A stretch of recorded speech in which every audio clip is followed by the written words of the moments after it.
Hello, beautiful people. I am Oliver Perrin for Semi-Agog, and this evening I will be doing an Ask Me Anything because it has been quite some time since I have done so. So that's what's on the menu this evening. Thank you all very much for joining me. Yeah, please do follow this channel, Semi-Agog, as well as A Safer Space. You can do that on YouTube. Both channels, Semi-Agog and A Safer Space. On BitChute, you can find both channels. A lot of people don't know about the old content, especially a lot of old Chainsmoke content over on A Safer Space. You can also follow me on Odyssey. You can follow me on Telegram. I hope you will. On Twitter, I hope you will, because I'm having a follower war with John D. Yeah, Twitter, Telegram, Gab. There's also Gab.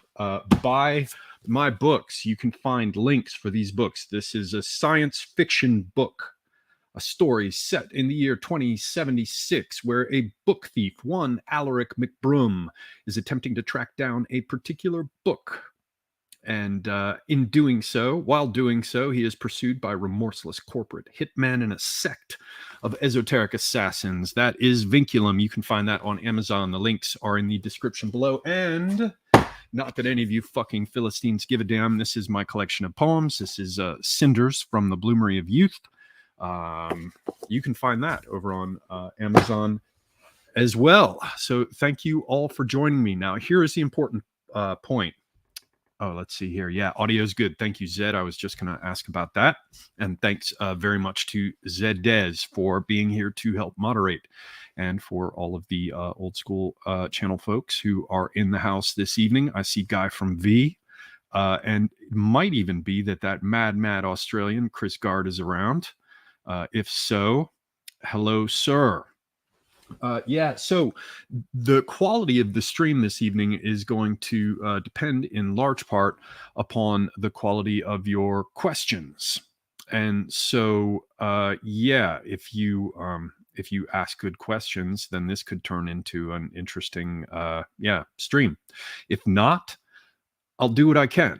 Okay, so I have to pour myself some apple juice, and I want to wait for a few people to roll in here, and you guys are going to have to come up with some kind of questions. Yeah, Emmeline says, so if the stream sucks, it's our fault. Yes, correct. Correct. That would not in any way devolve upon me as a flaw. No, that would be all on you, the public. The customer is never right. So yeah, what I'm going to do is I'm going to pour myself a drink. And in order to create enough time for you guys to come up with something interesting in terms of questions, I'm going to indulge. I'm going to walk you through a little mystery. I found this in my late father's books. It's called "How Good a Detective Are You?" And it has little one-page mysteries that it is left to everyone else to figure out. One person reads them, and apparently back in the day, when was this? My father put the stamp in all his books. This was How Good a Detective Are You? The new national game, Minute Mysteries. This is what we are told by one H.A. Ripley. I'm not quite sure I buy that that's his name. Copyright 1934, ladies and gentlemen. So we're going to have a quick mystery to give us some time here. Actually, I'm going to read out a couple of options. Let's see. If you want The Reach of Death, press 1. If you want The Ex-Dancer, press 2. And if you want The Clown Dies, press 3. So 1, 2, or 3, you guys get to choose. All right. Now I'm going to pour myself some apple juice. Do not try this at home, friends. I'm a trained professional. You'll have to put up with my Shatner-esque pauses. Yes. Oh, yes. So what else is on the radar? I just recently spoke with Thomas 777. It is possible that I will be speaking to him on Sunday, something for his podcast, but we're still working it out. Hopefully at some point in the future, possibly as soon as this Sunday. Definitely check out his stuff. Very, very interesting guy. And not that everybody can't understand that he knows a lot about the subjects that he claims knowledge in, like the Cold War, 20th century revisionism, and all that kind of stuff. But he's got some badass, sharp observations floating in the background. When I talked to him this last time, he just sort of, let it fly out of one side about how the convictions at Nuremberg had as much to do with a different understanding of man and whether or not man was driven by instinct or was in fact some sort of, wind up tabula rasa creature that could be perfected through social engineering. And the whole basis of the Nuremberg trials was this idea that war isn't something that just happens, that there's no idea of instinct or seasons to it, but instead it's something for which we're all responsible because nobody naturally would do it. And that quick little off the cuff statement has all kinds of very, very interesting stuff inherent in it that's worth considering. So yeah, check out Thomas 777. I enjoyed talking to him. Hopefully I will do it again soon. Here's to all of you, ladies and gentlemen.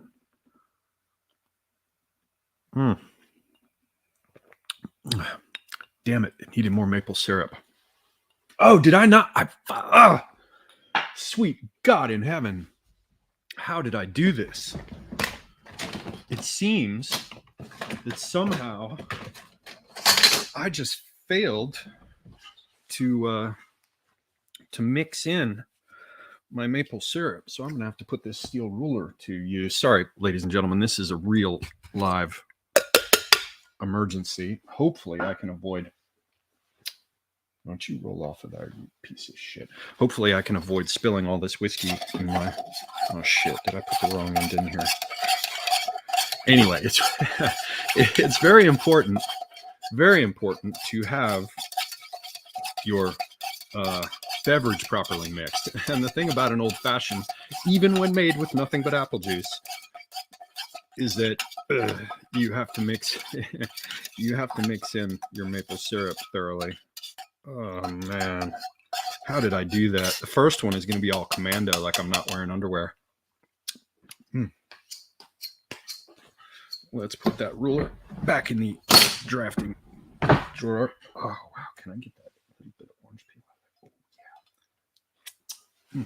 Let's just drop it in there because the royal we are so high class, as you can tell. You can dress me up, but you can't take me anywhere.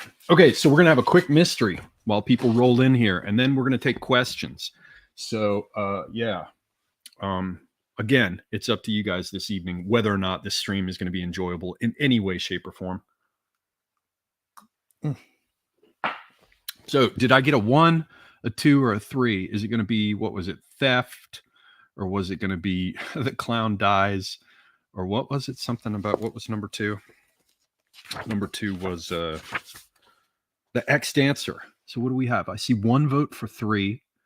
Come on, you fuckers. Maybe you didn't hear it because you're rolling in here late. Look, 1, 2, or 3. Do you want the 1-page minute mystery, the new national game published in 1934? Which mystery do you want to solve? Do you want, and if this is the case, press 1, the reach of death? That was number 1. Or do you want number 2, the X dancer? Or number 3, the clown dies? So 1, 2, or 3, ladies and gentlemen, plug it in there. 5. What a pecker wood. 2, 3, 3, 3, 3, 2. Okay, that looks like the people have spoken. It looks like it's going to be number 3. Oh, so.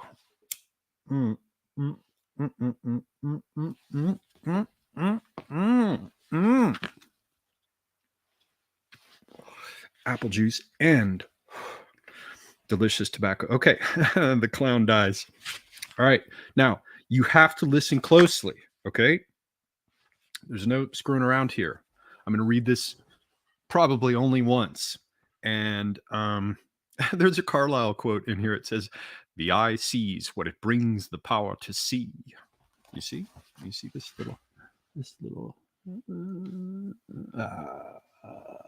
the eye sees what it brings the power to. Anyway, okay, here we go. The clown dies.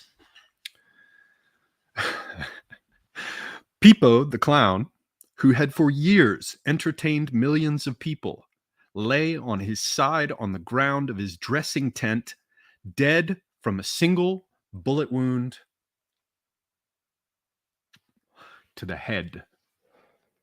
The .38 caliber revolver, which lay near his outflung hands, bearing those enormous padded gloves known to thousands of circus goers as part of his grotesque makeup, was brand new. Professor Fordney, who had been called to the scene, picked it up, carefully broke it, and saw that only one shot had been fired, and that recently. He questioned Jack Munger, circus manager, who stated that when Peepo had not responded to his call, he personally went to the dressing tent and found him as he now was. The news rapidly traveled, but he assured the professor that nothing had been disturbed. He had seen to that.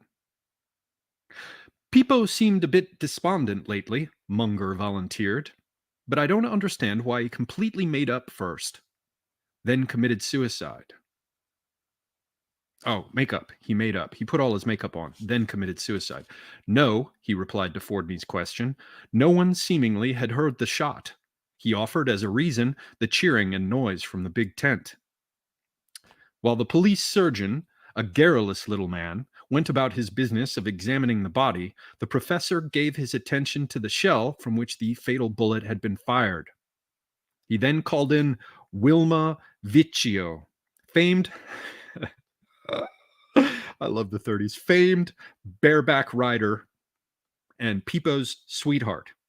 After talking with her a moment, he turned to the doctor, who was still kneeling beside the body, and said, "This is not suicide, surgeon. It's murder." How did he know? Think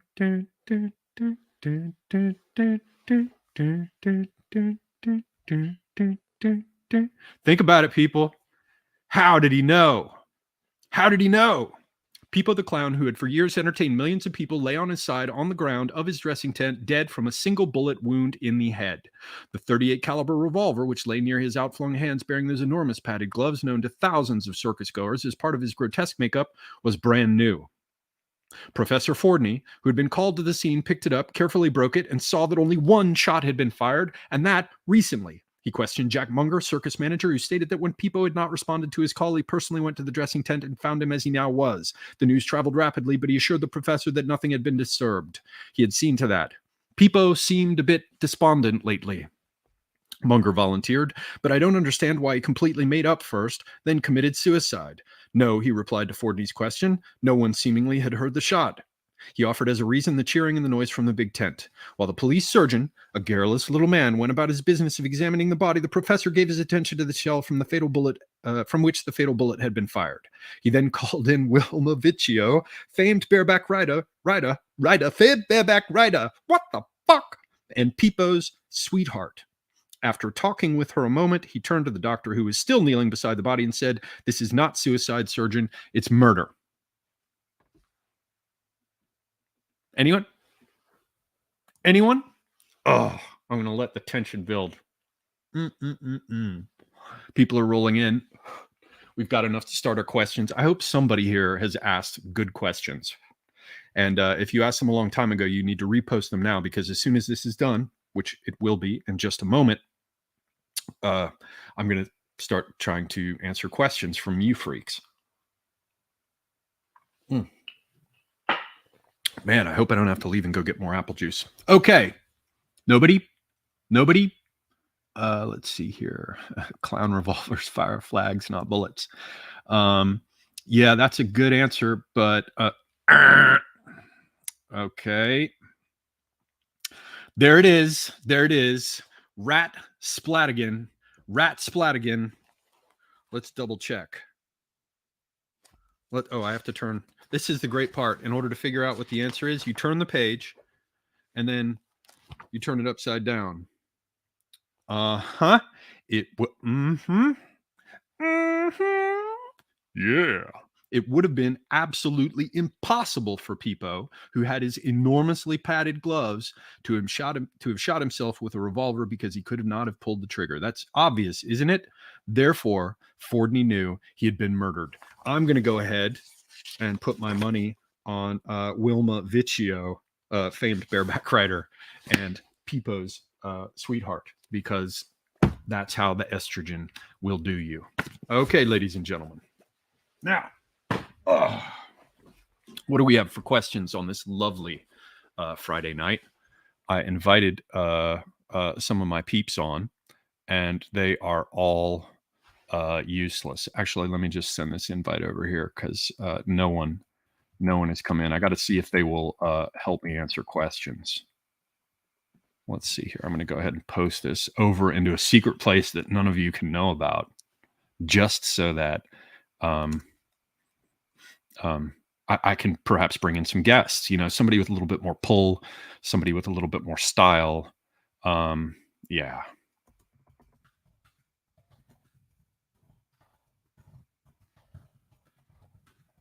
Oops.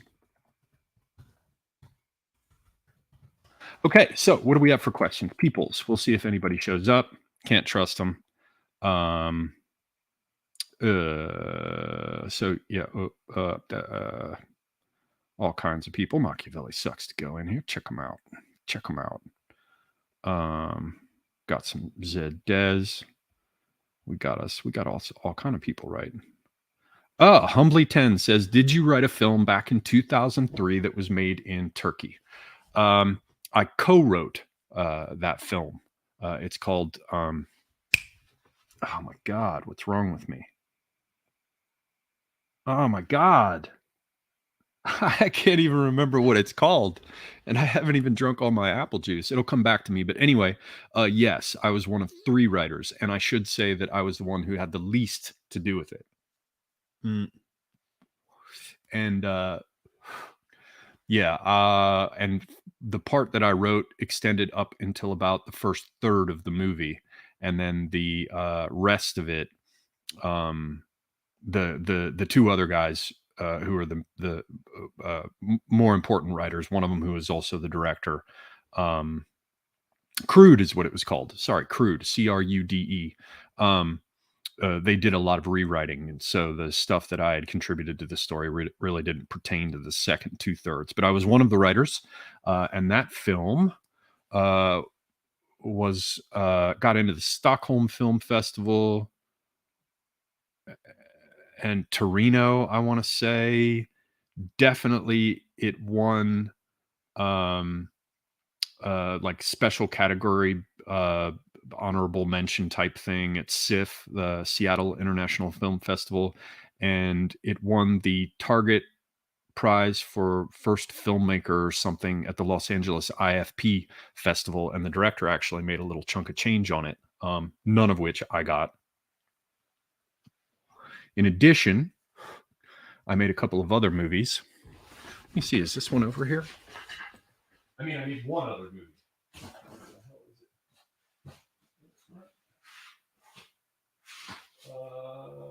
Shit, I don't know where it is. Never mind. I was going to show you a DVD for it, but yeah, I did one other movie that I had a whole lot to do with. I played the lead role, and yeah, it was yeah. It actually had something. It had more of a budget than my other friends, I think, but it didn't go anywhere. And I've written several screenplays as well.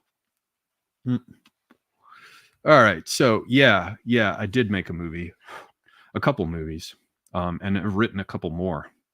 One of the screenplays is really, really good, as a matter of fact, and it needs to be redone. I might turn it into a book, because it's actually very well laid out. It's got good twists and things. It's called The Wheel. Yeah. Okay. So this from the Geezer 30.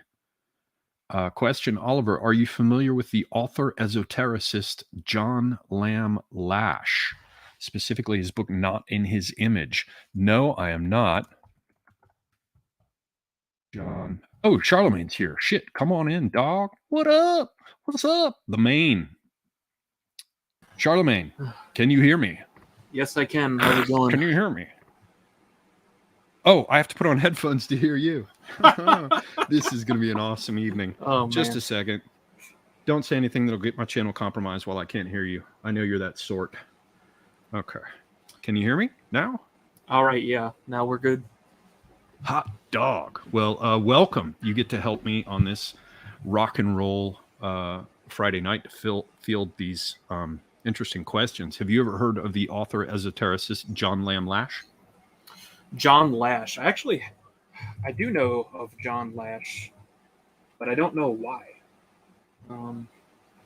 No, I know Christopher Lash. That's a different Lash. Never mind. Well, let's look. Not in His Image, John Lamb Lash. Now, people tell me, is Charlamagne quiet relative to me, or is he sounding all right? I just need to know whether I should turn my headphones off. Up. Up. Let's see. Not in His Image, Gnostic Vision. Great googly moogly. Lash is capable of explaining his mind-bending concepts of Gnosticism and pagan mystery cults with bracing, great word, bracing clarity and startling insight. No, I don't know of it, but I will leave the link up and I will check it out, the geezer. Yeah, so what do we have? Sounds good on both ends. Okay. No, Zed says a little quieter. Okay, Charlie, if you can adjust without forcing me, as you know I'm a boomer. Yeah, I'll just move my mic closer. Hot damn. Hot damn. Well, hey, since you're just jumping in and being a guest, shill your stuff. Tell people who you are in case they don't know about you. Oh, yeah. Well, I have a YouTube channel, Charlamagne. I got a comment today saying one of my videos aged like fine wine, which is pretty cool. Haven't checked which one it was yet. So, yeah, go follow me on YouTube. Subscribe to me on Substack if you want. I post some paid content, some free content. Charlamagne.substack.com, and most importantly, the Old Glory Club on YouTube and Substack, which is a huge collaboration between Americans that you may be familiar with.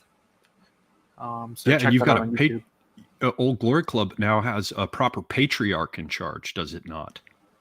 Yeah, Radical Liberation, or Stephen Carson, is our president. Code name Big Daddy Rabbit. Yeah. And the Prudentialist is our vice president. Emphasis on vice. It was a pretty close race on Stephen, actually. But yeah, we elected them. You guys fucking voted? Gross. Well, I mean, we have to. The elites. The tribal lords with their thralls, you know. They decide who's going to be the warband leader, and he passes out arm rings, right? Yeah, something like that. Nice. Well, go check out Old Glory Club, guys. Sorry, Charlie, go ahead. Yeah, we're doing cool stuff. I mean, we want to take the club in a lot of directions, not just, producing videos and blogs and the same old stuff people do. At least take things in directions that aren't political, and maybe one of our goals is to create a mutual aid society, basically, for people in the club, which is really important. That's going to be a difficult project. May involve actual insurance, which is expensive, obviously. Insurance for being a right one, basically. So, actually, that's sort of a goal we have. That's maybe amazing. It is amazing. If we can realize it, deserves great thought. Yeah, if we can realize it, that would be awesome. So, yeah, that's something long term. Hopefully, that works. We really need that. Our sort of front end, the blogs and the videos and the monetization we have there is really a means to grow in directions like that, and not just rake in cash for writing stuff on the internet, right? It's kind of what everyone does. So we'll see what happens. Yeah, I like how you say rake in cash. I'm not, you know, yeah, uh, yeah. You mean make something? Yeah, Well, we got to get paid, you know. Everyone's got to absolutely. get paid. I'm like, can I get in the rake in cash line? You know, I'm like, what the Yeah, I guess fuck? rake in cash would not describe what I do or what most of us do, except for a select few at the very top. Yeah, But people are generous online. I pull in a good amount of money on my Substack. You know, not yeah, nearly close enough to like for it to be like a job or something, but it's definitely generous. yeah. I make in a week about half of what I do on one small job. I'm sorry, in a year, I make about half of what I do on a small job. So yeah. But that is not to say that I, in any respect, am ungrateful for the people who kindly do support me. So yeah, I probably am making about what I deserve. Um, yeah. Okay.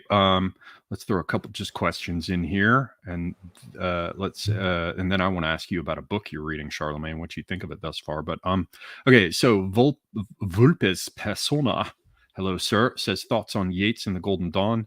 I was just talking to a few friends, and Yeats surprisingly stands up really well as a poet. I mean, I know he's famous as a poet, but for me, I really don't care about that. I need to actually like the poet and then go back after years and read it again and say I still like it. And Yeats is really a good poet. I think it's that Irish chick he was in love with who broke his heart, who ensured that he would remain a good poet by depriving him of the affection that he felt was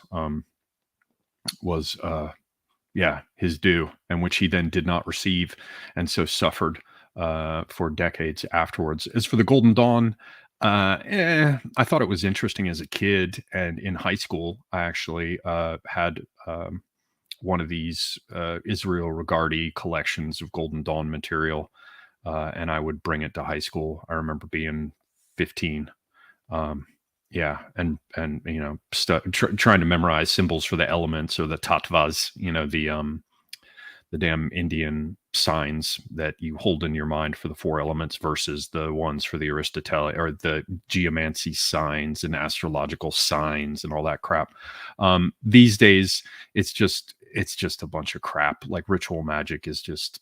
I hate to say it, you know, if you want to learn about syncretic shit about Western traditions that's sort of been reassembled as a kind of pastiche, it's interesting. As a historical phenomena, it's interesting.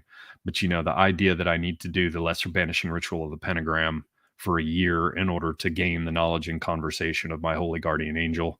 And I did do the lesser banishing ritual of the pentagram for a year, and it was useful in terms of learning how to visualize things. But I don't know, it's just all kind of dumb to me now.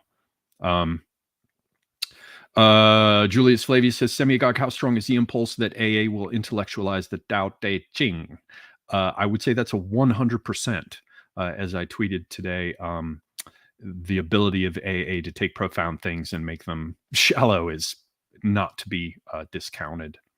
Now, before I jump back into these questions, Charlamagne, I understand you are reading a book that I've been trying to get everyone to read. Yeah, well, before I mention what it is, I should also mention that I've had a browser tab open with the specific translation of the Tao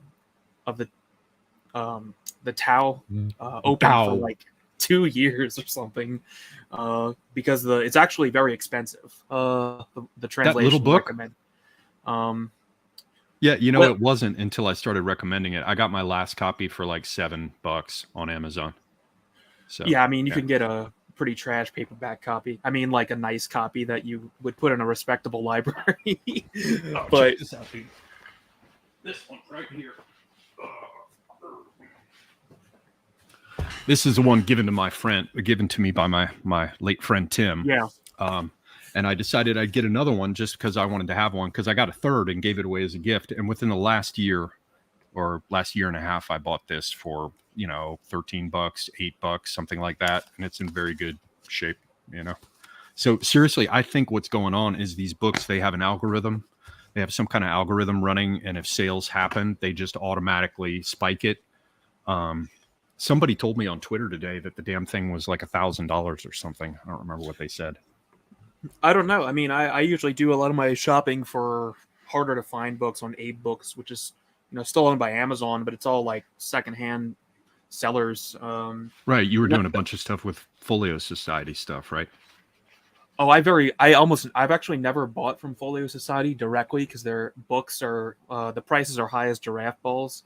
But if you can get them used, I mean, Folio Society books hold no value whatsoever. Right. Prestige of the fresh copy. So, but you can get Folio Society books on eBay for like dirt cheap.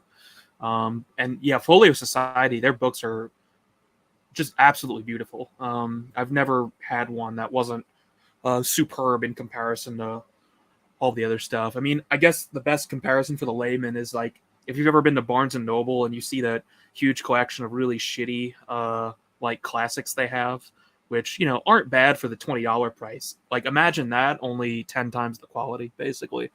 So yeah, I recommend Folio Society. But no, on the Tau, I was extremely disappointed that your recommendation for which translation was immediately discarded in favor of just like whatever the masses regarded as the best translation. Like fucking democracy. It made zero sense, and it's also like, yeah, I've had like a browser tab open with that exact translation you recommended like 2 years ago at some point, you know. Mainly, that's right. I think I recommended it to Morgoth or something. Well, I'll tell you what, I scanned it. I pick up every time someone recommends a book, I just make a note. Like almost all the books, like my Substack that I mentioned, all the paid content I do is like 1/3 book review, 1/3 like I don't know, considerations about the book and its content in relation to what's going on now, if I can manage it. But like all the books I read are just recommendations from Thomas or you or whoever. Anytime anyone recommends a book on a stream or whatever, I just write it down instantly and I generate a huge list of books, right? So I always have great references to, you know, if I don't have it in my library, I can just buy it. But yeah, so the other book you recommended, the one you asked me about, is Buildings and Power by Thomas Marcus. So I take people's recommendations pretty seriously, and you've recommended this. So I've only read the introduction and a few pages of chapter 1. Create shorter posts, chapter by chapter, sort of reviewing the content. But it's been pretty interesting so far. I suppose the thesis is, the central thesis is basically buildings are sort of like language, and there's a subjective and relative nature to them, as there is in language, where the words or the buildings don't specifically carry meaning themselves. They're just a method of conveying the meaning, but you need a certain cultural context to understand that. Like if you just heard a word in a vacuum, it wouldn't carry any of the intended meaning. You have to have this context around it. So buildings are like that as well, which means it's difficult to understand the exact meaning behind a building from an outside culture, and because the building's meaning is also related to the subject, there's sort of this relationship between the building and yourself, and the building affects you in addition to you sort of understanding what it's supposed to mean, and it affects you in ways you may not realize in how it's constructed. Only like, you know, an architect like Marcus can actually sort of understand the intricacies of how something like a courtroom is laid out or a concert hall. So you have gotten to the part where he discusses the thing that was like for the monk in the abbey, and then it was for a revolutionary court, and then it was for a concert hall, and the abbot and the conductor and the judges all occupy the same space relative to the audience that comes into that space. You'll get further into it because there is that subjective aspect, and I don't want to go too deep into it here because I'd love to talk to you about it once you've chewed it up and digested it. But there are any number of specific ways that movement through the structure in space is constrained, and therefore social relationships between those who are contained within the building and funneled by it are organized, and you'll see that there's this that mapping technique they use is pulled from Hillier and Hansen. I think it's called social space.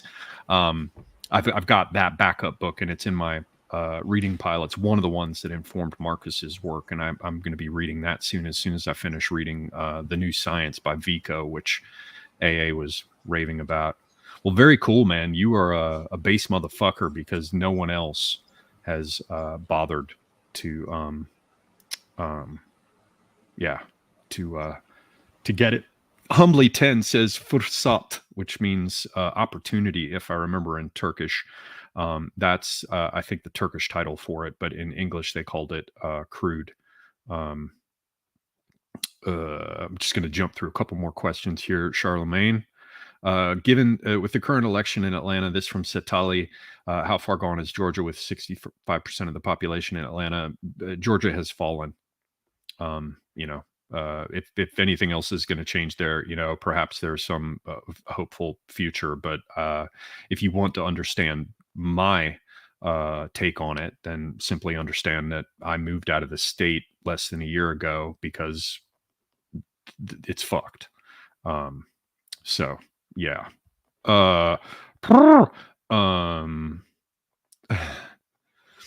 Okay. Wanderer 4, and you can also offer an answer on this, Charlamagne. What do you think of Heraclitus's philosophy? Well, for my part, I think it's great. I mean, he's got some great lines in there. The problem is that it's very fragmentary. But I mean, there's one of his big famous lines, which is you cannot step twice into the same river. So I mean, how can you not like someone who makes that observation with all the manifold ways poetically it can be understood? Charlamagne, do you have an opinion on the crying philosopher Heraclitus as opposed to the laughing one Democritus?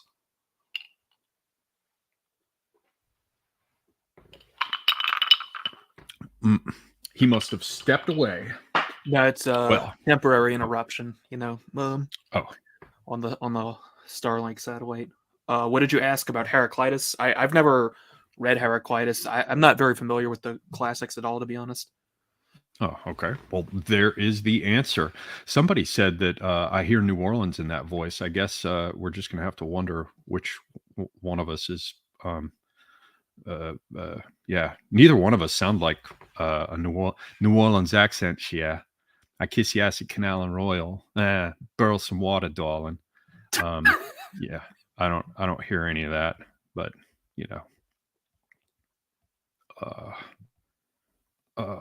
apple juice be flowing. Somebody, you got some kind of fan. You the main mang main. Yeah, so your fans are here. Chris Gard is in the house.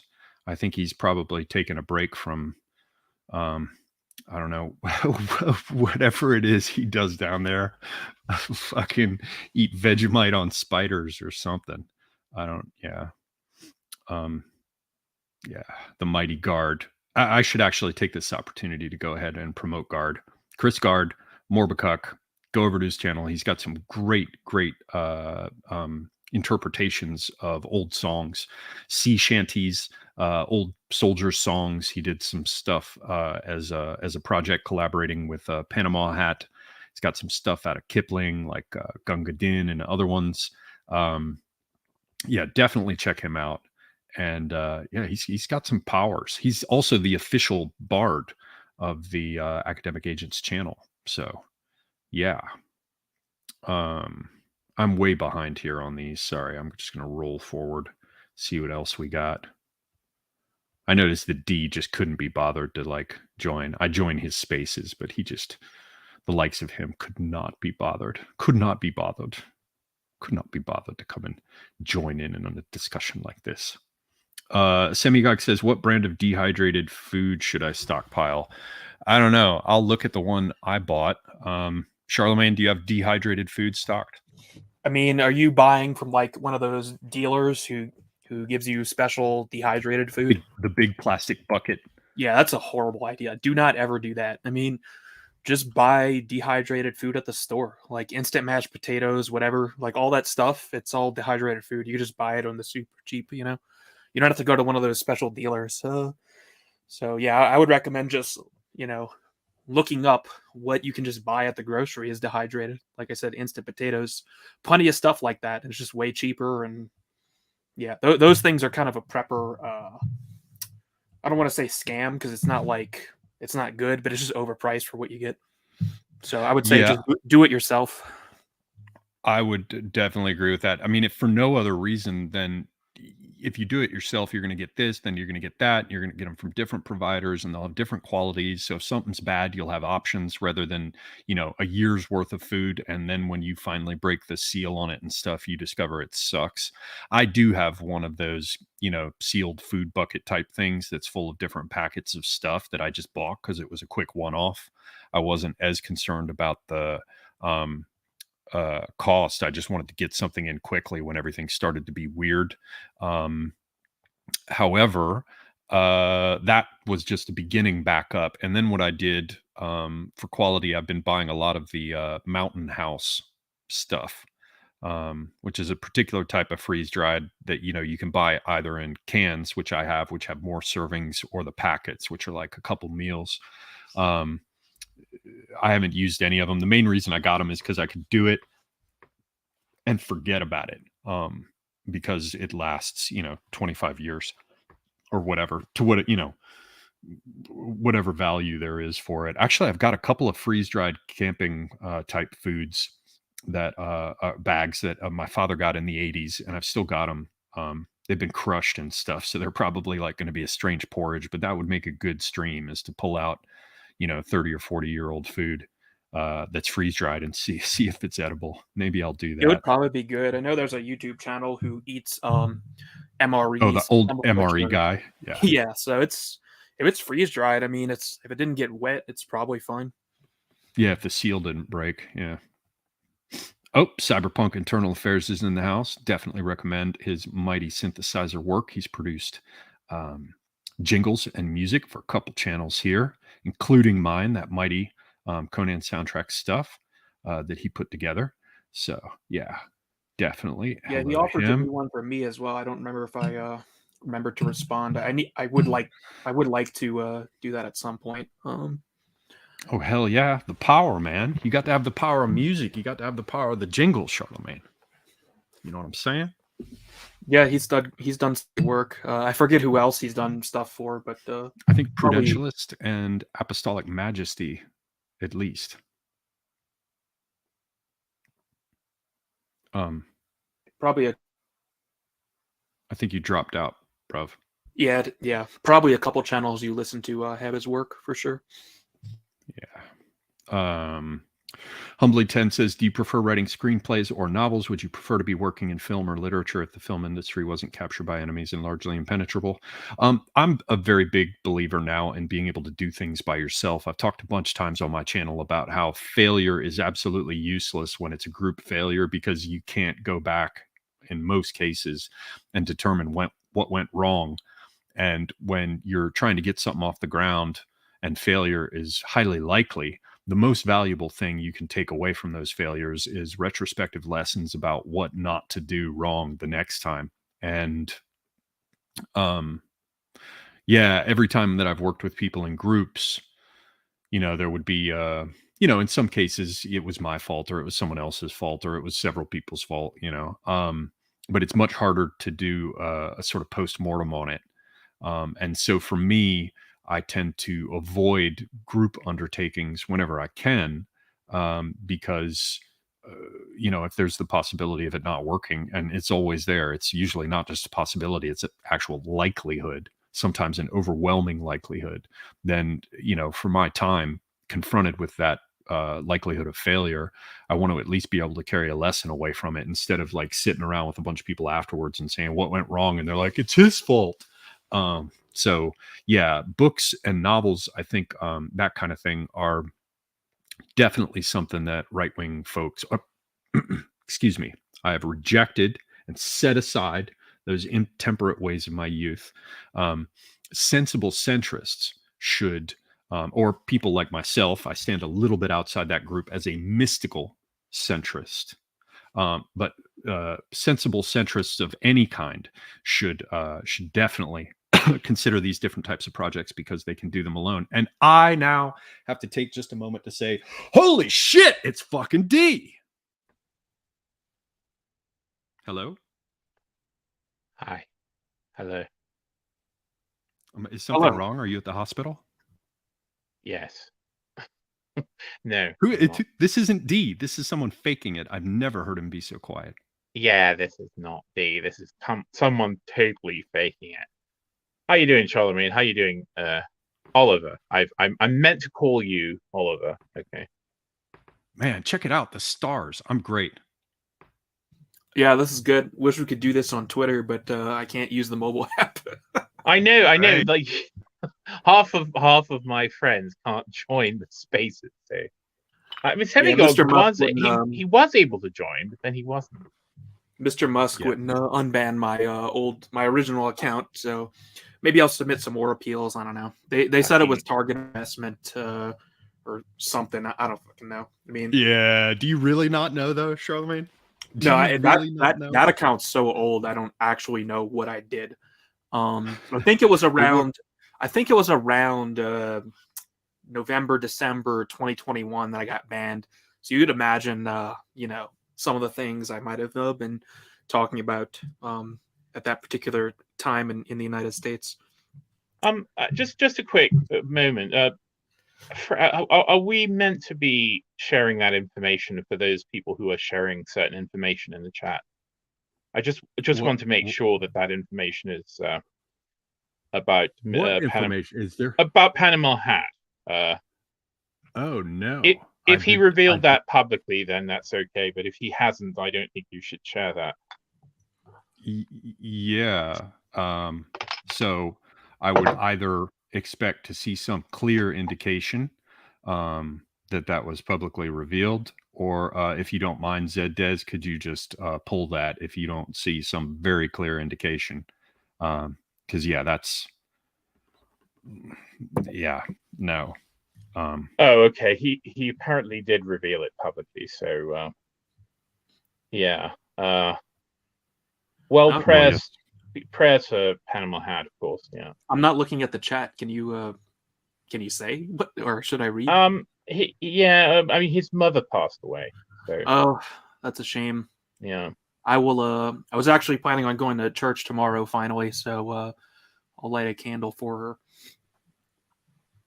Yeah, I have a very small family, and the only one left, other than a useless brother, is my mother. And man, I mean, mothers are important. That's why everybody gets one.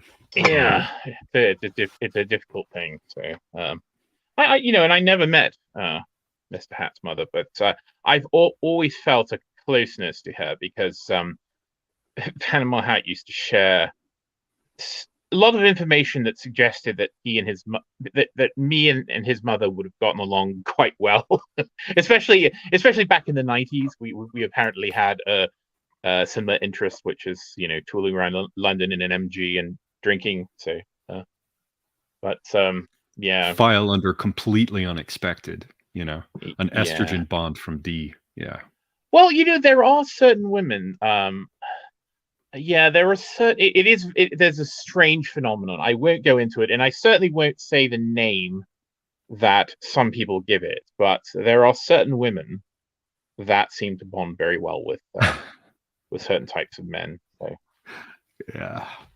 Yes. And I will say that characterization is not always fair. It's unfair about as often as men of that sort are as cool as they should be.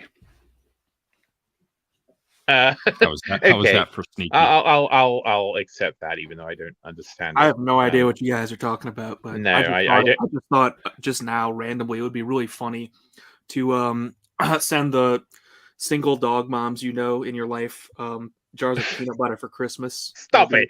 No. Oh my God! Stop it! No, you can't. No.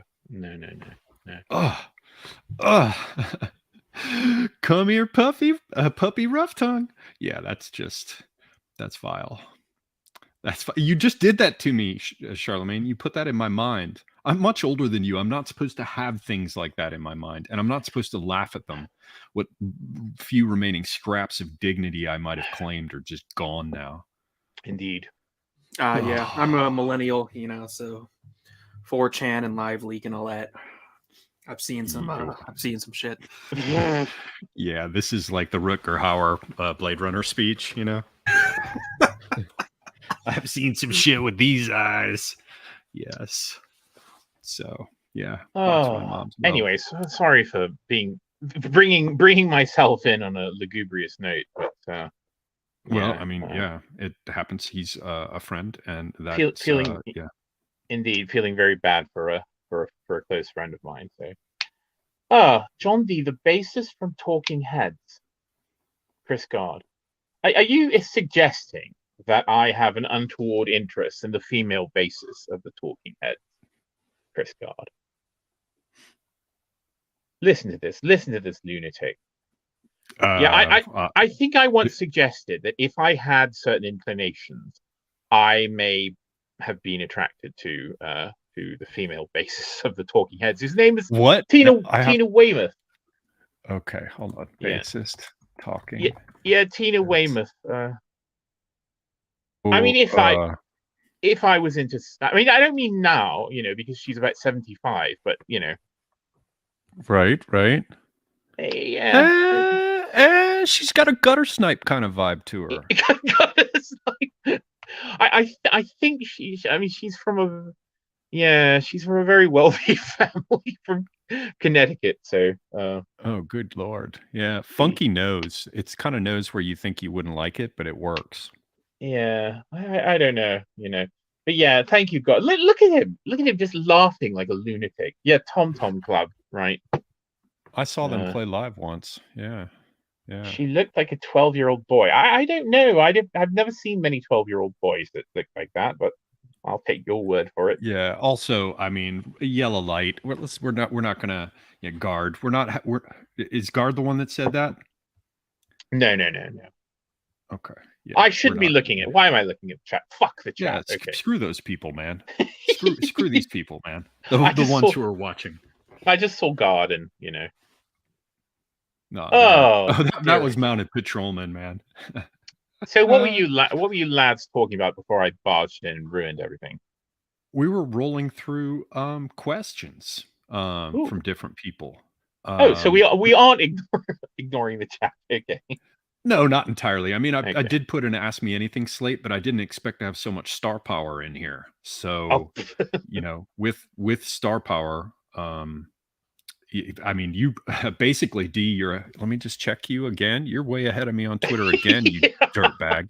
Fucking scum. Oh, pulled away. Oh my God. Yeah. 9,500, man. If you guys are, everyone who's listening, please go to Twitter and follow me. This cannot be allowed to stand. This cannot be allowed to stand. He before he was like 300 and then I surpassed him. And now he's like 400 ahead of me. Yeah. There's no, I'm just out of my league. I'm out of my league in terms of trying to social climb with you, D. You're I should know that I didn't start this competition. It's Oliver that started this competition. I couldn't care less, but yeah, he's right. He is right. It's not. Yeah, it's not something I'm proud of. It's not something I'm proud of. I mean, he posts far more and far better things than I do. I mean, I can see you're gonna get Cy Twombly and some boomer take on some current situation. No, you've got good, man. You hammered that one about what was the recent one about the crying man. You had a very good one about him. I did have a banger. I rarely have a banger, but I literally, that came into my mind and I'm like, this is the perfect tweet. I should say that. I posted, I mean, both of you have seen his troll demon, his public meltdown that he's been having. So I just quote tweeted one of his nonsenses and I said, what did I say? I said, Who would have guessed? No, I'll quote it because I don't remember. I don't remember anything. This is working out exactly like it's supposed to. Do I see a cocktail shaker? What is that? No, nothing of the sort. This is spit it out, you bastard. You know that old joke about the Irishman who pulls the fly out of the drink? Spit it out, you bastard. This is apple juice. No, it isn't. Tempt me not. Tempt me not. No. I'm trying not to smoke, D. You have to understand that I only smoke every 2 hours. Every 2 hours. Very good. It fucking hurts. Yeah. It is painful for those. Well, I am having an ale. Mm-hmm. So it's a marathon, not a sprint, right? A sensible ale. So the tweet I made, by the way, in case anyone cares, is when people set about cleaning their rooms in 2016, no one could have imagined that the final piece of rubbish that would need to be removed would be Jordan Peterson himself. That was excellent. Ladies and gentlemen. I thought that was good. I mean, very rarely do I ever make a tweet that I think is worth anything at all. So, and it's true. I mean, the sad thing is that even people who were, humans are fallible, and even people who give you great advice, who are great friends, who are great mentors or inspirations, and even they eventually can outlast their own philosophies, their own usefulness, and they can falter and fall. And unfortunately, Jordan Peterson did. In fact, I don't think he's ever been the same. I mean, since that weird thing with his coma and the benzos and all that, I don't think he's been the same. I think there's something really neurologically happened to him. It was Andrew Tate's dick. For God's sake. Yeah, okay. I was gonna ask you guys if it seemed prudent to bring Chris Gard on, but I mean, he can't possibly be as fucked up as Charlamagne is tonight. So yeah, he's probably on top of a roof though, isn't it? Like Friday morning for him. He's roofing. No, he's usually finished roofing by about this time. Roofing. I like to roof. Raving, roofing, and raping. Yeah. When the opportunity presents itself, I liked roofing. I've been trying to figure out an Australian accent, and what's very strange is I can't understand the A's because sometimes it's like Mazda. I drive a Mazda. Mazda. Right? And then they have a little bit of that Kiwi thing where everything's like, I don't think. You've got to say, think. Your eyes have to be. All right. Yeah. Oh, he's gonna hate us. Your car, pink. But the A's are very, very strange. Never. Sometimes I'll try to do a Cockney accent and fuck it up, and I'll land somehow because all the entire difference between all these accents is simply what type of diphthong you apply in the vowel slots. Apply your diphthong to me, baby. Oh God, this is the part where D comes out with one of those strange pieces of underwear that has the elephant trunk. No. Sorry. In fact, the Australians, they've got their, what do they call those budgie smugglers? They've got those. That's a Chris Gard. Chris Gard wears them all the time, I've heard. What's a budgie smuggler? It's some brand of men's. I don't know. Is that Budgie? Yeah, budgie, like the bird. Have you ever seen that video I have of a bird saying, yeah, not the one saying. Oh my God! It's a fuck. It's the first time I ever saw these. They're like the Fucking oh hell. God, I can't remember fucking anything tonight. The goddamn It's a budgery. But it's this particular type of fucking swimsuit that has a name, man. A Speedo? Oh my God. Speedo. Yeah, the first time I saw this was when I went to Munich in like 1987. And there were all these gay ass German guys playing like something that had ping pong balls but no table. Ooh. and they just danced around in this Munich park with these, with this fucking egg bag. Yeah, sorry, you were saying something. Germans have. I was going to say Germans really like to wear speedos as well. I mean, there is nothing more German than going to like a Mediterranean resort and being, 68 years old and being outside with a pair of Ray-Bans, a speedo, and a pair of Birkenstocks with woolen socks. Yes.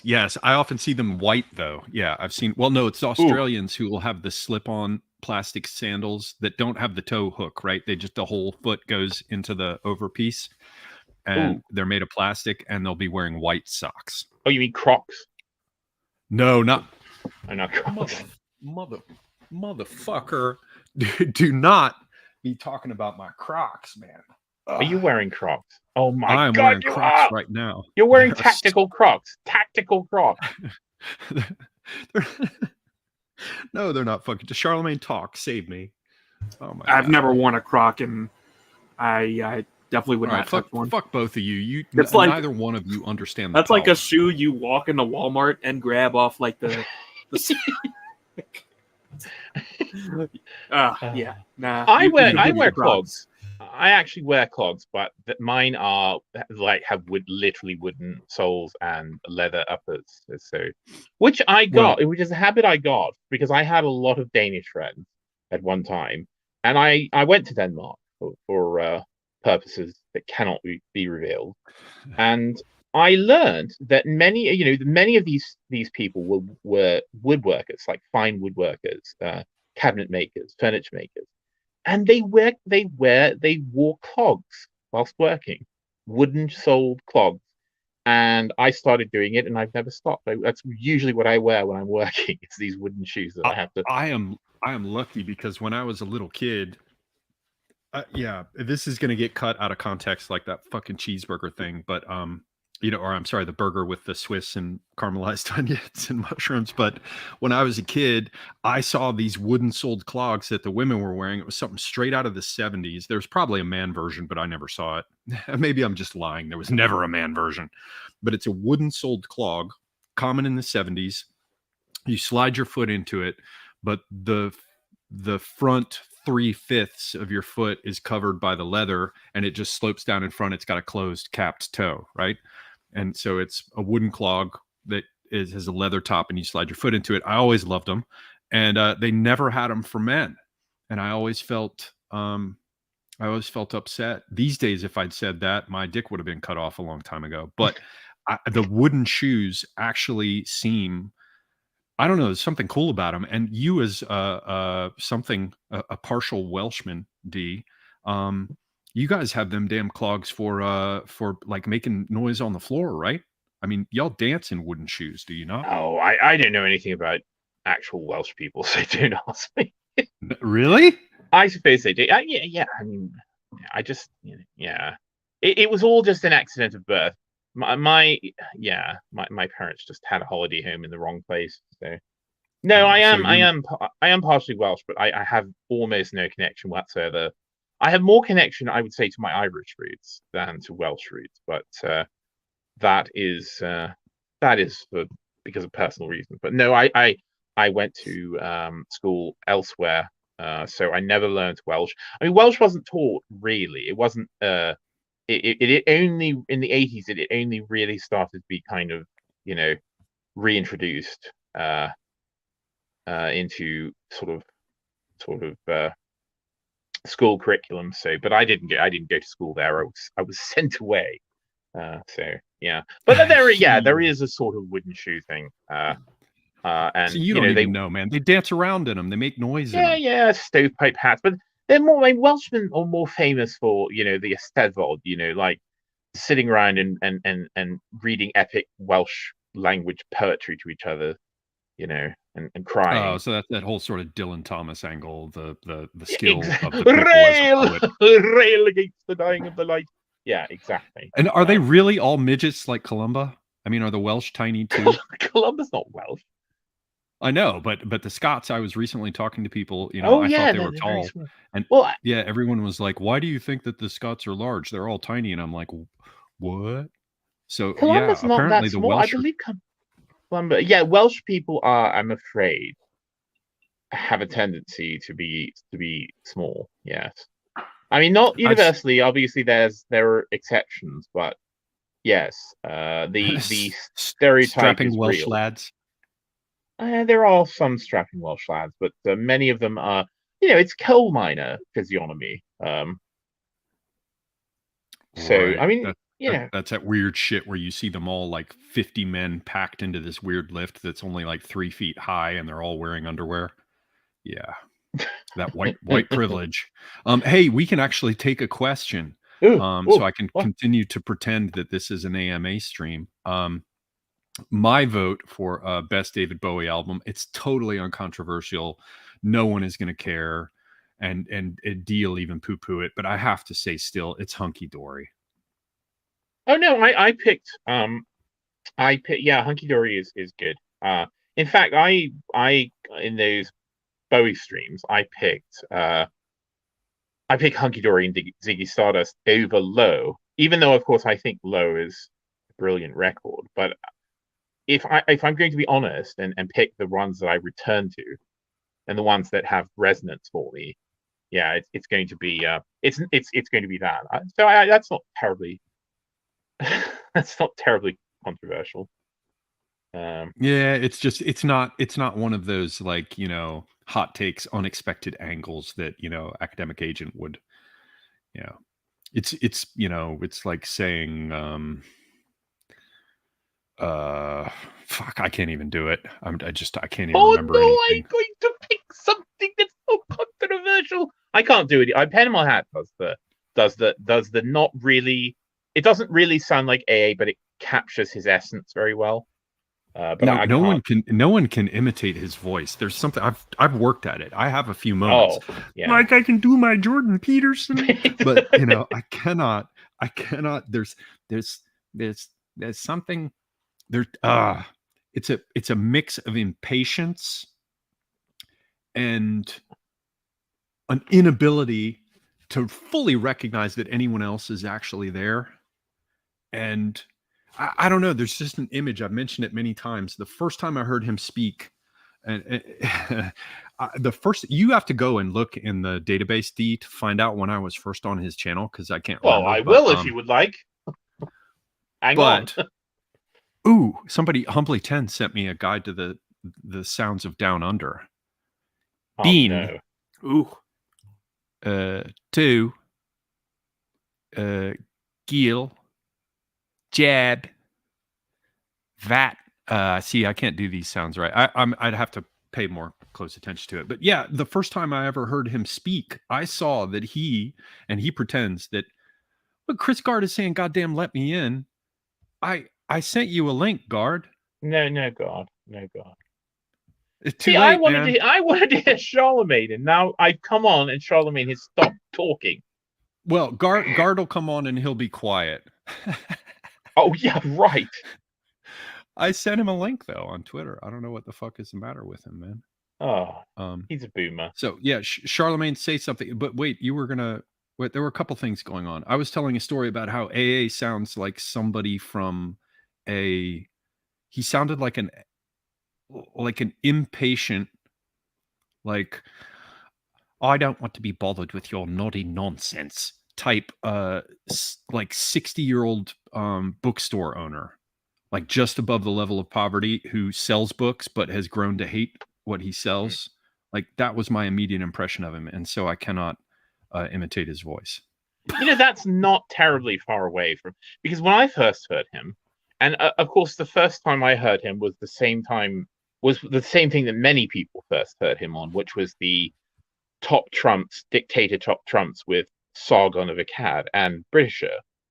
And I thought, just listening to AA, I mean, for at least a year, I thought he was a 50, like mid to late 50s. Same. Like British. Yeah. I thought he like was fucking old. type, but yeah, exactly. I thought he had to be 55. I And mean, I'm old. It turns out he's almost a decade younger than I am. So, Yeah. And a full decade. Yeah, he's like 11 years younger than me. And Hjerd. By the way, someone in the chat mentions Hjerd. I mean, that is a Welshism to say Hjerd rather than herd. So Hjerd. So that's why he does that other thing he does where he says, God, what's that one he always does? Ether. Ether. Yeah, you can tell I'm Welsh instantly when they hit you with the Hjerd. You know what I'm saying? Yeah. Yep. Hjerd. I mean, in fact, there's a lot of words. Any word that sounds like that, you know. Yeah. What year is it? You know, that's that. Those are all Welsh. Those are all Welsh. The dead giveaway. That sound. I went to go for Thanksgiving. Ether. I went to go visit Armenian buddy of mine. He's Armenian and Greek, but raised in Turkey. And I went to go. And he moved to the U.S. and married some blonde country girl. Anyway, I went and met up with him, and he's got some neighbor at this bougie lake house that he has as a vacation house. And so, you know, when you have a vacation house, you go to stay there, and your neighbors all want to come talk to you because it's to have a house on the shores of a shitty man-made lake is like arriving in some, you know, not upper middle class sense, but in a middle class sense. To have a house on the lake, you know, that has like some gate with a retard in it who, like, you know, will lift a little arm for you. Yeah. And there was some fucking Welshman who lived next door. And he came over and left some, it was funny. I kept thinking biscuit tin nationalism. He brought over a biscuit tin of some fucking, what you would call biscuits for my friend. And they had a Welsh flag on it and a Scots, you know, St. Andrew's cross and a Union Jack on the top and all that crap. And I noticed when talking to him, he didn't listen to anything I ever said either. I was shocked. I was like, wow, it's weird. The guy would look at you while you were talking, and you could almost see behind his sort of wet, glassy eyes that there were wheels turning. But for him, the fact that you were talking was a time for him to think of what he was going to say next. And he would just cut into whatever you were saying when he had finally processed what to say next without any regard for what you were saying, where you were in your sentence or anything. So, you know, maybe that's... Yeah, I mean, AA doesn't listen at least to 50% of things. I mean, you can write to him, you can DM him, you can speak to him on voice chat, you know, or I mean, in a stream or something. And I mean, he doesn't listen to half what anyone says, including me. He doesn't hear.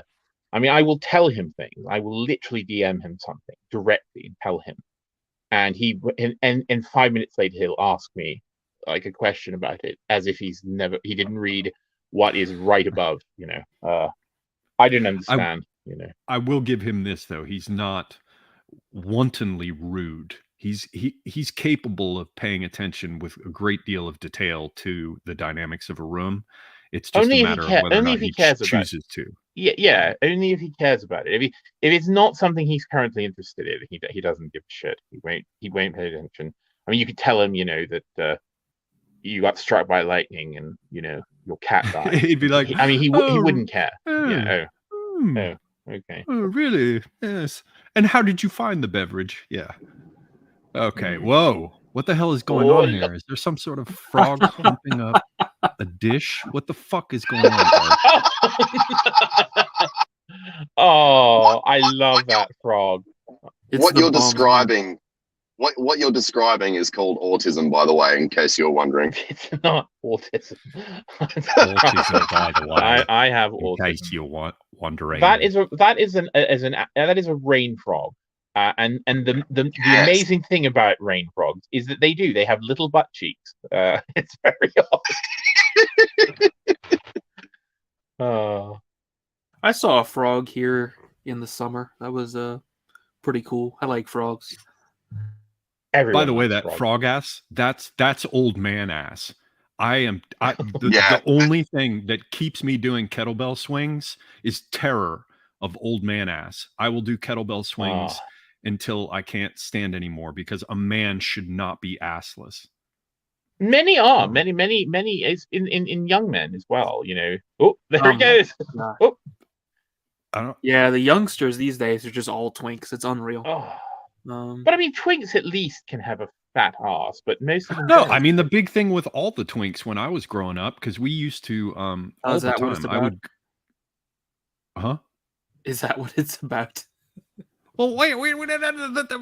When I was growing up, I used to hit the gay bar during the early hours first, because what would happen is the gay bartender would pour you a huge fucking drink and pour tons of alcohol into it but it would be empty because the gays didn't show up until late, because they wanted to all come in and take their shirts off, after midnight. So I'd go and get like a Long Island iced tea at the gay bar and then walk back down the street to the bar where I wanted to hang out, and I'd be properly drunk from one drink. But they all, like what I was going to say is that twinks, all of them are just like in this rush to get in the door so they can take their fucking shirt off. Has that changed? I'm old now. I've never been to a bar where no, I mean places I like to go to, people wear tweed jackets. I mean, no, I don't think I've ever willingly gone into a quote gay bar. No, I hate them. It's certainly not a club. I'm disgusting. Oh, disgusting. Well, there you go. Yeah, there's I other also have places to work pick in up clubs too. Semi-gold. Oh yeah, good lord, man. But Yeah, like us, the the dissident right. The dissident right loves a fat ass. Anyway, hang on. Before I forget, even the straight ones are just like they just love these pogs. It's like, dude, I like white women who look like my ancestors. I don't know what you want. Plus, I mean, there's a very specific thing in terms of like what you're attracted to and what you're not. There was this guy, he's an old friend of mine, and I'm not going to give any other details. He's not online in any way. Nobody's ever heard of him, but he's got a fucking hardcore foot fetish. And I'm just like, yeah, it's nice. How does that even happen? I mean, well, I'm about to tell you, motherfucker. Okay. I'm about to tell you, boy. This is how it happens. We are attracted to features that are in some sense deficient in ourselves. I guess I got really nice feet then. Well, there you go, man. And mine are not bad, but not good. They're just feet, right? There's nothing where you look at them and you're like, oh. But my friend that I'm talking to you about is all about like foot. He's, oh my God, her feet. Oh my God. What? One time that motherfucker came out in a pair of flip-flops and I was like, oh my God. Like, it was just freakish how bad his feet were. That is true. I've had that experience as well, where people just you see their feet for the first time, and it's like you've known them for a while, but it's like you see some dark side of them, and you thought you knew them, but you didn't, because you've seen their feet now, and it's right. A fucking fucking you feel dirty. You feel dirty after having seen them. Shouldn't be walking with nasty feet. I mean, just yeah. Well, my cover feet, your nasty feet, bitch. Yeah. My feet were beautiful until I turned, about 35, and that was the end of that. But see, I'm of the sort where I think there is a time and place to see people's feet. So, for instance, when I'm in a city, I don't want to see your feet. I don't want to see your feet on the underground. Hello. I don't want to see your feet. I don't want to see your feet, in a shop. I don't want to see your feet in the theater. If you're on the beach, that's fine. I mean, if you're frolicking, on the shores of the Med, that's perfectly fine to see feet. But, I would go. I mean, you go to London in the summer, or you go to New York, and you see people walking around fucking flip-flops and the disgusting. And the other thing is their feet are filthy from that. Filthy, black feet.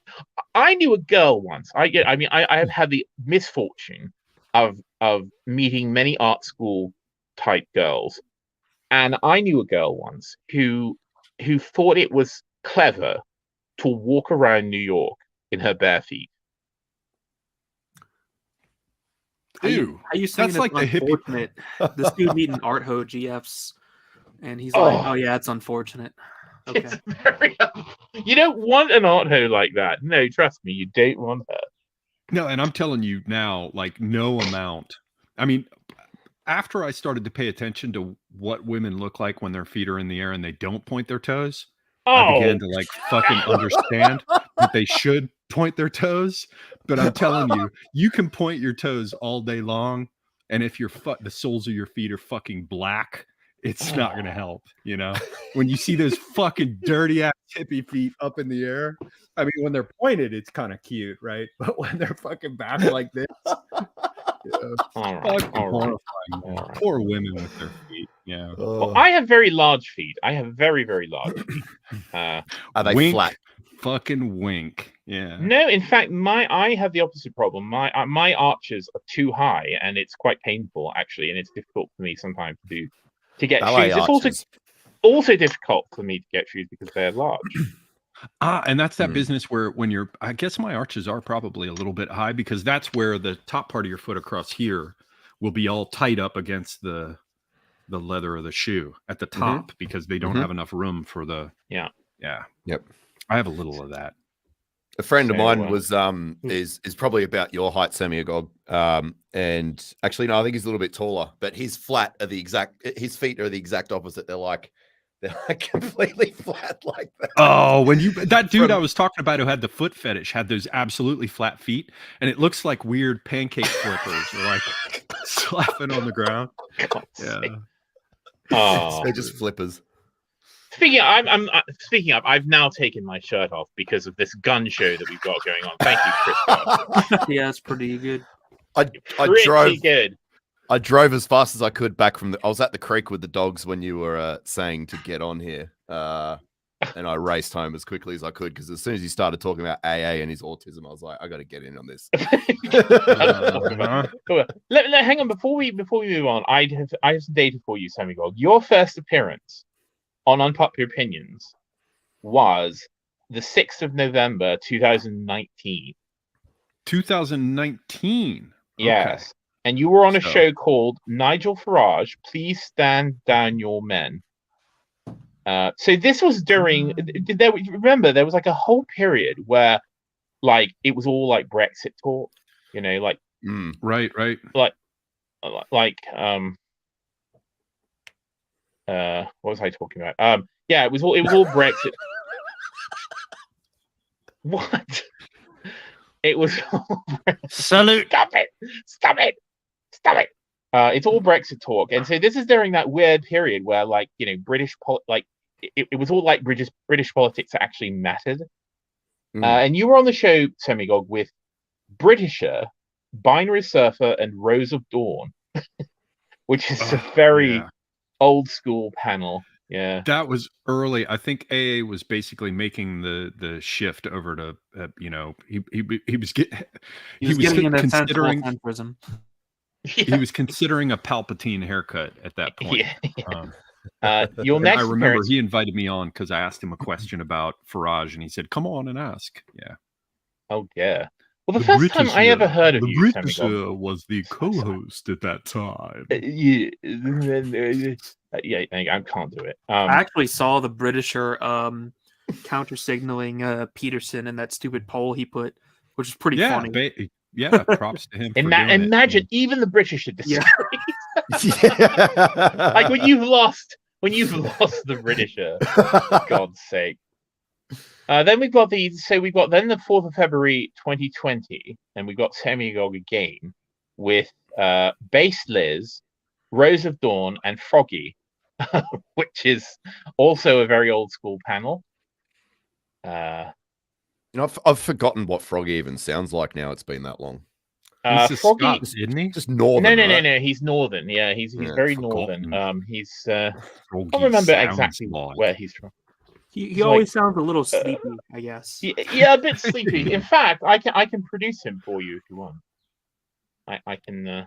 God damn! I'm telling you, I joke about D's files being like Kafka's Castle, but look at this shit, people. Look at this shit. Yeah, he's got files. I think he's got my feet, even, don't you? I do have your feet. Wow.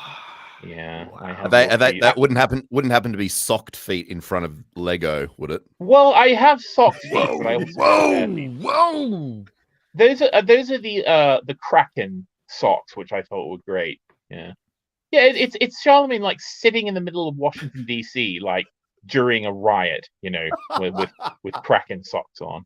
I have to admit, I met Charlamagne, in a certain city in person.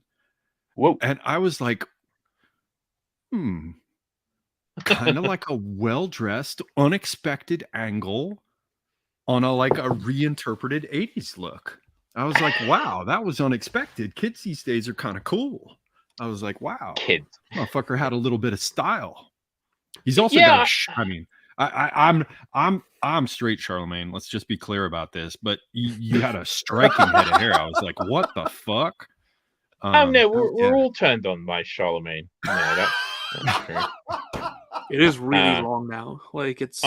Is it fucking based, man? Yeah, I'm never gonna cut it. It's. I mean, I've never met for aristocrats, and it's true. And no matter what, fucking Bronze Age Catholic aristocrats. So I finally got what I wanted for months, which was to get Bronze Age pervert to follow me. And he's been tweeting the stupidest things. Like first he tweets that you shouldn't have a beard, and then he's tweeting he's retweeting someone who's slagging off GK Chesterton, and he's tweeting anime girls. It's like Anime Girl Friday. I mean, what happened? What did I get roped into? And I will tell you, I do mean it. Like I heard him in his discussion with AA. I have not listened to his podcast, or whatever that thing is that AA recommends. But he's fucking smart. Oh, he's very smart. Yeah, I mean, that's very well he's read. Exactly. Yeah. I mean, that's the thing. I've listened. AA has sent me some material which I've listened to, and then I've listened to other material, like his Caribbean rhythms thing. And so he's so smart. And I'm like, this guy has really got it, and he shares a lot of, he had some opinions about certain things that I share. I've never heard other people articulate them. So I was very happy, but I forgot that he's on Twitter, he's a total retard. It's very And by the way, there's the fucking prick asking if anybody under 40 is here. Charlamagne and a guard are both under 40. So fuck you, by the way. Yeah, fuck you, whoever you were. I'm old, man. I am the oldest, but yes. Okay. I pulled up two bits of audio. First of all, this isn't proggy. This is the first time I ever heard Oliver. All right. Hello, everyone. What's up? My Cinders. I think that's what we're saying. Cinders, like that, with a Z and an A. I am joined today by Semagog. Hello, sir. How are you? Semagog. Hello, Semagog. He really does have less. Very good. And today we're going to be talking about advertising. Well, you said 2 words. I thought you were going to introduce yourself, but anyway, this was the first time I ever heard of you on this stream.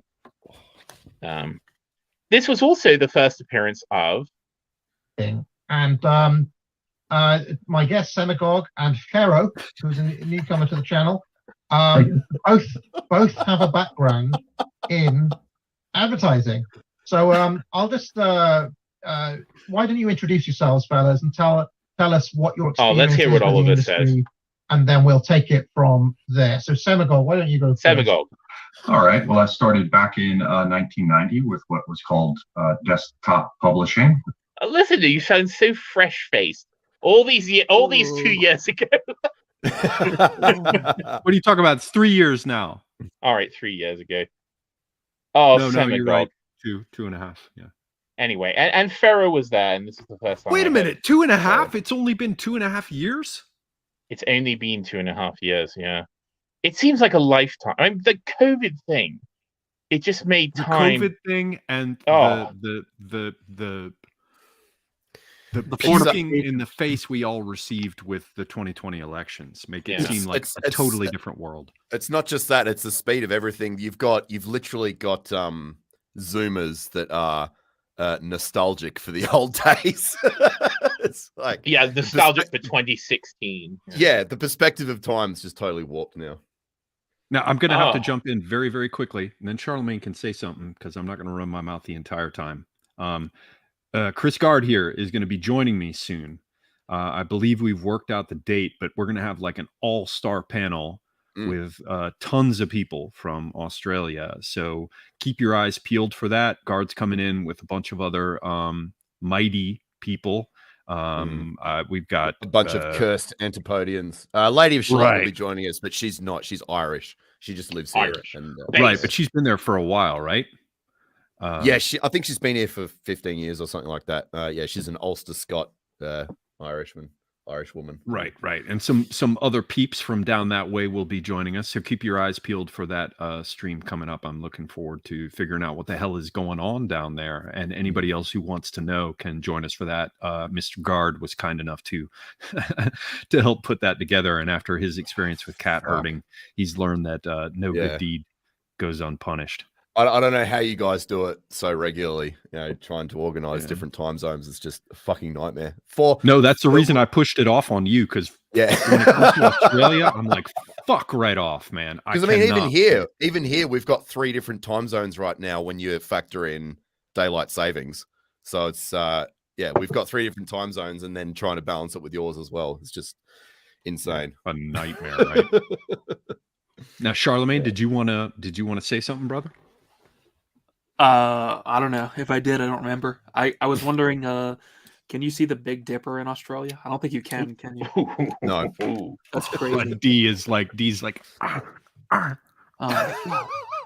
yeah, just I noticed the sky a lot now, and it's weird. Now that you can actually see the sky properly out in the countryside. Mm-hmm. Yeah, I could always see the Big Dipper. It's just like it looks way bigger now because of big sky, but it's just interesting to see the same familiar sky, like no matter where you are.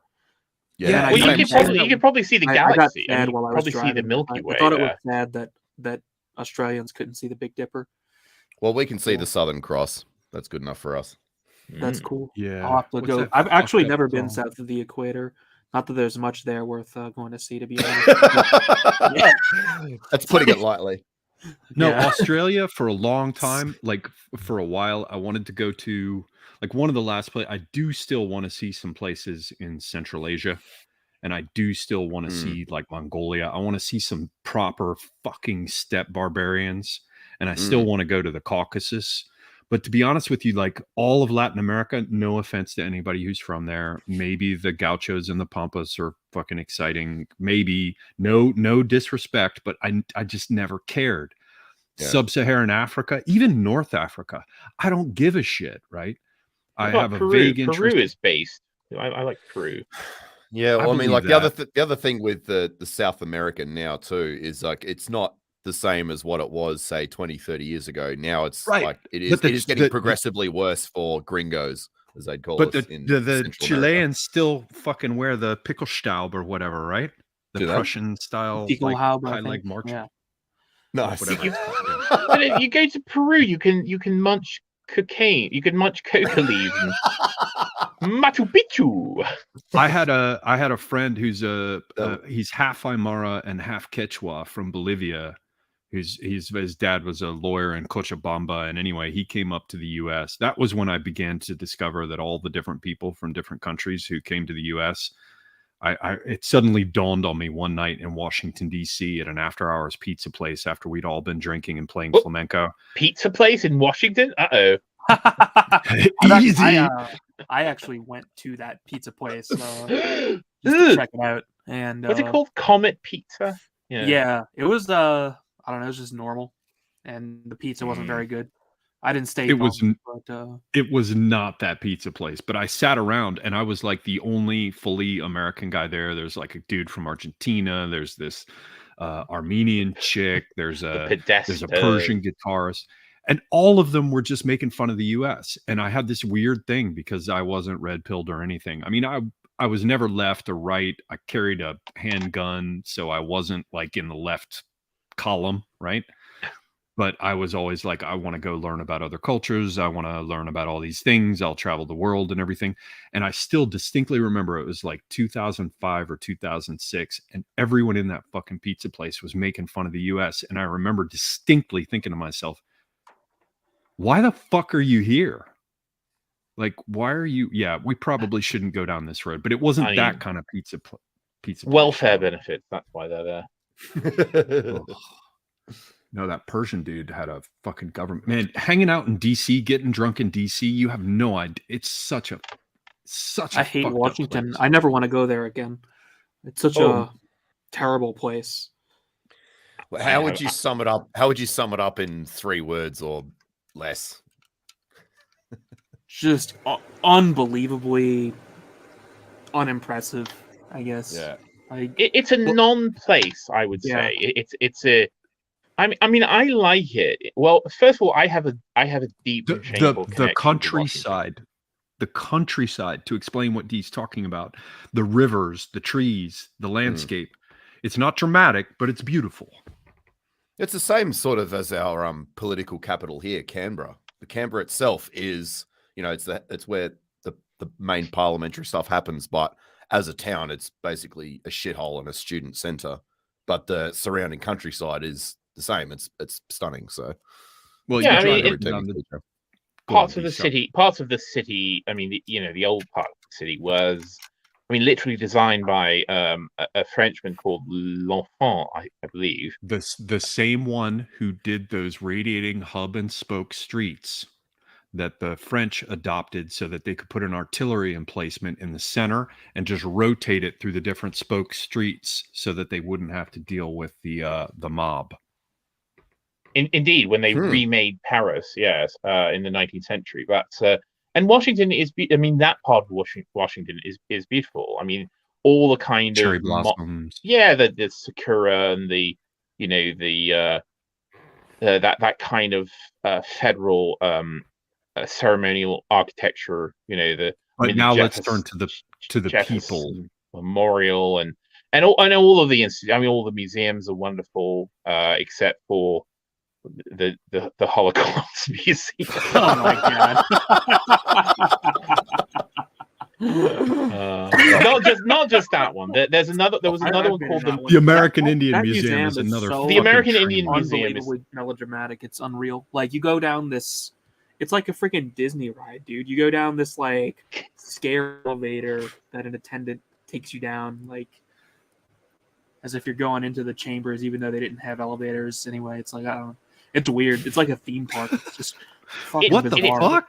And here's the pile of shoes. I mean, they all have. The museum is filled with piles of shoes from. Yeah, they all have the shoes. They shipped over piles of shoes from Europe to pile them somewhere else. Yes. Yeah. What the fuck? And as I said, there's quite a number of Holocaust museums who have piles of shoes. Yeah. The Museum of the American Indian is really ugly. It's just the building and the layout of the building is totally inappropriate for all the exhibits. The architectural design is a fucking barf pile. Yeah, awful. And they're not. They don't have the thing of like packed in shit to look at. You can tell that it's this huge building, and they just didn't have that much shit to put in it. Yeah. Yes, where they kind of everything is.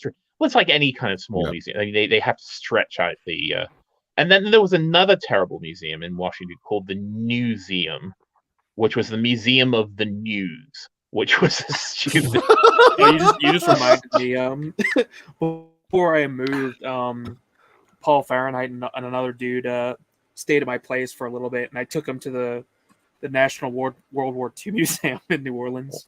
Wow! And there was, I remember, there was this moment where we were walking through, and like we all saw Anne Frank's picture at the same time, and just busted out laughing. Oh no!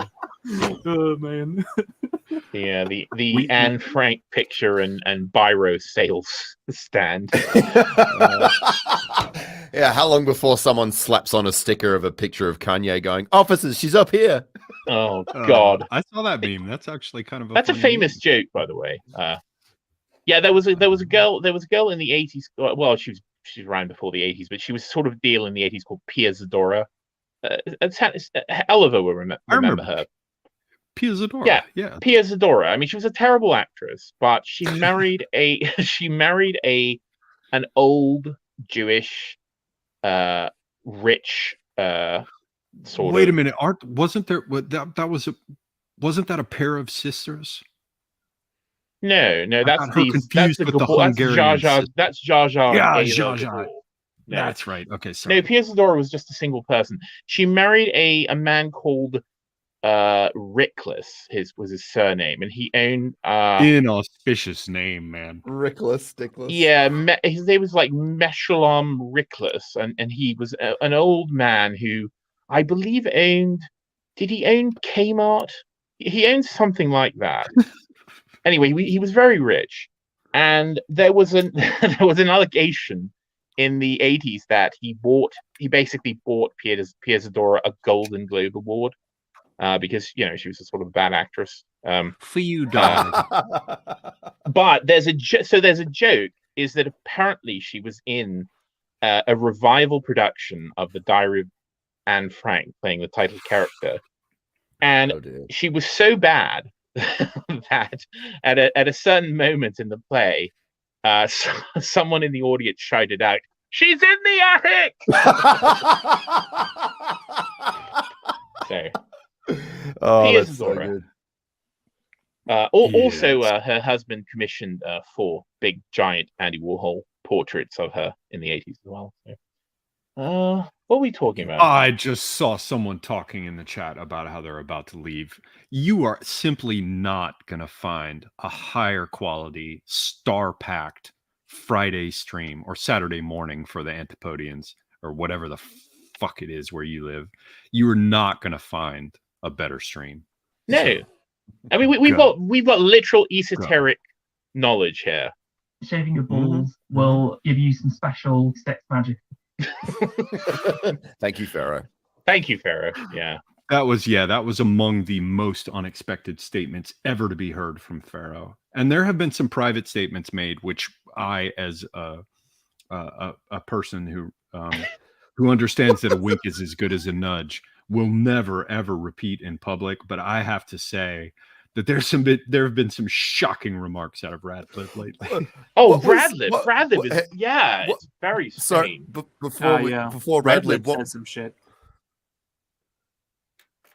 I was going to say, what was that? What was it that Pharaoh said on the Christmas ads? The twist on this is that the salt shaker's full of her mother's ashes. Yeah, the snow globe is full of her mother's ashes. Oh yeah, that's right. It was like the darkest thing Pharaoh has ever said. Pharaoh was really dark on that stream. Yeah, I think I was driving to work when he said, and I nearly crashed the car. I was laughing.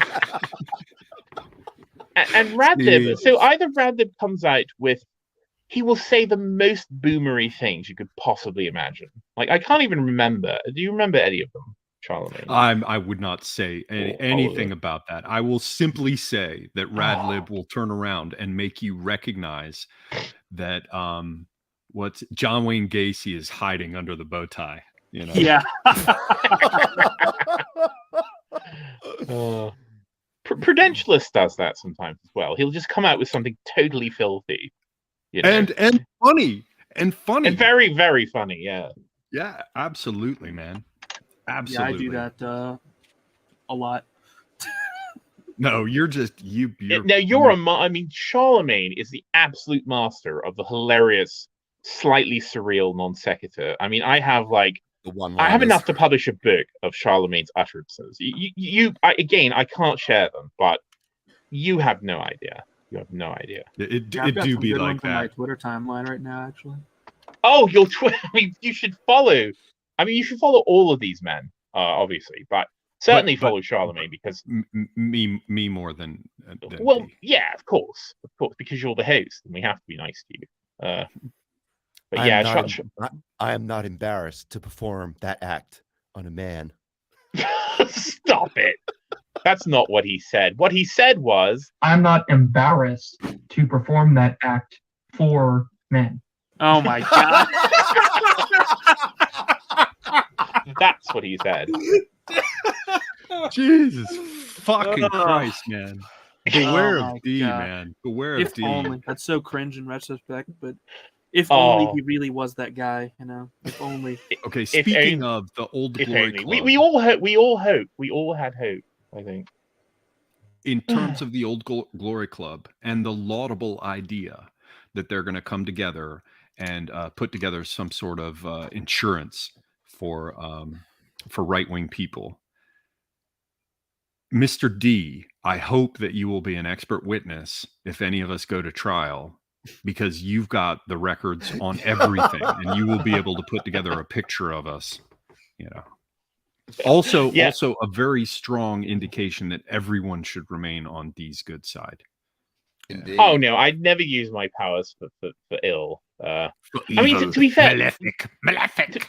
to be fair, the only reason that I do this, it's been a habit for years, is because if you've been on the internet as long as I have, Yes, you will know that the whole thing about the internet being permanent just isn't true.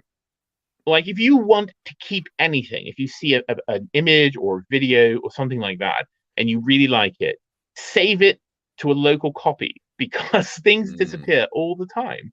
And of course, the other thing is that I'm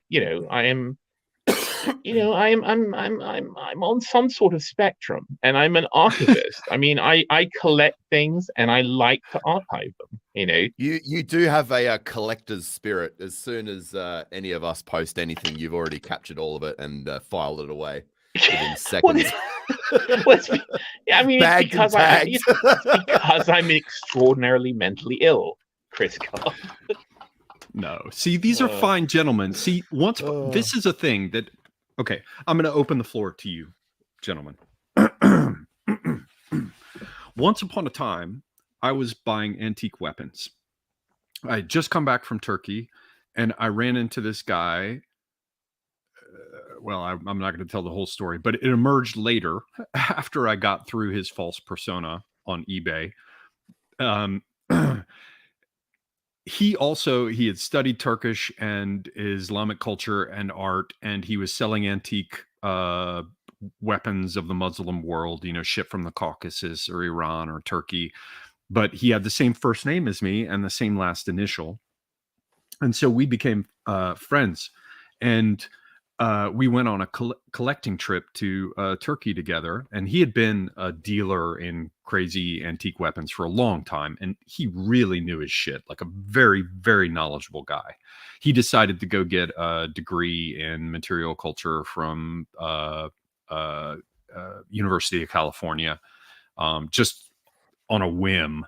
And immediately everyone at like LA County Museum of Art like dug him, and because of him, I got to go hang out at the Met because he had an ill-conted saber that like they took and showed in their collection. So I got to like go to the private party at the Met and everything. Like really, really knowledgeable guy.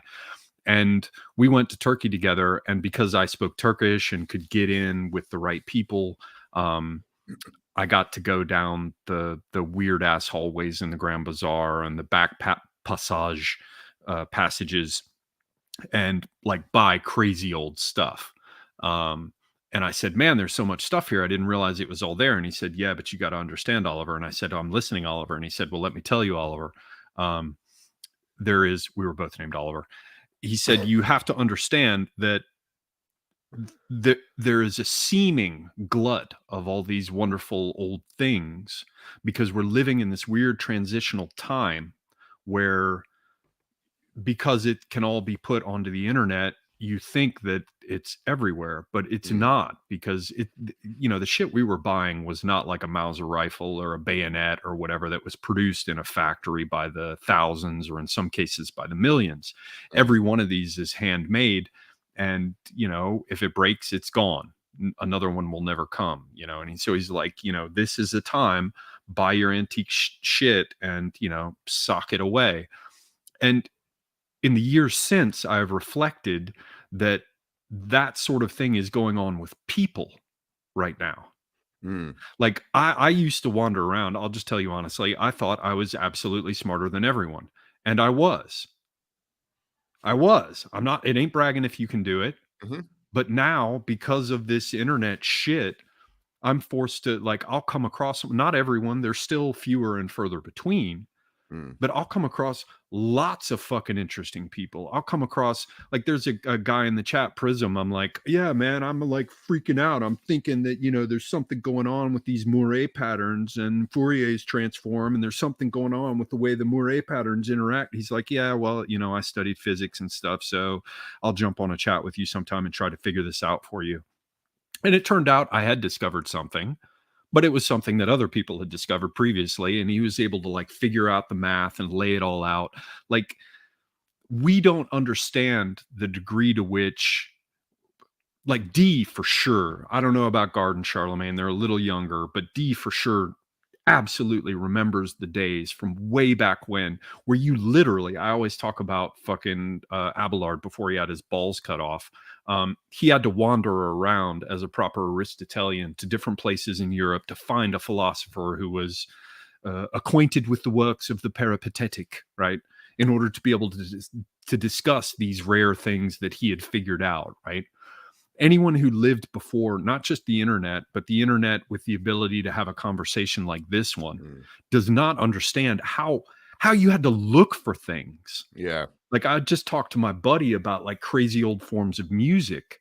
Like, D can probably remember the times when you had to, like, go to 15 different record stores and, like, pick through old vinyl to find, like, one old record. Like, we don't understand the degree to which the internet has made it possible for these few and far between people to seem as though they're abundant, and they're not, man. And so to just add hopefully somebody is taking care of the sex bots who are appearing in the chat, just to show that the internet also brings its fucking ridiculous poison. But it goes to show that all the people who are trying to drive wedges and create friction and fight over bullshit, it's just like, it's so fucking stupid. We're in a rare time where we can all actually talk to each other. Sorry, that started to sound too a bit wet-eyed, but I hope the point has been made. No, you are right. I mean, like, I don't know if it's this. It's probably because there's a massive self-selection bias happening with the sort of online connectivity of everything. But I mean, just in the case of much to Mr. D's chagrin of meeting up at these events and doing the in-person sort of thing, the sort of intellect that was just on average, in aggregate in this sort of collection of people at this event, with the self-selection notwithstanding, I was genuinely surprised at sort of the breadth of knowledge and depth of knowledge that a lot of these really young guys came to the table with. Like, I'm talking, most of these guys were Zoomers. So it's definitely a different sort of time. And you are right. I mean, you look at the sort of the research process one would have to go through pre-internet, where you would literally have to go through the library and go through the card catalogs. Look at you. You're like, what do they call it? A card catalog? Yeah. It's that fucking. It's called microfiche, and you never had to deal with it. When I was very young. But yeah, you compare that to now, and say for right now, I'm writing up a presentation for this convict history stuff that we're doing. If once I'm writing it up, I can literally just like Alt Tab, go to Google this specific little historical tidbit, and there it is right there. Okay, insert that into the presentation and carry on. It's like, whereas before that would take you weeks. So yeah, no, you are right. But there is a self-selection bias happening just by the fact that we're doing it through the internet anyway, and we're not restricted and you don't by understand geography. the fucking powers. Like, Gard can totally like guide some weird ass people in a loud yellow thing to, like, clamp onto big sheets of metal and drive them up a hill and place them on top of a house, and yet he can turn around and rip some fucking metal. So yeah. And Charlamagne is like, I don't know, we're not allowed to talk about exactly where you are, Charlamagne, right? But you're off somewhere in the beneath the moonlit sky. I mean, I'm in Montana in the Rocky Mountains. Gonna be a People know that. tycoon. Moving to Montana soon. A Yeah. Yellowstonian. Raising it up. Yeah, northwest of there. Waxing it down in a little white box that I can sell uptown. Oh, well, here's my Oh, fucking yeah. ignorance. I didn't even know that there was actually a place called Yellowstone. I just thought that was. Oh, the you name didn't of the know? show. Nah. What? Yeah, I'm it's a a retarded national park. Australian. I've been to giant, Yellowstone quite a while ago. Yellowstone is where Old Faithful is. Yes. Oh, right. Yes. Okay. Of course. Sorry. And It's Old also Faithful where is not as it's also faithful where now. the massive caldera is that's going to rise out of the ground and destroy the United States. Ooh, Yeah, and well, at least I looked into everything some west of the science. Rockies. I looked into some science on that, and it's probably just bollocks. It's just one of Yeah, those I mean, things where the look into the scientists are science. like, "Oh yeah, this thing's gonna this world." No, the ending shit thing has is blown up gonna-" before. To claim it's going to happen at No, any no, given yeah. time. Well, it's Yeah. it's to claim probably that going to it's gonna happen in the happen again. next 50,000 years. No, it's Right. probably not going to happen at all. You should watch some revisionist science on No. the caldera. It's actually a myth that it's like this periodic thing. It's a myth. Everything's a So myth, how come isn't it? Old Faithful isn't faithful anymore? It's not. Well, it faithful. is. I mean, It is I think- faithful. yeah, it is. No, I it's not think like it used to be. no, the timing is different. Drop the Oh. frog. Drop the frog in the gin. Good God. Someone in the UO comment suggested that Elon Musk isn't real, which I it's a theory I've never heard before. But That's weird. You know, people think space isn't real. I mean, for real. It's, oh yeah, oh well, that's a common. No cat. But no, for real. Elon Musk is literally it's just an actor. Like there is no Elon Musk. He's just No, they would have made him not look like he looks if they were inventing him. Trust me. You mean with the hair plugs and the And that weird sort of weird like fetal alcohols. Yeah. I'll stop it. He's a very odd looking fellow. He is. he's clearly quite as, intelligent. well, yeah, as cringe as Scott Adams is on a lot of things. He has this idea about Elon Musk, which is that like if he has this this lesson that he gives, because he does these stupid locals lessons for all his fans, and one of them is treat life as if you're in a simulation. And you look at someone like Elon Musk and all of his behavior, and he's literally operating in life as if it's a video game, and he's just leveling up. Well, he's an autism. I mean, he's a massive. I mean, if autism is real, which I don't know. Well, yeah, I've questioned this before. I do think that a lot of what people call autism is just Asperger's. Well, it's just male behavior. It's just male. Well, yeah, male behavior in a specific ethnic group, a specific set of ethnic groups. Well, yeah, the master race. Yeah. There's obviously dysfunctional autism, which we all know. Right, and that seems to be the real autism. Like, don't touch me, right? Yeah, but, yeah. That's proper autism. But like when they start saying like, oh, he's on the spectrum. It's all basically a bunch of what fucking bullshit. he's saying is literally that they're pathologizing normal hyper-focused male behavior of a genius. Yeah, Absolutely agree. Yeah, I just believe all psychology is a matter of principle. I mean, I think it's pretty clear that if psychology was just erased as a field, the world would improve by at least 10 times. I mean, probably would. I mean, I would be willing to sacrifice the very few good things to get rid of all the bad things. I mean, psychology, and also as everyone has probably heard this, but most people who go into psychology. I'm not talking about psychiatry or neuroscience or anything like that. I'm talking about psychology. Most people who go into psychology are fucked up, and they go into it. They go into it with the hope that they hope that they can fix themselves. Yeah, exactly. Like Jordan Peterson. Yeah. I mean, I studied psychology as well, and I basically came out of that thinking this is basically just a complete bunch of bullshit.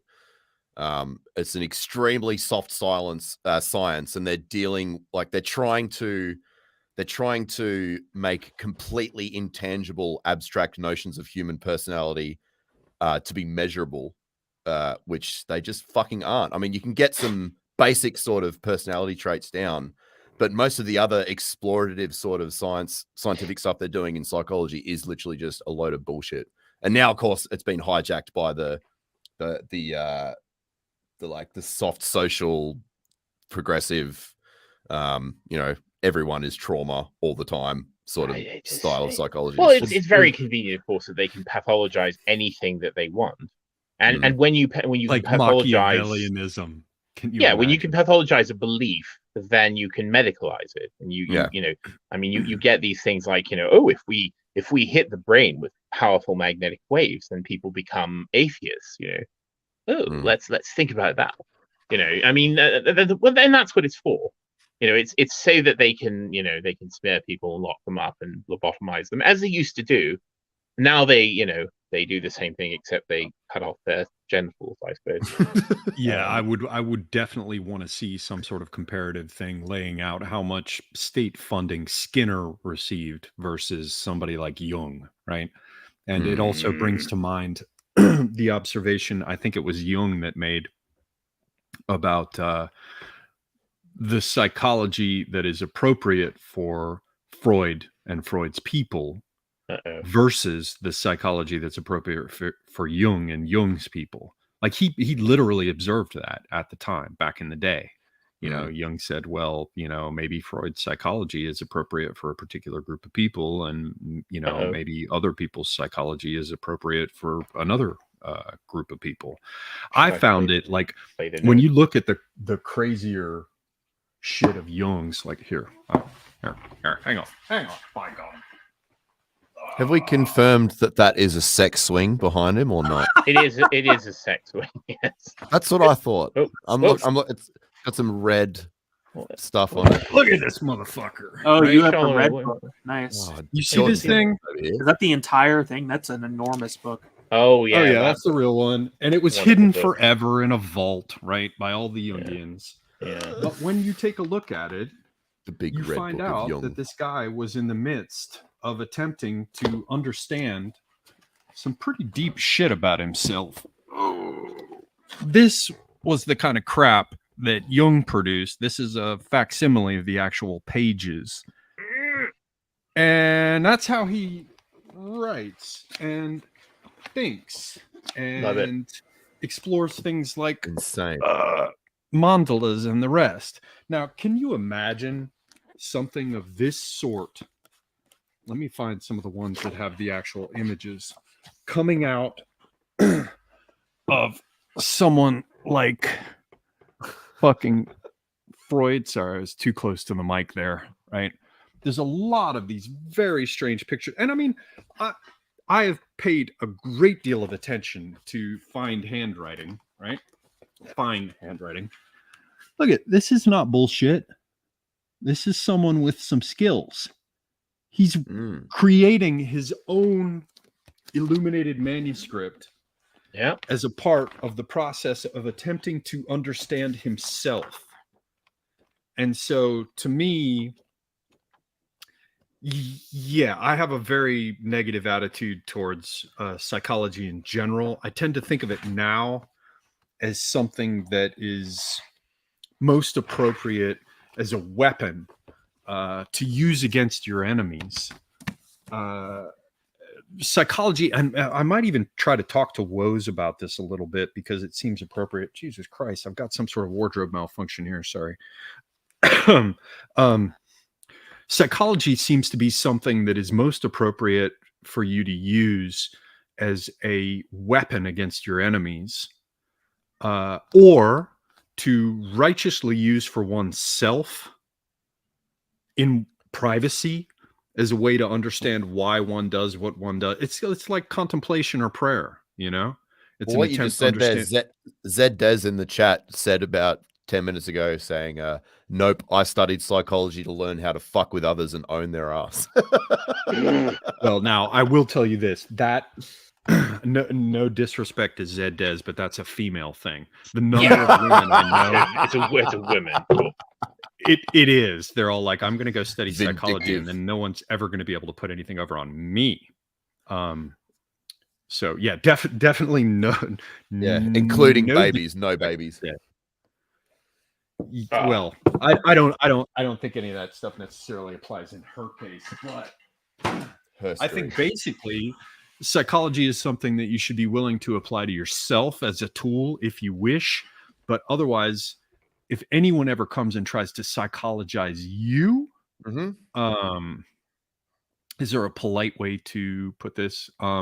They should retreat from the encounter with 5 parallel knuckly kind of marks in Minecraft, obviously. Yes. Yeah. Yeah. You are right. I mean, that there are definitely things that you can learn in its basic form, but it's stuff that should be just sort of kept off to the side, and definitely not should be part of your central toolbox for dealing with the sort of problems that we're dealing with at the moment. Like, this is something you can sort of toss off to the side and maybe have polite conversation with other people that bring up psychology. But other than that, it's like, don't use it as a guiding principle in trying to make any fucking change or try to win people over, because it's just, yeah, it's inherently feminine at the end of the day in its current form. I mean, note that Zdes has the clockwork orange eye as her avatar. So that should tell you all. Are you gonna go all Ludovico experiment? Oh, yeah. Red Crawvey droogies. Yes. Let's whip out our DSM-5 and psychologize Zdes for a second. Fucking DSM-5. The worst part is, speaking of AA, is of course that Mrs. AA is apparently studying psychology, and so AA frequently talks about her copy of the DSM-5, which is whipped out whenever there's any sort of argument. The worst thing is being with a female who is studying psychology. Yes. Worst thing is being with a female who is being educated. Take on me, take it on me, I'll be on. See, he can sing a little. Yeah, see, I can't sing. I can sing. I can sing very well. Mr. D's got a lovely vibrato. Well, thank you for noticing, Chris. Yeah, I was going to say though that women who are like English lit majors are definitely worse than women who study psychology. Women are bad all around. Hang on, young. I mean, there are those who also. I mean, so I've always been slightly interested in not psychology, but psychiatry and neuroscience, and the kind of backlash against it that happened in the 1960s and 1970s. Telltale brain. So, for instance, I am very interested in a man called Ronnie Lang, R.D. Lang, who was a Scottish psychiatrist, who then became sort of associated with a movement broadly called anti-psychiatry. Very, very interesting characters. I mean, anyway, I won't get into it, but I think there's, and I have the complete works of Freud. I mean, I can't remember how many volumes it is, and I've read most of it. And there's some very interesting things in there. Absolutely, it's good for depending on what you're looking for. Yeah. The way I heard it put was, it is very useful if you want to understand man as an animal. Mm. Yeah, and certainly as a capsule of a time and a social milieu, which Freud certainly was the embodiment of, and the way in which the family itself, not in the sense of the archetypes like the anima and the animus, the shadow and the rest from the Jungian side, but in the sense of the father, right, as this dominant figure, or the mother as a particular kind of hysterical figure, right? The sense that the child is imprinted at an early age by these, figures storming across the stage of life, like reading some of that, it would carry me back to those days when you're a little kid, you know, and like your dad would be angry and like seize you up or something, and you'd be like, holy shit, this creature that just lifted me up is physically like, you know, 10 times, well, 5 times my size, you know, and just is possessed of all this power. When you're a small child, you walk among them and they seem to you like these massive godlike powers Giants, stalking across the stage, you know? But there's much more than that. That's the problem. There's much more than that. Yeah, from what I've garnered from just that particular area of development is, funnily enough, that the father is actually the most crucial element in a child's life. And they do that by, you know, sort of life quality for children that grow up in single mothers or 2-parent homes or single father households. And for the most part, a girl raised by either a single mother or a single father will sort of fare the same in either environment. But as we all know, a son that's raised by a single mother is going to do fucking horribly compared to that if he was raised by a single father.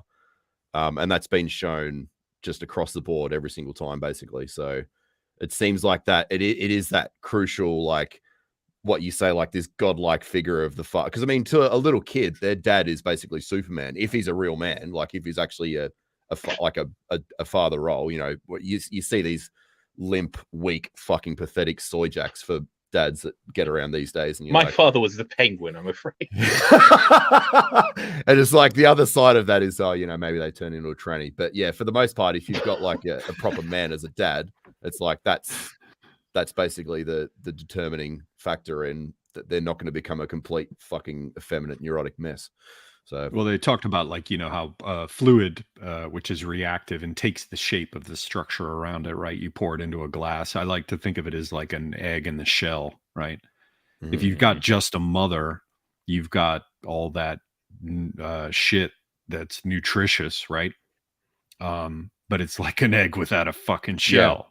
Yeah. And the father forms this shell, this protective thing, and it also, like, you know, provides a shape. But I've probably drunk, yeah. I should not be talking about fatherhood not being one.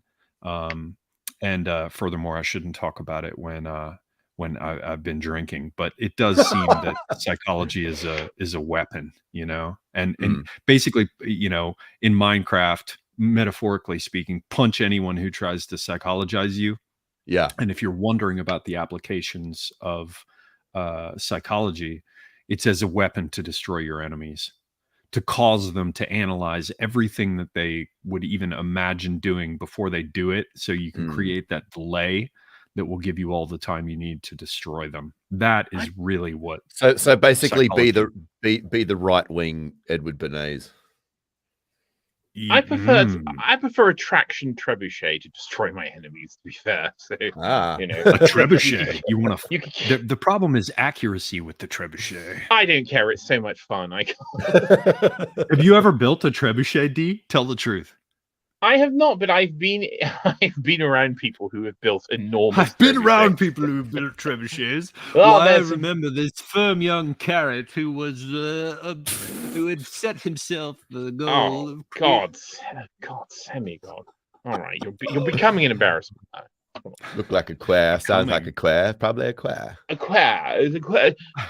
Sounds like a queer on the wireless. Bunny, you're queer. No attraction trebuchet, not attraction. Who are these people? I would expect your audience to be of much higher caliber than these. I've got some good core people, and then, you know. Well, my father was, so speaking of fathers, my father was a proper man. I mean, he drank scotch and beat my mother. The thing is that he was just a terrible father. I mean, you know, the worst. Yeah. I mean, to terrible father in that I very, very rarely saw him, you know, which is of course the central problem of growing up with aspirational posh parents. That is the norm in the sort of upper class, is it not? Yeah, all those striving to to exist on the foamy edge of the upper class. Yes. Yeah. But you know, I mean, he collected Shakespeare quartos, and I mean, he was perfectly decent. But And certainly, some of your taste must have been shaped in that respect with your own book collections. well, obviously, I mean, I adored books from a very young age because you know, our house had an amazing library. I mean, which I was not certainly not in my young years. I mean, very fairly not meant to avail myself, but I was sort of given the impetus to start my own library, and I've talked about it before. I mean, you know, one of my favorite books to have read to me before I could properly imagine it myself was Edmund Spenser's The Fairy Queen. Yeah, I mean, so yes, I suspect that my appreciation for books and objects and collecting may have come partially from my family, but you have to one of my admit, man, grandmothers had a extraordinary collection. I mean, unfortunately, you know, I was far down the inheritance chain from that, but you know, I mean, I'm talking about Matisse drawings and things of that caliber. So, sadly, you know. But your dad read you from Spenser? Well, my no, my nanny. Your nanny, yeah. Oh, well, I don't remember my father ever reading anything to me except like the Financial Times. Well, that's a right on fucking nanny, man, to be reading from the Fairy Queen. Oh, wonderful! I was certainly blessed. You know, I mean, of course, in the end, you have to contend with the fact that this person was, you know, paid to like you. But yeah, a wonderful. Well, that's not entirely true. They a lot of them tend to grow attached to their. You're right. Yeah. I mean, you know, no, I think they do. From everything I've seen, even you know, there was a certain age of mine where you find the nice groove and you just sort of basically plow through ranks and ranks of all pairs. And you know, so from the other side, I learned that you know, there were lots of Scandinavian au pairs in Turkey when I lived there, and you know, so you learn that those women actually do become. There's no way. I mean, you spend that much time around a child, you bond with them. You know, Is Charlamagne still alive? Yeah. I was just thinking about how much I don't like Ukrainians. I also hate Ukrainians. Let's bond about how much we hate Ukrainians. I have to say, Thomas77 came on, and I was like, "Yeah, man, you know, you're known for your colorful observations about Ukrainians." The king of non sequiturs, Charlamagne. I love it. Oh, I love you, Charlamagne. You know what? When I used to, when I was doing my flamenco shit up in DC, there was this one blonde chick. I want to say Marta. I can't remember her fucking name. She was a good dancer, very good dancer for, you know, basic flamenco stuff. Like she could rip out a basic alegrias or do a sevillanas or whatever. And I remember we had all been drinking and hanging out at the bar, and they had finished their performance, and we're all standing around. And she's like, "Yeah, I'm from Ukraine." And I'm like, "Okay, man, what do you dance?" She's like, "Yeah, I studied dancing in Ukraine first." And I was like, "Show me some shit." And it reminded me, to be honest, years later, I was like, okay, that's why Lomachenko has good footwork in boxing, right? Like she was a fucking good dancer, man. And she showed off some like Ukrainian moves. And I was like, hell yeah, man. Right on. Right fucking on. And, you know, to go back to people like Lomachenko, I was also like, yeah, right on. Ukraine this, Ukraine that. But I tell you what, the more shit I see from this war, I mean, I want to say not all, but God damn, it makes me have very little patience for Ukrainians, mainly because of how we're being worked on their behalf, you know, and how they're being worked on our behalf. I can't reveal anything yet, but Charlamagne and Prude and I are going to be doing a stream here soon on Polish ideas about Prometheism. Hopefully it's going to be happening next week, which will hopefully reveal that what's going on there. Sorry, Charlie.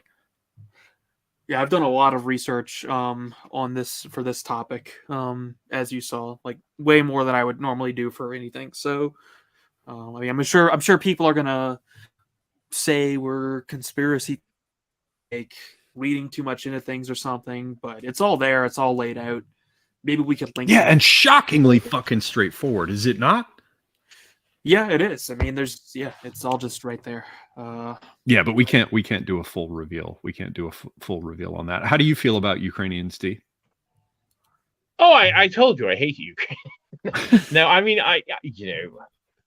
I certainly have seen a lot of wretched things coming out of Ukraine since 2014, and especially, of course, since last winter when the latent pleasantness began.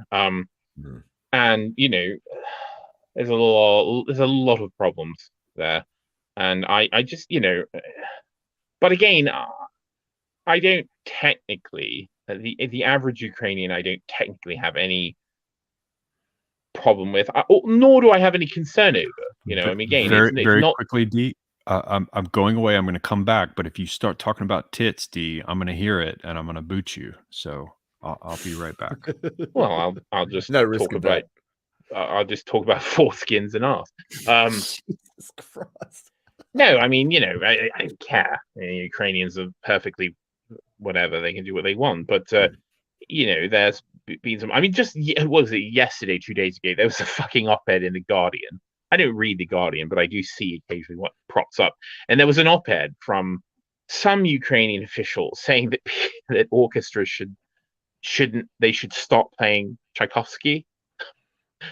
No Tchaikovsky over the Christmas season, no Nutcracker, because of course we support our. I mean, these fucking pestilential scumbags, and of course, I mean the Ukraine. The sad irony is that the sum total of Ukraine for me is the fact that that little flag is a 100% indicator that someone is a fucking twat on social media. As soon as I see that flag, I just get rid of. I just block them. I don't want to. I don't want to hear anything. I don't want to read anything.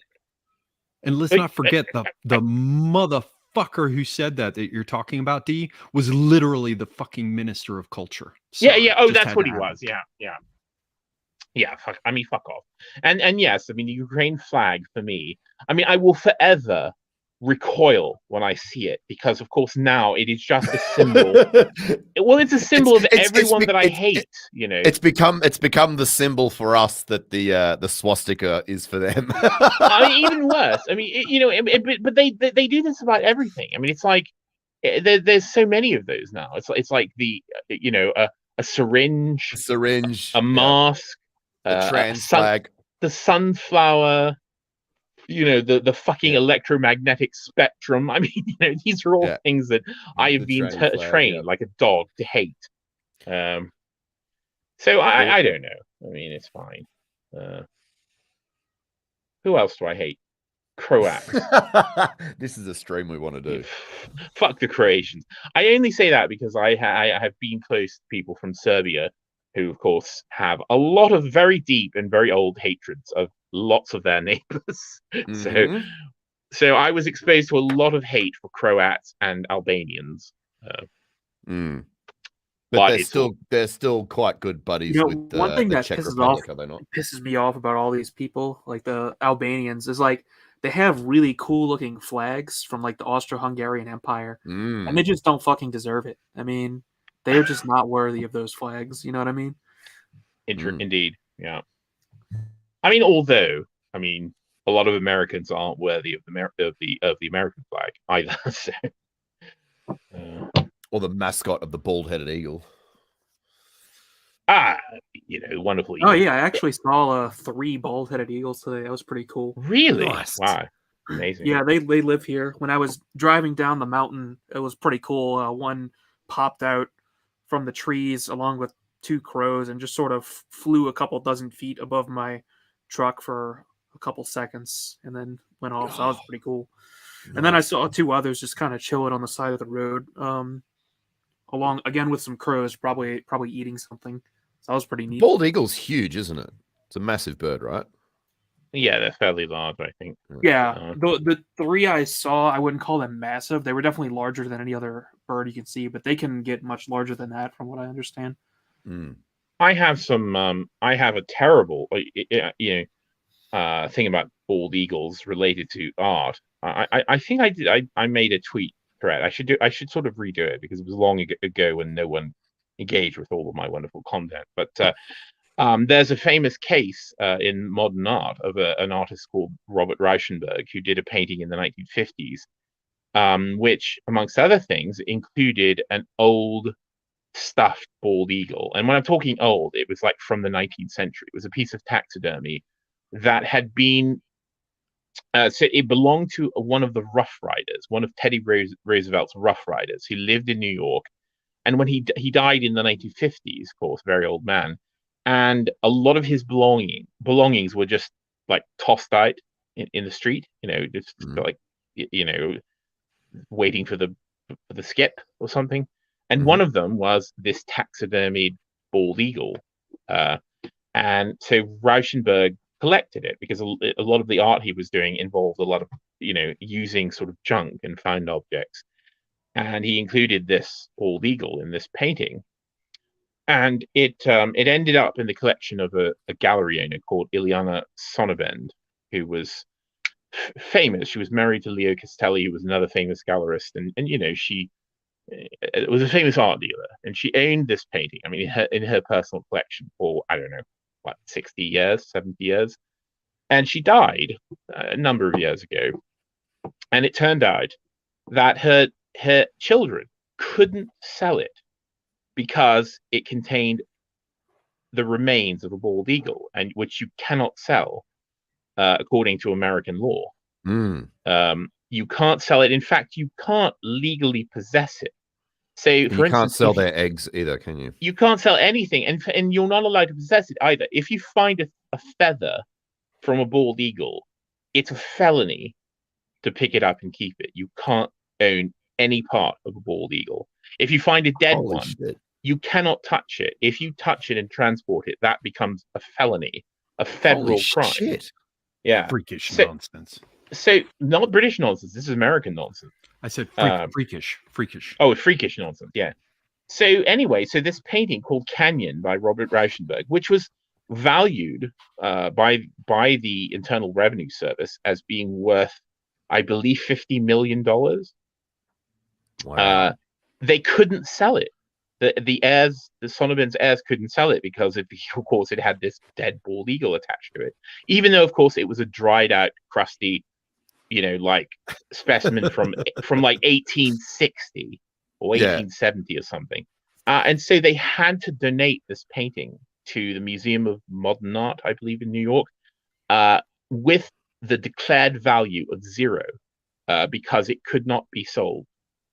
So that's how insane some of the laws against tampering with bald eagles are in America, which is, of course, why Benjamin Franklin prudently observed back in the 18th century should have been a turkey. It should be the fucking turkey, because the turkey's never going to be endangered.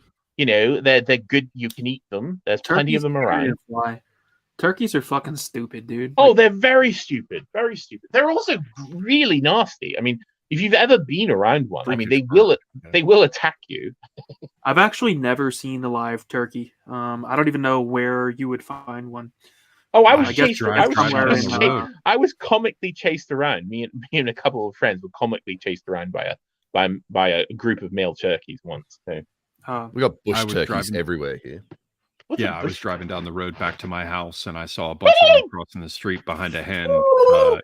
Just like a bunch of ducklings behind a duck or something. Yeah, they're all. They're awful. Wait, where is it? 1 minute. Eternal classic. Here we go. Zeke!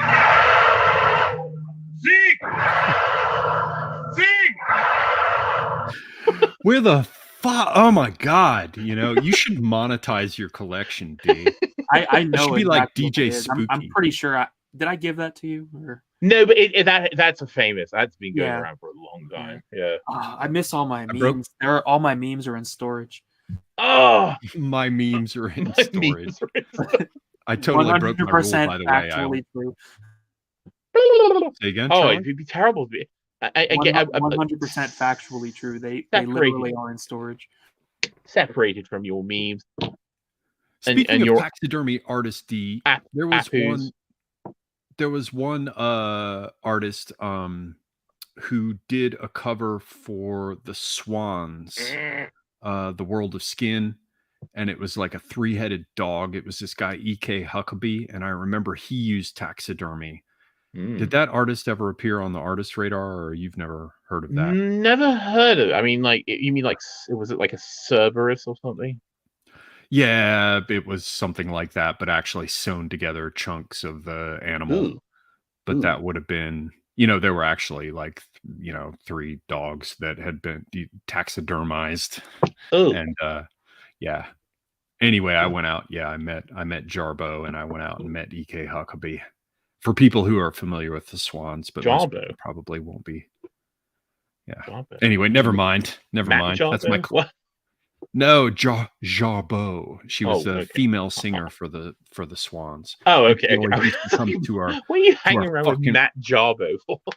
Yeah, I don't even know who that is. I mean, Jarbo herself was pretty fucking freakish. She was all like middle-aged by the time that I met her, and she would show up with the New Yorker, but she would tear the front cover off so nobody would know she was reading the New Yorker. New York. Well, to be fair, bad fucking sign. To be fair, yeah, Matt Jarbo Don't tell me you read the fucking New Yorker, dude. What was he? Are you kidding? God sake, I didn't read anything. No, the New Yorker isn't. No, that's an embarrassing thing to read. Yeah. I mean, the New Yorker hasn't been good since like 1948. when did 1944? Yeah. When did Dorothy Parker and Will Cotton? When did they all leave? Yeah. Excuse me, Mundane Nat. That's what he was called. Oh, I believe it's been less than 2 hours since your last cigarette, sir. It is. Yeah, it's been 1 hour. Yeah, I totally broke my rules because of baking. Absolutely. But I'm still short of my daily maximum, so yeah. I went and got myself a fucking cigarette and a whiskey because apple juice. I have no beer. Apple juice. I'm having my last ale and I have nothing else. I thought you stopped having any liquor. I did. Yes, I did. Ale is not liquor. Well, that's why I'm drinking wine and ale. You know. No, I am limited what I can have. I can't have my 2 bottles of gin a day anymore. Right. I'm not joking about that either. I have this. I play this game of you know, just being lenient with myself, which is once I started drinking like half a bottle of whiskey a day, it's like, all right, it's fine. It's not a full bottle of whiskey a day. But if I drink a full bottle of whiskey a day, it's like, oh, it's okay. At least it's not 2 bottles of whiskey. It's not 2. Yeah. Just slowly. No, I mean these are 5%, so no problem. But yeah, I had a local cider earlier. Very good. Nice. I've been drinking those. Probably too much. Probably 1 a day is too much. You know. No, come on. No, you've got to have a certain amount to open up. I bought a bottle of bourbon over Thanksgiving because I was making a cake that I was going to use bourbon in it, and so I had a lot left over, and I tried to have it, and I just felt. I mean, I literally can't drink it. I can't drink spirits anymore, which is really awful because, of course, I love them, but.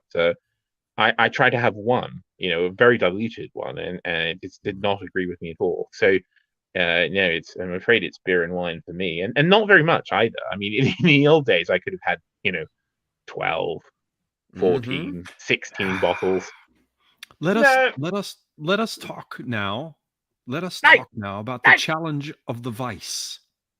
The challenge of the vices that confront us. Not in a dark way. Not in a dark way. Oh, we must find a path of light forward so that everything is not a dark, cloudy sky and a forbidding horizon. We must find a way to confront the things that we can no longer do in a way that frames it as constructive. Okay, first No, thing is nope, take nobody's away buying. take tobacco and alcohol off the list of vices, and we're fine. Yeah. See, you're 30. I would have been right there with you. I'm down from 35 cigarettes a day to 7. Oh, well, I used to be a heavy smoker, probably about the same amount, but I've just completely replaced them with cigars. And someone earlier was saying, "Oh, I only smoke. I can only smoke 5 cigars a week." But it's like, yeah, that's probably about right. It's probably Yeah, about there's right. a person. There's an intruder. God, get your gun. What? That's my What? wife. That's my very pregnant wife waddling around the backyard. I just saw a human waddle past. Stop them now! Yeah, she's at that point now where she's doing the like that Oh walk. bless. Oh bless. Oh, God. I love that the fucking Brits say bless and we say bless your heart. Bless. Oh, bless his heart. Bless his heart. The Cornish, oh bless. Oh bless. Oh, bless. Yeah, There cigars has are to be a wonderful. way to.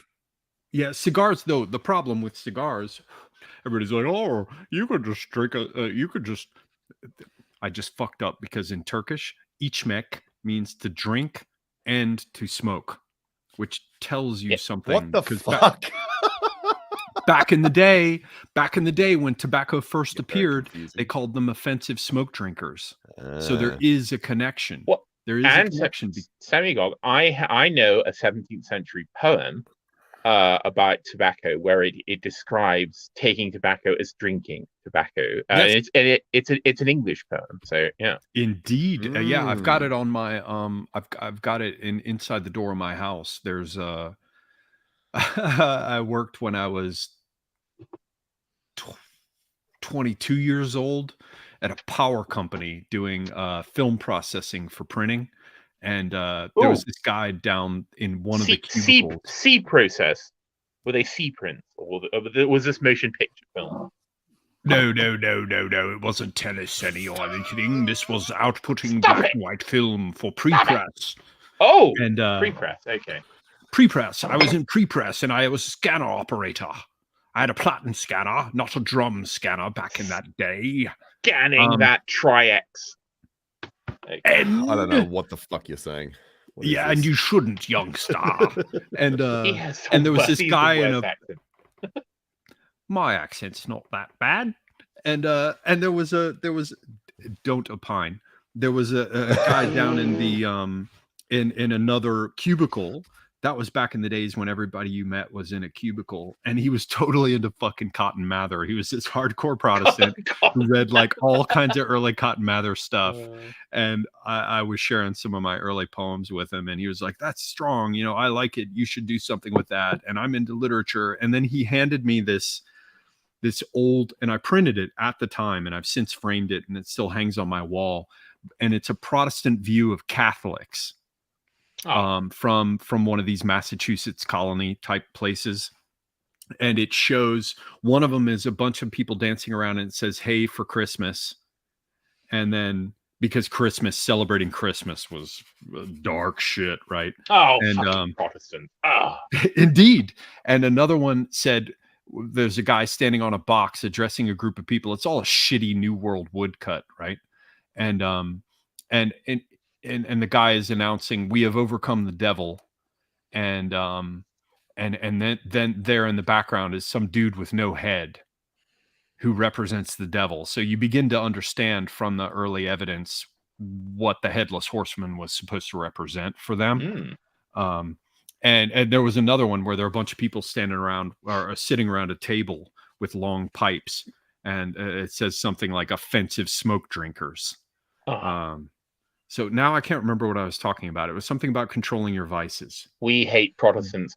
Do you want me to? Jacob here says Puritan fuckstains. Yeah. And C123 says really hate Protestants sometimes. Fucking prots. Yeah. I mean, terrible. I mean, the one. Yeah, awful. Anyway, this is very. Shall I read? It's only 4 stanzas. Shall I read this poem that I mentioned from? It's actually not from the 17th century. It's from the 16th century. Oh, yes, of course. Okay, it's called a religious use of taking tobacco. and this is a very novel take. You won't find this one being discussed in churches these days. By Robert Wisdom, and it exists only in manuscript. It's at Trinity. It's kept at Trinity College, Dublin, MS 877, and it was written before 1568. The Indian weed, withered quite, green at morn, cut down at night, shows thy decay. All flesh is hay. Thus think, then drink tobacco. And when the smoke ascends on high, think thou beholdest the vanity of worldly stuff gone with a puff. Thus think, then drink tobacco. But when the pipe grows foul within, think of thy soul defiled with sin, and that the fire doth it require. Thus think, then drink tobacco. The ashes that are left behind may serve to put thee still in mind, that into dust return thou must. Thus think, then drink tobacco. Who did you say wrote this? A man called Robert Wisdom. Can you please send me that poem? I'm going to turn that fucking thing into a song because that is amazing. Do it. Based the fucking amazing. bard. It is amazing, isn't it? Yeah. I can't remember where I learned of this, but yeah. I must say that, and I've said this in the past, some aspects of this, you know, maybe in direct messages, DMs, where the groundlings would not be able to understand the depths of the discussion. But you're turning into Dr. Strangelove. There is something about Protestantism and the idea of one's own conscience that as an American still rings true, right? But for fuck's sake, man, there's something about Catholicism that just seems based, realistic, just fucking realistic, man. Wow. Like the idea that you're supposed to, let me move my microphone further away if I'm shouting. It seems as though that there's a realism, a pragmatism about Catholicism that makes sense, right? Indeed. Whereas the Protestants are just, you could still have your little glass of wine and have some sort of fling and then confess about it. Whereas here it is. I've summarized it, my friends. The Protestants make the perfect the enemy of the good. Changed my mind. I don't want to change your mind because it's true. I mean, the problem, of course, is that that type of Protestantism, certainly Puritans and such descendants, who were very quickly the kind of torchbearers for Protestantism. I mean, it's a utopian ideology. I mean, it's like AA says, you can praise the kind of righteousness of Calvin's Geneva, but Calvin's Geneva couldn't survive. It just didn't work. Who wanted to fucking live in Calvin's Geneva? Calvin. Who wanted to live there? 0% crime rate. Turnip seed wants to live in Calvin. But yeah, we say this with all the greatest love and respect for Turnip. Indeed, because Turnip has his own unique power. I mean, I don't even like Oklahoma, and Turnip makes me like Oklahoma. So, I mean, yeah, I mean, I I love Turnip, but we certainly do disagree on this, and we do so quite openly. But, you know, that is the problem with that strand of Protestantism. I mean, of course, then you get the kind of Church of England strand of Protestantism, where they basically remove the entirety of the religiosity. And of course, my problem with all of it is the removal of now I've lost my train of thought. Is the removal of ritual, you know, of course, because it's turning a ritual based upon the experience of the body into an abstraction. Yeah.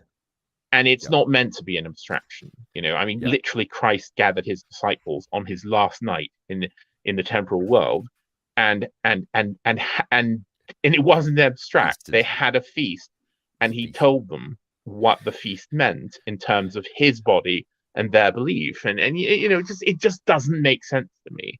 Yeah, what was the analog that I brought up a while ago? It's Talmudic. The Protestant version is Talmudic and cerebral compared to the embodied version of the. It certainly is. There's some stuff that I'm not allowed to talk about yet because it's still, God, my friend's fucking article. It's so fucking brilliant, and I'm not allowed to talk about it, but it has to do with the origins of a particular musical tradition, which is thought to come from another place, but it doesn't. It turns out it comes out of Lutheranism, and it's so fucking unexpected that no one is going to start with D, does it?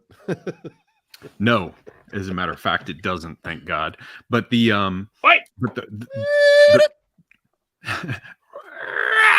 drop the frog in the gin. You mean the note D. The note D. D natural. Okay, yeah. However, there is an aspect of Lutheranism that I've discovered after hearing all this stuff from my friend. Luther had this hardcore thing where he was trying to return to this Old Testament view of things, you know? And there is that aspect in Protestantism. It's hard to say, isn't it? Yes, it's harder to say the further I get into my drink. Whereas Catholicism remains quite easy to say when I'm drunk. Yeah, Catholicism, you know. But there is an aspect of that musical. Well, anyway, let me come around to the other side and defend the Protestants. Have you guys ever heard the no, that one note? Have you guys ever heard shape note singing? Yes. In fact, that's powerful. Yeah. Shape note singing. Yeah. Shape note singers, man. They have a square. They form a square of the chairs for whatever the congregation is around. And this has to do, Turnip could come in and say quite a bit more about it because it has to do with the various great awakenings and the religious movements that burst forth in the US. Also, my friend Jolly Scholar knows a lot about this and I don't, but Jolly Scholar is the one who turned me on to it. And so what happened is the Protestants in the United States decided that the people should be taught how to sing in these particular ways as a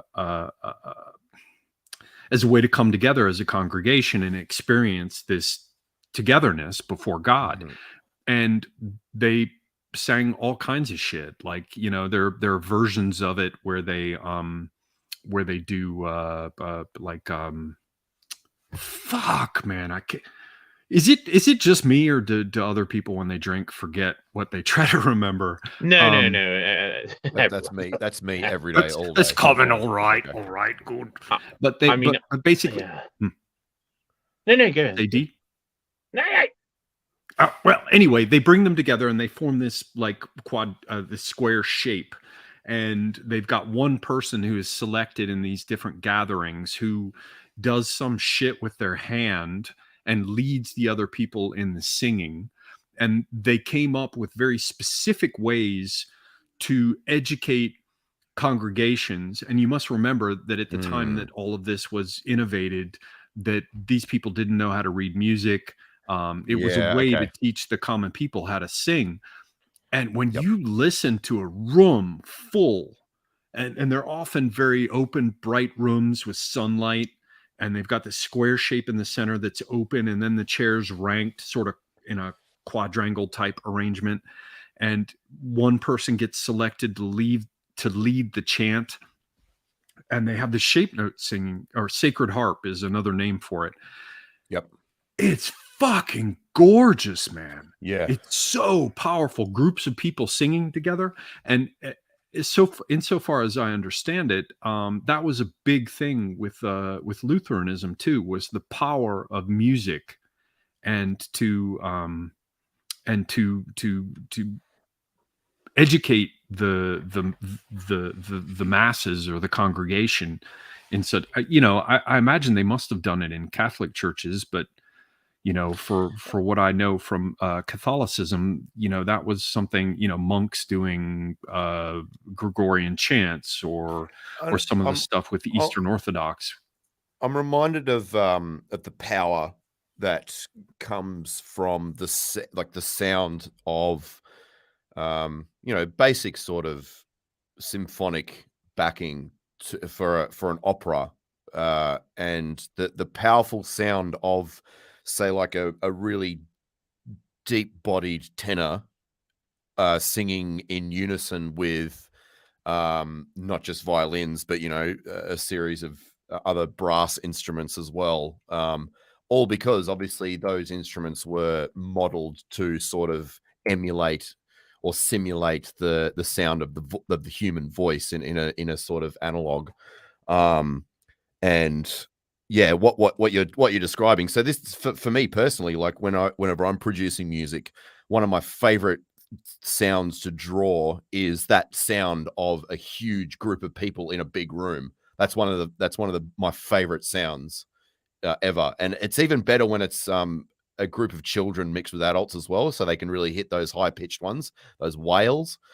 But yeah, like what you're describing is I think it's core to sort of the I guess the transcendental part of humans is this the voice. And I wanted to, I now recognize, remember why I brought it up, because Dee was talking about ritual. And I will grant still that the Catholics have, I mean, come the fuck on, man. When you've been working on it for century after century after century, you're going to have some, you know, mileage on the odometer in terms of figuring out how to run. Do you notice that when you are actually in that environment, say in a cathedral with an enormous choir and a congregation singing along, that you actually feel it in your body? Like that's actually probably the most powerful experience. Of course, they know how humans work. They know how humans work. You know, I mean, you also say that, Semigog, but I would caution you is that yes, we've known for over 1,000 years how to conduct a ritual, and yet for some reason in the 1950s and 60s we decided to throw a lot of that knowledge.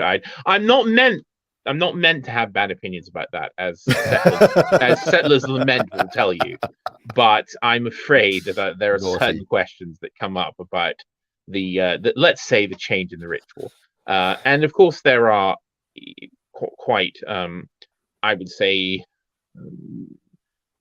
niche opinions that say that the ritual became invalid because of those changes, because of course the changes were so great that they basically invalidated the ritual, you know.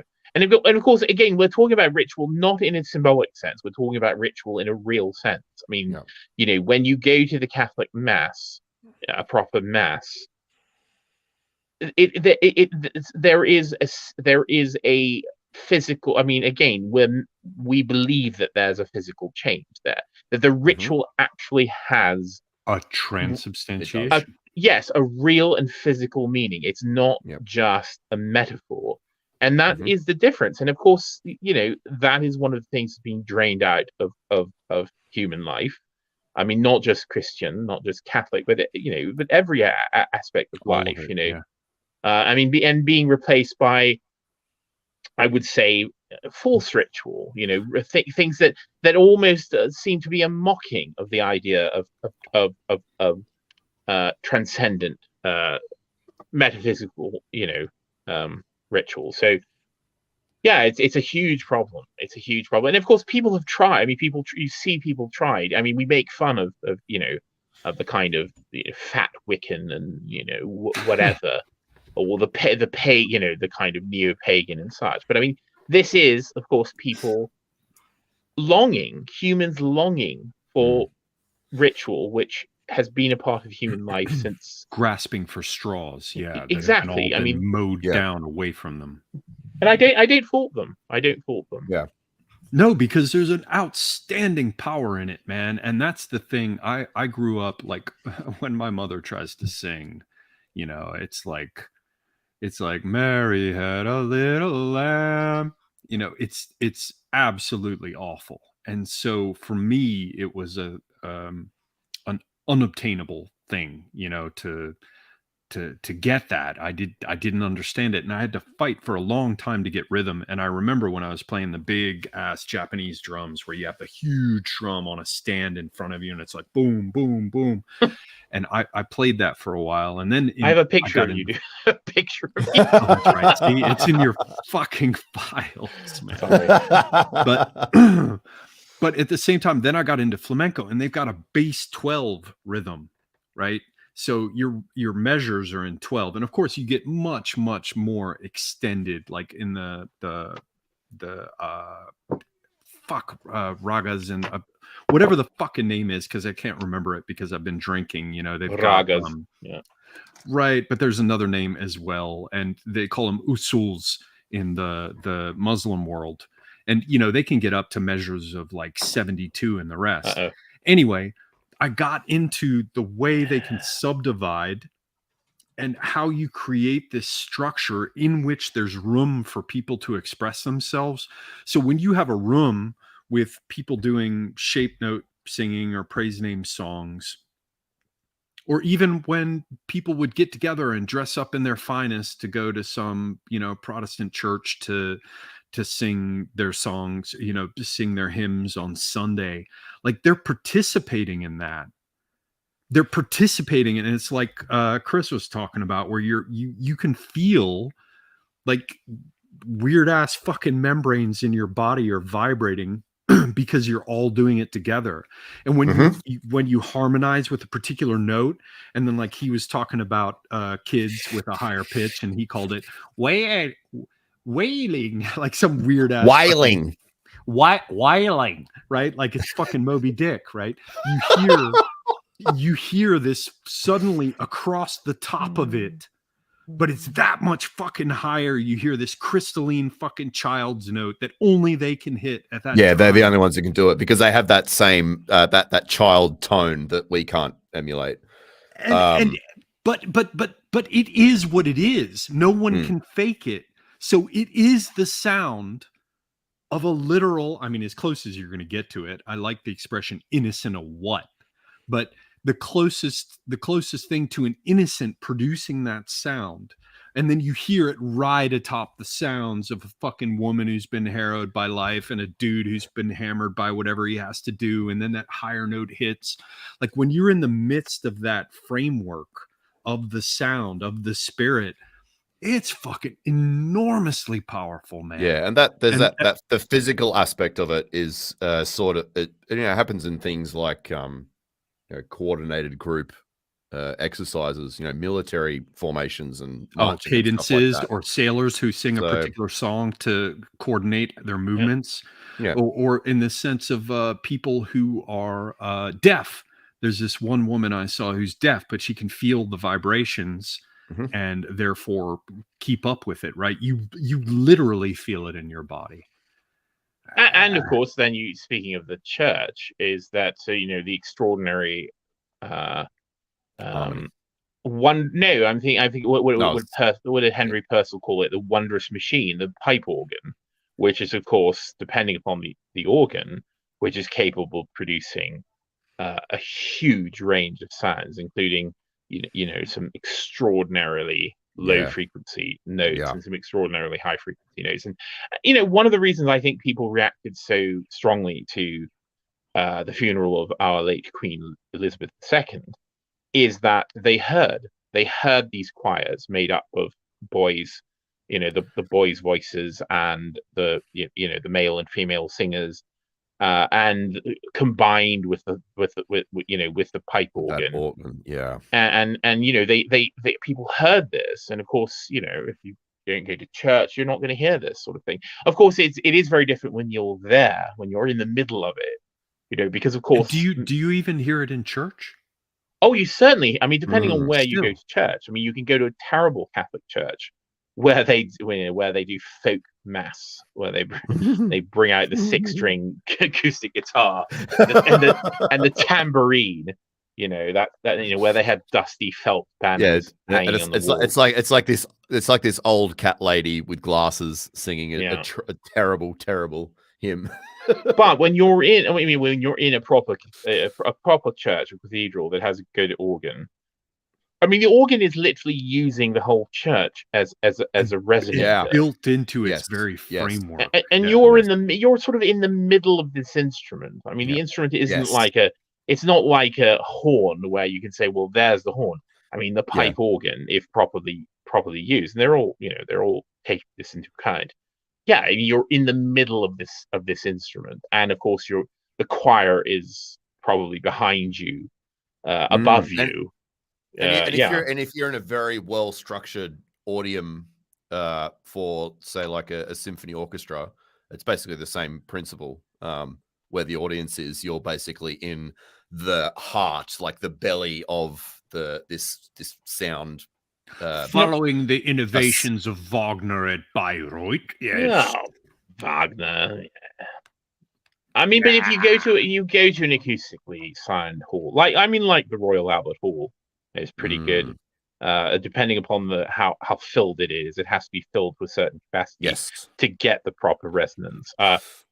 Carnegie Hall in New York has absolutely incredible acoustics. I was lucky enough to be able to make sounds on the center of the stage in the empty hall once, and it's really weird. It's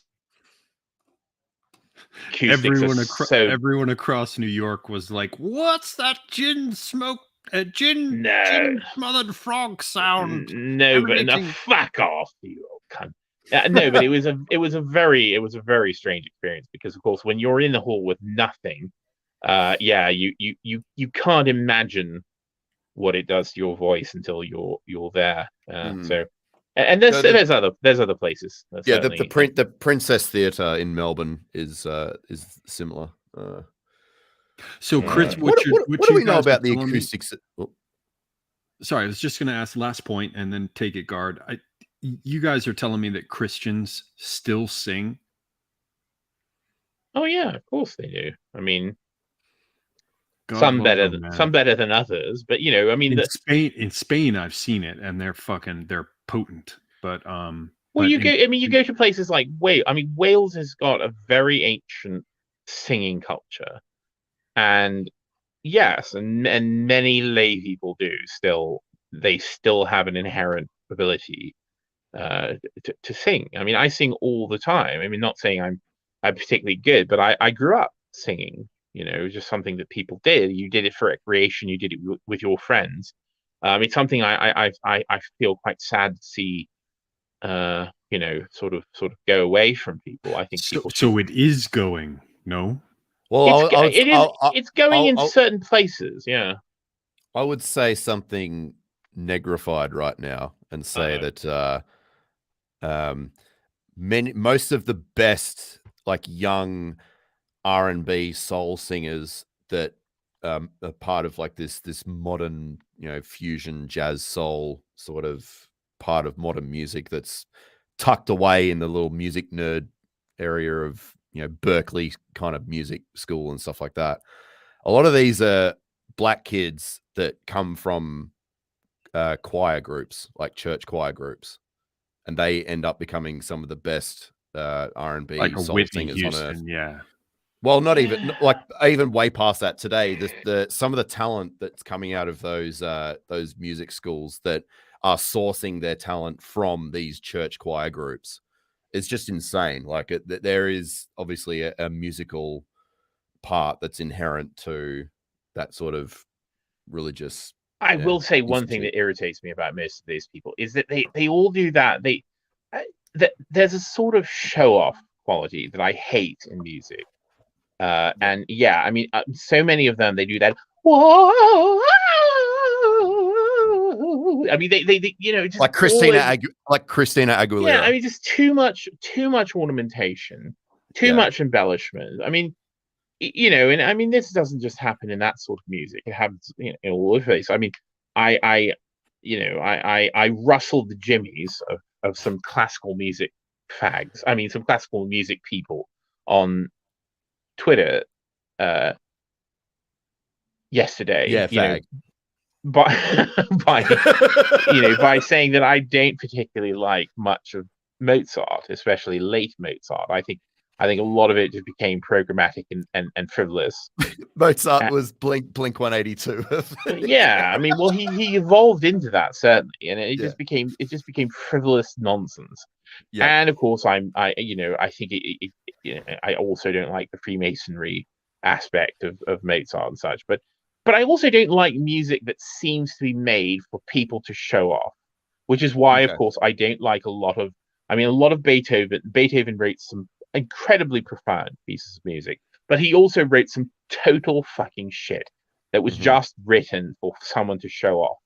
Yeah. And a lot of the 19th century dissolved into that. I mean, I think of someone like Rachmaninoff or Liszt.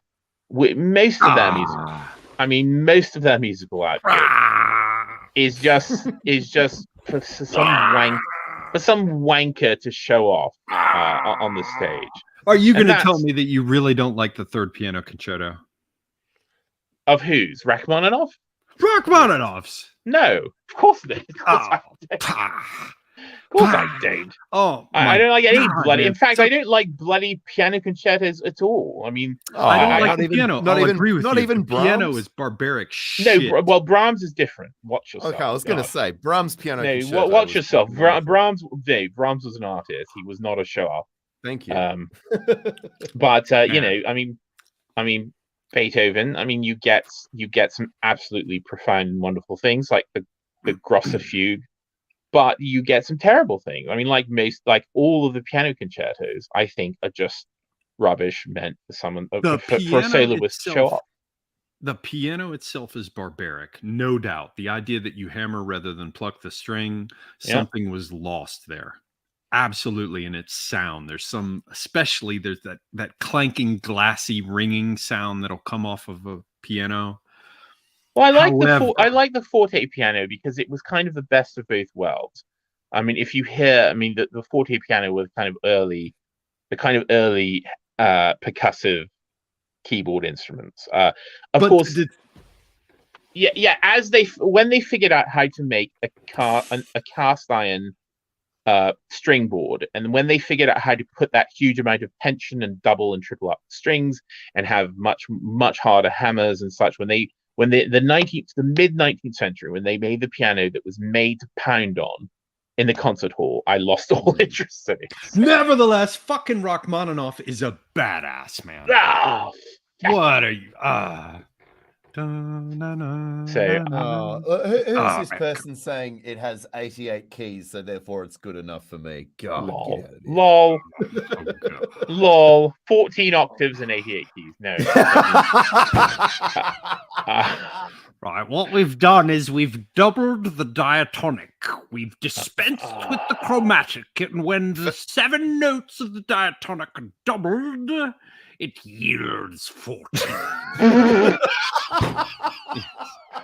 I've got to go, fellas. I've got to make a dinner for a dinner party. I should probably go as well. How long have we been here? 15 hours? Yes. It's not a 5-hour stream, though, so you were close. Goodbye. Mr. God, thank you very much for joining us. Charlamagne, goodbye. I will invite everyone to stay tuned in the future for our Australian. I'll do it. I'll do Twitter Space. We can all get back together, except for Charlamagne. I want to go back. All right. Bye, God. Bye, God. All right. D. Oh my God, man! This business with Rachmaninoff. This is going to be. There's a gap that's opened up between us. It's you probably like Chopin. Hello. Oh, hello. I lost you there for a minute. I was going to say you probably like Chopin. No, I hate Chopin. No. Oh, I don't hate, good. All right. I don't hate Chopin, but I just find it's all right. I mean, there's a few that are fine, but I've had very difficult problems with the 19th century. You know, I mean, for me, Schubert was after Schubert died, Schumann does nothing for me. Yes, and the 19th century is an ugly time, no doubt. Just terrible time. It just, and again, I'll tell you what. I hate to sound like a one-note person, but the problem is that music went from being an aristocratic form that was meant to be participatory and to entertain people in a gathering of fellow aristocrats in a court or in a noble house. In the 19th century, it became a public spectacle because, or of course, the likes of Nietzsche with a household piano. Yeah. Yeah, I mean, that was but later on with the household piano. But I mean, certainly in the early to mid 19th century, the focus of music became the public concert hall, which was not when you're talking about Bach, or or even Haydn to some degree, Handel, all these people from prior generations. Their musical focus was either the church or it was chamber music. It was music written for. But the church was still for the great mass of the people. I mean, yes, Bach but was, it of wasn't course, composing but for Lutheran services. I'm going to come out with the heart of all this, Semigog, is that the primary audience for the 19th century concert hall was women. I'm not joking. That became the audience base for the mid 19th century concert hall. It was bourgeois women who were free, and it all went downhill. And it became men like Franz Liszt, being a show off for women, and it just went into the toilet. As such things ineluctably do. Yes. Indeed, and of course, and actually the home piano, I mean, the trend in the later 19th century of everyone having a parlor piano was actually a positive development. Pianos. Yeah, upright pianos, what do they call them? Spinets, all those things, because it returned music to the home.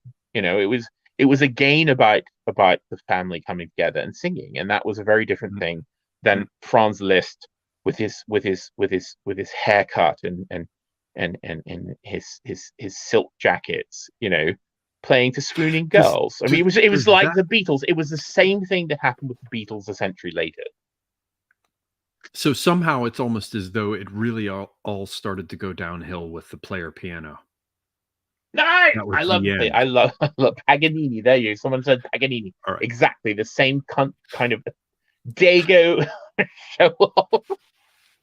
Charlie, jump in here, man. He's talking bad about your people, man. Maine. No, it's not my people, really. I mean, I have a lot of people, I've got some Sicilian, some French, some German, Ooh. Oh, so you're almost as muddy as me. I got French, German, Greek, Italian, and English. You got Sicilian, French, and what? German? German. At least those three. Yeah, I'm pretty muddy for sure. Yeah, but you're mostly French and Italian. Yeah, no, yeah. I mean, I don't really vibe with the meds, I guess we could say. You don't vibe with the meds. You like olive I'm oil. mostly French and Italian, but I don't vibe with the meds. Yeah, you like olive oil and mass, don't you? Come on. Okay, yeah, that's fair. I do have a huge problem eating like cheese and cured meats. I guess that's like the French and Italian parts going on. Oh God, dang! Oh, I love it so much. You mean you have a huge problem? Meaning just you eating want too much of it, just like yeah, same here. Oh, cured meats, cheeses. Oh, although the Germans do perfectly good cured meat as well. And the Germans, and particularly the Austrians, do very well with desserts. Oh, they really do have rich, heavy desserts. Austrian desserts are amazing. I mean, one of my favorite things is like the Sachertorte. I mean, that combination of the right pastry and the right chocolate with apricot. Wonderful. Love it. Can we go ahead and take a moment with whatever time remains to us to celebrate the goodness of the frog? So, D, what would you say everyone should accept and understand about the power of the frog? What should accept and understand about the power of the frog? I mean, I will say that, I mean, the French. It's just. I mean, I'm an unabashed Francophile. I absolutely love French cooking and their general attitude towards food, which they may have learned from the Italians. I mean, of course, there's the persistent sort of idea that Catherine de Medici. Right, Catherine de Medici showed up and she brought. I mean, she brought cooking to the hopeless Gauls. Perhaps that's true. I don't know, but the French attitude towards food and towards life is something I've always quite liked. That this. I mean, it's enjoying pleasure, but not in a vulgar kind of way, not in a let's go to Dubai kind of way, no gold leaf, chocolate fucking sundaes or something, not that kind of shite, but just this pure enjoyment of the kind of culture of food. And I think any great society also understands that food and eating and the community that surrounds it and the aesthetics that surround it is just a fundamental aspect of human life. And any great culture has that as one of its core tenets, as the French do. And go on. You recommended to me that wonderful book of English cookery. So would you say that your English conspecifics also understand in their heart of hearts, despite their denigration of the French, do you think the English also understand the glory of the shit that you not eat? Anymore? No, not anymore. No, it was killed. That spirit was killed. I mean, I think they did. And again, this is the tragedy of British cuisine, of course, because British cuisine was once great, and it was completely destroyed. Like so many other things, between 1914 and 1945, it was deliberately and systematically destroyed. And then, of course, the remainder of the 1950s, which people don't realize, Britain was under rationing for a substantial part of the 1950s, well after the war. And unfortunately, like so many bits of brainwashing that occurred during those times, it just basically bred, that period from 1914 to 45. It just completely destroyed any expectation, any pleasure in food. I mean, everything. The British went from the grand tradition of the of the roast beef and the wonderful fruits of glorious vegetable gardens and such to powdered eggs and fucking powdered custard and margarine and all the shite that it never recovered. I mean, most Britons today have the worst palates and the worst kind of crap. I mean, there's so many people that make fun of America in terms of cultural ideas or food or things like that, but you certainly can't be British and seriously criticize anyone else, because of course the British palate was ruined. So but it was sadly, really that business of them being knocked down from their position with the full malice aforethought of the U.S. after World War II. Yeah, I think the U.S. and also people in enemies, foreign and domestic, I shall say. I mean, it's not to say, of course, but Britain also had a hand in the kind of food revival that started in the 1980s and 90s, and in a way still continues. And there's a wonderful culinary things that have come out of Britain since. So, I mean, it's not a total wasteland, but I mean, it's nothing. It's got nothing compared to the French, and of course, the French went through World War One, and in a much more serious way, given that some of the battles were fought, quite directly on their territory, and with World War II as well, and yet some reason they didn't fall victim to this psyop. I've recently imagined with my French friends that is a result of their Gallic nature, that they simply even in this horrible era that we are all forced to live within, they simply won't accept it unless it tastes good. So it's like they're a group of slaves, just like every other nation is today. Nevertheless, there are ones that will throw a national tantrum if they don't get good brandy and, you know, good desserts and, you know, delicious things. Yeah. I often think of it that way. They're like, fine, make us slaves, but you better fucking feed us right. Yeah. And, although I hate to say, but there is also a creeping degeneration of French attitudes towards food. I mean, if you look, there's some very distressing kind of data indicating kind that of parallels the presence of McDonald's and exactly. I mean, it is the kind of vast growth of that type of market in France, which yeah, I mean, ugh, horrible. So globalization is no one is safe. Yeah, and when they fall, we're all fucked because the Italians too, because their cuisine does deserve full recognition. It certainly does, and often gets, you know, pushed into a corner relative to the French, which, as I'm sure you recognize, is absurd. But when even the French will put up with it, everybody else is going to be fucking eating, you know, ground up bug carapace meal by that point. Because if the Gauls of these territories, who for so many centuries have, you know, been willing to, you know, pull out the pitchforks and torches in order to respond to some, you know, drop in the quality of what they eat. If they accept it, we're all fucked. So yeah, dark days, man.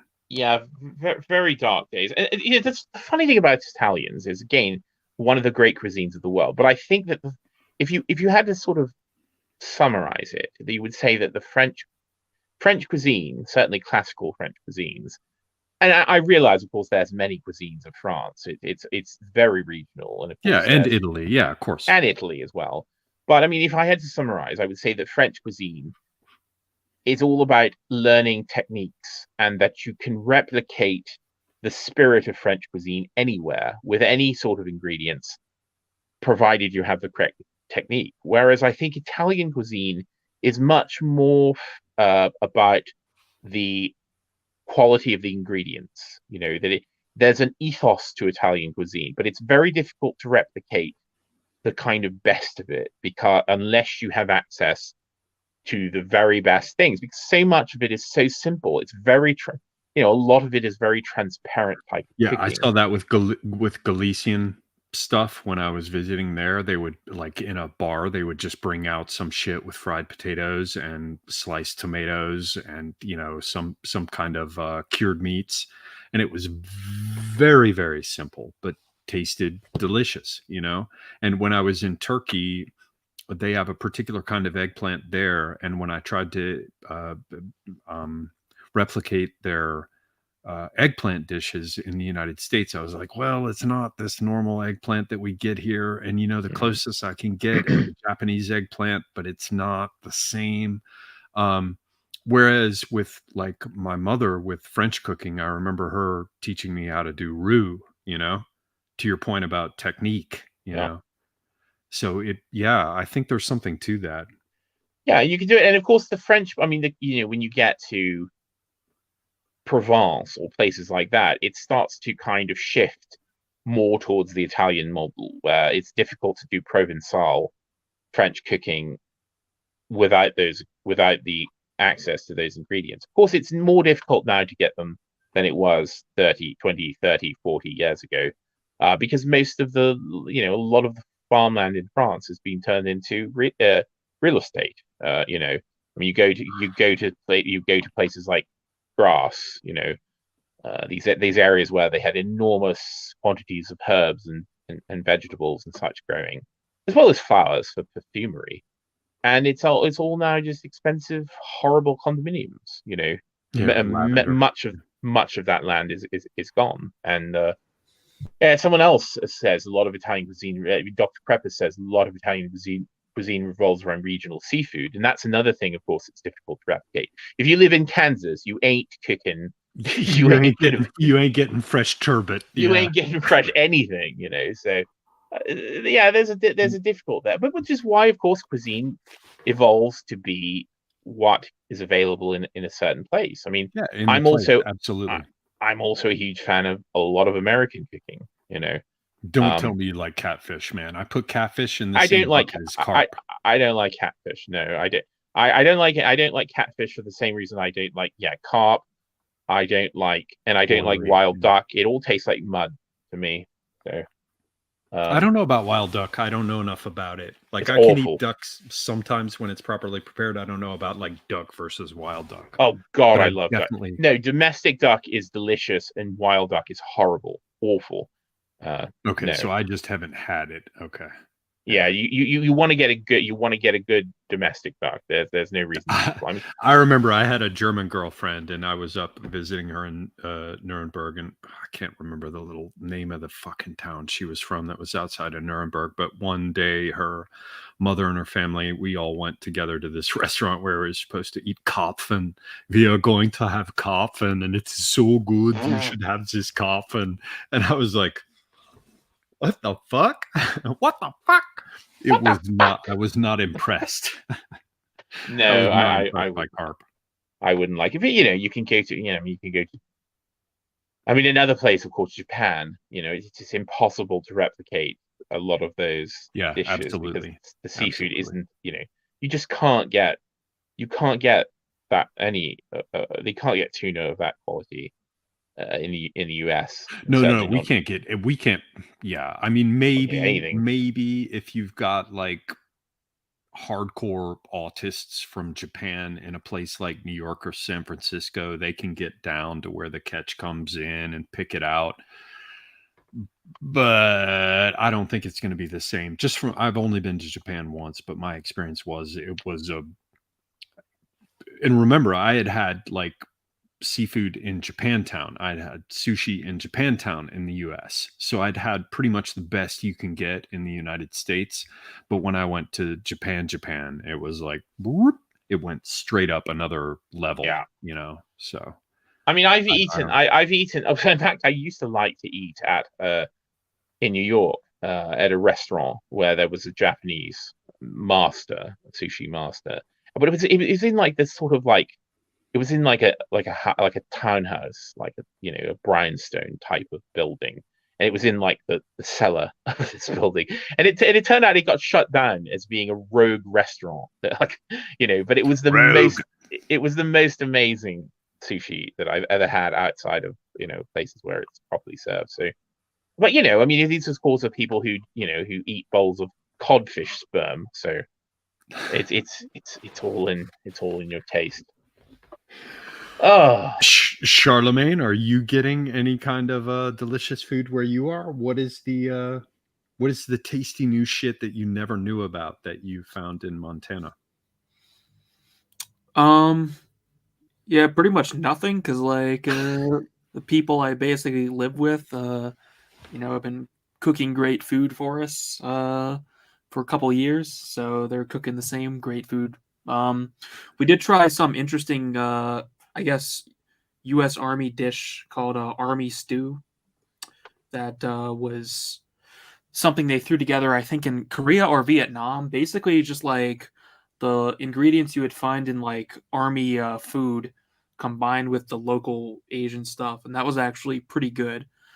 As far as like legit local cuisine goes, I haven't really been to many restaurants. But by the way, in Montana, they don't call it cuisine. Yeah, I mean, there's some good food here, but it's mostly just like typical American fare. Right. I imagine it's like have really like great game. fresh beef. Don't you have like caribou or something? That you have like moose. I mean, we have elk. Right? Moose.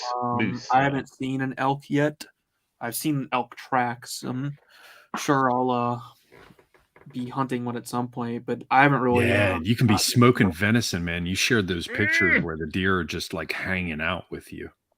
Yeah, you can just like walk right up to them, basically. Yeah, they're eat up. Yeah, What? I've mostly seen doe. I have seen one buck around here though. Of course, that would be boring. You do know that like a full-grown deer will kill your ass, right? So like, Not if I get my K-bar into him first. Obviously, I don't mean like go walk up and touch him. I mean like you can just like stand around at a reasonable distance, and they just like sit there eating their grass, and as long as do anything crazy, you can come. Right. I'm just saying, be aware that like they got sharp little hooves, and there are all kinds of videos you can watch on YouTube of a buck like fucking beating the shit out of a dude. And when they get freaked out, they can do anything. You know? Yeah, if I saw a buck, I would definitely not stand outside and watch it from any distance. No. But mostly I've seen does and their kids just kind of hanging out eating. And did D really just talk about a K-bar? No, that was a hallucination you had. Unexpected. Oh, venison! Well, I love venison. Although I hate what I have been exposed to what Americans sometimes do to venison, which is that they treat it like it's beef. Say they'll grind it and they have it grind up into mince, and they'll make hamburgers out of it, and it is the absolute worst meat to make a hamburger out of. It's my parents used to do that. Far too lean. They don't know how to cook anything.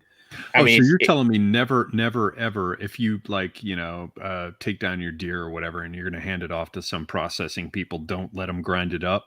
I wouldn't let them grind it up. No, I would. I mean, there's of course certain parts. I mean, of course you can take the fillet and you can cut wonderful medallions out of it, and it's the most delicious meat. It's the most tender, delicious part of the deer.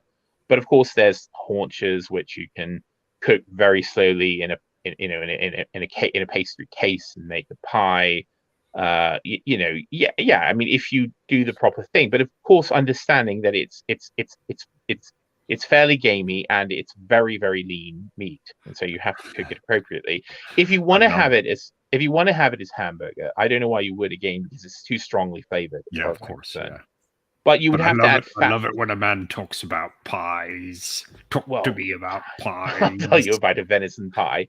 Yeah, I mean, it's a famous. Pies are awesome.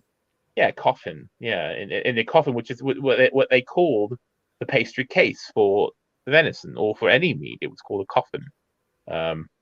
And of course, people mentioning venison jerky are wonderful. I mean, depending on which part, but it may Landjäger or jerky. I mean, you can make wonderful venison things. And I've talked about pemmican, and recently somewhere I talked about pemmican, which is the sort of Native American kind of jerky food, which is a mixture of venison with all kinds of other shit mixed and in, fat and cranberries, and it's wonderful. I mean, again, if you like that sort of thing. I don't like Native Americans. Yeah, well, Charlamagne like, I don't like the fucking Native Americans. Yeah, in Red Indians, as we used to call them, not like white people who are also Native Americans, I would say. Charlamagne will be properly settled in when he gets his chariot built. Then he can be like, I will drive my iron-rimmed chariot wheels over the skulls of your children.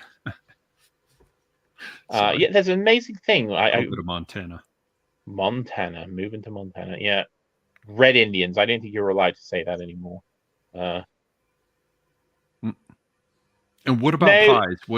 Why don't we talk about pies anymore in the U.S. and we should, vis-a-vis, the British Isles? You guys still talk about all kinds of pies, and not just sweet ones, savory ones. Oh yeah, in fact, most pies in the UK are savory. I would say. Really? Yeah, pie. I would say when people talk about pies, they're generally talking about savory pies because those are very common. Pork pies, meat pies. I mean, I had a proper meat pie once. It was quite good, actually. Oh, you get a good one. We're like, what's this cool thing called an empanada? I've never had this idea of like something savory with dough around it. Well, it's a fucking pie, We forgot and of course, that. Yeah, I mean, shepherd's pie. I mean, Americans still do some of those pies, or shepherd's pie or pot pie, that kind of thing. But a proper like pasty or pie. I mean, think about what is it, Sweeney Todd? Mrs. Lovett's meat pies. I mean, that was the hand pie was a staple of, not ones made of humans, but I mean, just the kind of a pasty or a pie that you could hold in your hand. Yeah, it's it was pretty sort useful of because it's like it's meat, but it's got a shell, so you can carry it around. yeah, you can carry it around. The same with the pork pie. I mean, those sort of hand pies were kind of half moon shaped. So you would cut a round of dough, lard based dough, not the French butter dough, and you'd fill them with heavily cooked low grade meat and some sort of gravy, and you trimp it and bake it, and there you go. And you could. Should we call ourselves the Pie People? I'm thinking that's a new rebrand. The Pieman, a pieman, Pieman, right? Georgie, I'm Porgy, an upright pieman. and then you go to somewhere like Greg's, and you can get an awful version of like a proper meat pie. So yeah, there's lots of. I saw like Greg's has a full like branded wardrobe. I know you can get them. Greg's is some Brit store. Yeah, Greg's is like, let me think of American, something I would compare it to in America. It's like Greg's is like, oh God, what would it be like? I mean, it's fast food. It's I don't know. It's like a Dunkin' Donuts, except if everything in Dunkin' Donuts was like meat paste. That sounds fucking awesome. But it's oh my God, it's not. It's Dunkin' Donuts. Yeah, but it's bad. Oh my God. No, it's bad. It's fatty, horrible. It's greasy. It's the kind of thing that you crave. I fucking love it. It's the kind of thing you crave at 3 o'clock in the morning when you're drunk. That's when you go to Greg's. It's probably why I like the idea right now. But frankly, you're just telling me it's like a Dunkin' Donuts except for meat. Like, fucking awesome. Okay, man. It's not God. That's not the right place then. What is it? But it's a fast food. Like, does Greg's have a drive-through? No, I'm sure there's I mean, no, they're mostly on high streets, but I'm sure there's Greg's with drive-thrus. I don't know. I don't go to Greg's because it's awful. It's horrible. And of course, now Greg's is doing a meatless pie as well, so don't get so excited. Meatless pie. Yeah, meatless pie. We're fucked, man. We're fucked. Christians don't sing anymore, and you go to the store for a meatless pie. And you get a meat pie. What is? I'm trying to still think. I can think of American equivalent to Greg's. God, no. There's. We don't have a meat pie place. I'm just gonna tell you, there's no meat. I mean, what about like, you know how you can go to Starbucks and get those like shitty breakfast things? Is it like at that level? No, they're much worse. They're much worse than the Starbucks things. No, and of course that's all they sell at Greg's. I mean, it's just the entire shop. It just smells of grease, and that's what you get there. Are these various things in pastry? And that's a go-to destination for like working class Brits. Oh yes, it's like a. I don't know. It's like if some it's like a Crystal or something. I mean, what the fuck? It's like some, I don't know, Greek guy went to Great Britain and opened up like a shitty kebab place. But, is it all deep fried D or opening? Oh, it's all place. Yeah. I don't know. No, it's not. It's not deep fried. No, it's mostly baked. But It seems like what you would expect, like from what you're describing. It seems like the kind of place you would expect like a low class immigrant to open and serve his ethnic food, except it's like just British people doing it. Yeah, exactly. It's people from the north doing it. Yeah. Just for the record, D is not drunk. I am. So yeah, Semigog is the one that's drunk. I've had 3 ales over the past like 3 hours. Ales. So what the fuck ever. Yeah. So you could drive on a racetrack. Yeah, banquet pot pies. I'm thinking of all these American places that there's no British equivalent for, like Waffle House. Oh man. Waffle House. Which What- I've yeah, but- seen. I've seen them. I've never been in one, but I've seen them. Back in the day, first off, you have to understand, because a girlfriend of mine wanted to do a documentary once upon a time, back around 2001 or 2002. So, be aware that, my information is a bit dated, but at that time they were still owned by the Catholic family that had put that whole operation together. And Waffle House, for whatever its problems were, and there were many, was a restaurant chain that was owned and run by Catholics, which is totally contraindicated in the South. If anybody knows anything about the South, they're like Catholics are Satanists. Not where I come from, but not where you come from. that's where my family comes from too, Charlamagne, and that's a rare little pocket, Well, I'll tell you, the Waffle House looked nice from a distance. Like it looked. No, it's not nice. It's not nice. Okay. It's not. No. Well, so the only thing I know about them is now anytime I see the name Waffle House, there's a video of like Shibuns and Shaniquas like having a battle. Well, yeah, they have fights in them and shootings all the time. Yeah, I mean, the thing is, in fact, I just saw hours. one of like a man just sitting there calmly eating, and in the background there was just like 10 enormous black women just like throwing food at each other. Yeah, that definitely happens there. And the best thing to watch is when, relatively speaking, an attractive young woman comes in. And it's great fun to watch the old, worn out, furrows in the face, old waffle waitress look with envy and resentment at the young waitress. There are all kinds of spectacles to be seen in a Waffle House that otherwise you'd have to go to prison to experience.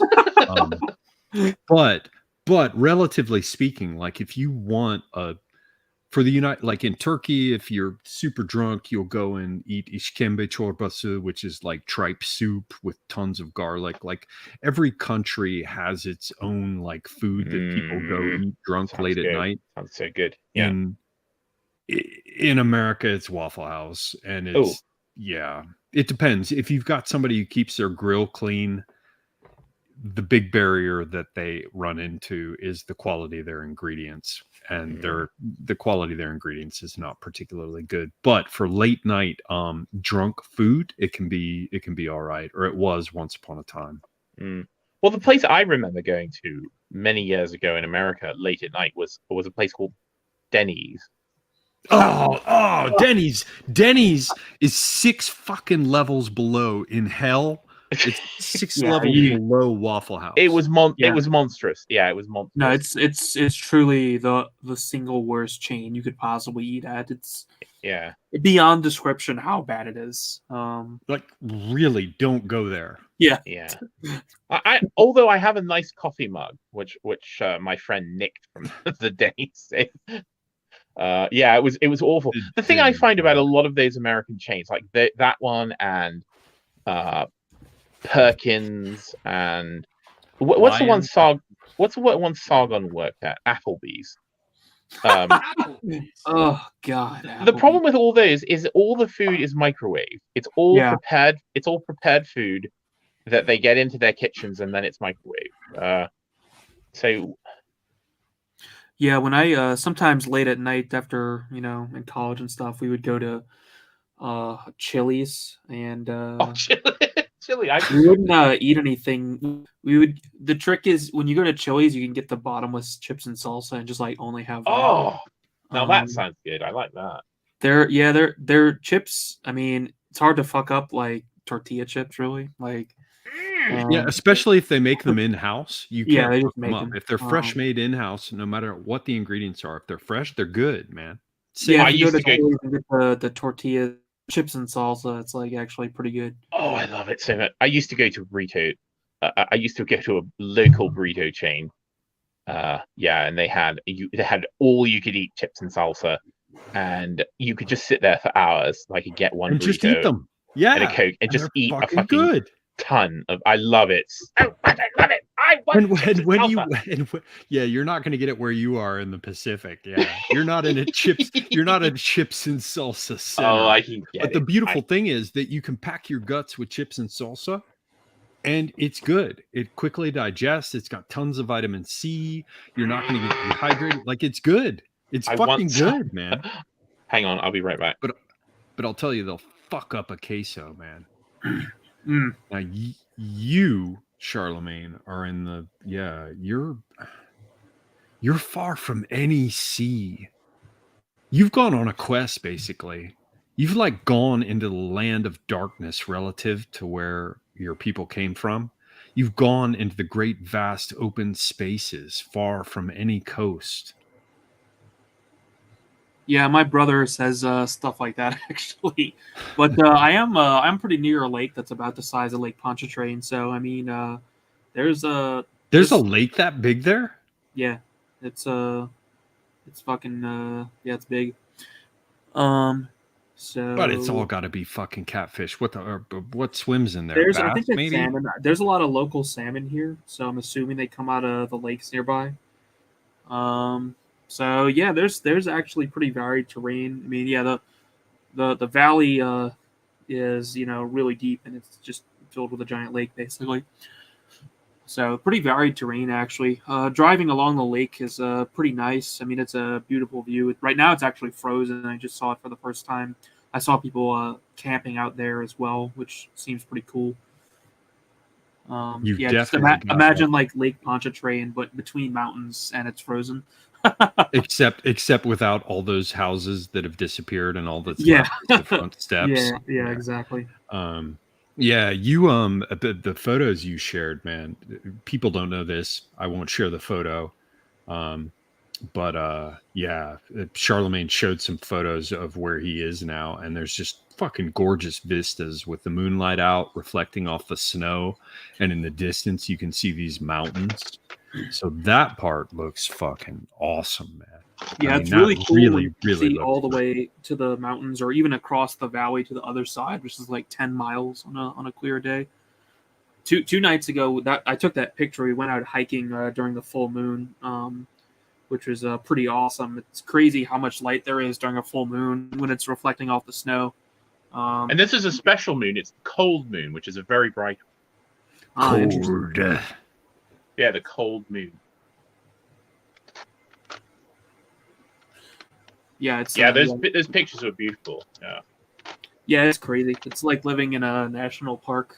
I mean, yeah, definitely, definitely. It really is. It's dramatic. See, that's the part I hated. Fucking eating Fritos. When I went to Turkey, there's an area of southern Turkey with the Atlas Mountains and stuff that's like really, really striking, where you see these jagged, hardcore, beautiful mountains, and then you can travel 30 minutes down to the coast and bathe in the sea of the Mediterranean, where it's like warm, when you get in the beautiful blue water and it's warm. And so when I came back to the US, I'm kind of like, yeah, I love the Appalachian. That's where my people come from. Like, it looks familiar to me, yeah, the mountains are small, but they're green and they're mine, so I feel it. But where Charlamagne is where it starts to have that like hardcore dramatic look. Like, it's for real, like wilderness again, Yeah, for sure. The Rocky Mountains are pretty serious. The Appalachians aren't. The Appalachians are really beautiful, but they're not the kind of mountains you would see. I don't know, like Switzerland or something, right? Or Turkey, they're. I mean, the Appalachians are old mountains, and the Rockies are young mountains. Yeah. Let's be honest; they're really tall hills. Bum, bum, bum, bum. It's The Shining. It's the whole lead into to Stanley Kubrick's The Shining. Establishing. Yeah, that's what's cool about parts of America too, is how it's still wilderness and unsettled and unexplored. Really. Oh, so much of it. Yeah. This is the one thing Europeans don't understand about America. is how big and how empty a lot of it is. Yeah, I mean, it would strike us, especially a person from Great Britain, like insane the amount of driving to do. I mean, like today, I actually when I popped on, I had basically just gotten back. I mean, I have to drive like 50 miles as the crow flies, but it's probably more like 70 or 80 miles to get to the grocery store and the other stuff. Yeah, exactly. I mean, the idea of driving 70 miles to go to the shop is no. I mean, that's why you know. Again, when people are from wait. Go on, D. Go on. No, when people from the UK, I mean, you know, AA, you know, it's just like, oh, I had to go 5 miles to the nearest shop. You know, 5 miles. I have to drive 30 miles to go to the grocery. You have to drive 70. I think it's I'm not sure because there's like an L shape. I'm not sure exactly how many miles it is. Yeah, as the crows fly, the crow flies, it's not 70, right? But no, as the crow flies, it's like 50 something. Yeah, we aren't crows. The actual driving is probably around 70 or something. It's a 90-minute drive. You know. But... So let's talk supermarkets. So I've had to reacquaint myself with American supermarkets. So the ones I remember, like Shaw's, was a supermarket I shopped at when I lived in America long ago. Not in New York, in a different place. And they're gone. There's no Shaw's anymore. There was another one called Stop and Shop. You know, Shop. That's all that fucking Yankee shit in the North. I don't know what that is. What else? Whole Foods. I've had to experience. Yeah. Whole Foods. I mean, you know, Whole Foods is like it's like Waitrose or M&S from Britain. You know, it's clearly a posh supermarket. Good things. But you know, Whole Foods is a little gross. Yeah, it's a little gross, but they've got a lot of good things there. You know? No, and they do. That's where I had to go to if I wanted to buy sandalwood.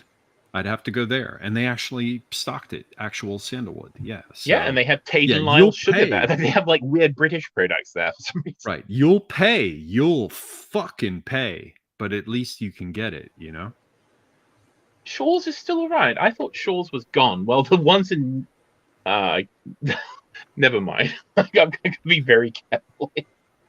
Whole Foods, and then there's all these ones that people talk about, like Piggly Wiggly and Publix and things. I go to a special grocery. That's why I make the really far drive. There's this grocery called Winco, and that stands for Wyoming, Idaho, Nevada, Colorado, Oregon, which is like where it is. But there's like one in Montana, I think, in Missoula, and it's pretty awesome. It's cash only, and they basically have Costco prices, except you don't need a membership. But it's cash only. And it's also employee owned, which is kind of neat. Like people will work there for like 30 years and then retire with a bunch of stock in the grocery and stuff. That's pretty neat. There's a lot of stores like that up here, actually. And where are you getting your power from, Charlamagne? Then I should probably. I just have a generator. So you're literally running that generator all the time to keep your fridge going? The fridge is actually running on propane. Well, it can run on electricity too, but the generator only runs really when I need to run my heater, which is unfortunately pretty much all the time now because the heater drains the batteries almost instantly because it's got to run the fans. You know, the heat is propane, but the fans just kill the batteries because my batteries are basically like big car batteries. I actually one of the things I was doing today is I just bought 6 more batteries for my camper. So now I have 8. And after I wire them in, I got to figure out how to wire them up in parallel. And then hopefully my heat won't die every night. Because right now my heater dies every night because I run out of power. Because I can't leave the generator running overnight because that's dangerous. So it gets pretty cold in the morning, unfortunately. Hardcore. And you have your own dedicated camper at this point? Yeah, I've been living in it like, I don't know, since September. Fucking awesome, man. Check out the frontier spirit on fucking Charlamagne, man. Yeah, I finished my. Go on. Sorry. Oh, Charlamagne dropped out. Except for a little bit of design help. I forget what it's called, but there's a piece that goes above the door frame that I needed help putting up. But other than that, yeah. Header? Yeah, the header, yeah. Fucking rock and roll. Yeah, Charlemagne's fucking for real, man. Get your asses some frontier spirit with Charlamagne. He fucking, yeah, it's pretty real out here. He crossed the Mississippi and headed westward, man. He did it for real. Yeah, there's a lot of maintenance work that goes into this shit. I'm just like filling propane tanks all the time, going to get fuel all the time. Now I'm shoveling snow all the time to keep a path open for me. Yeah.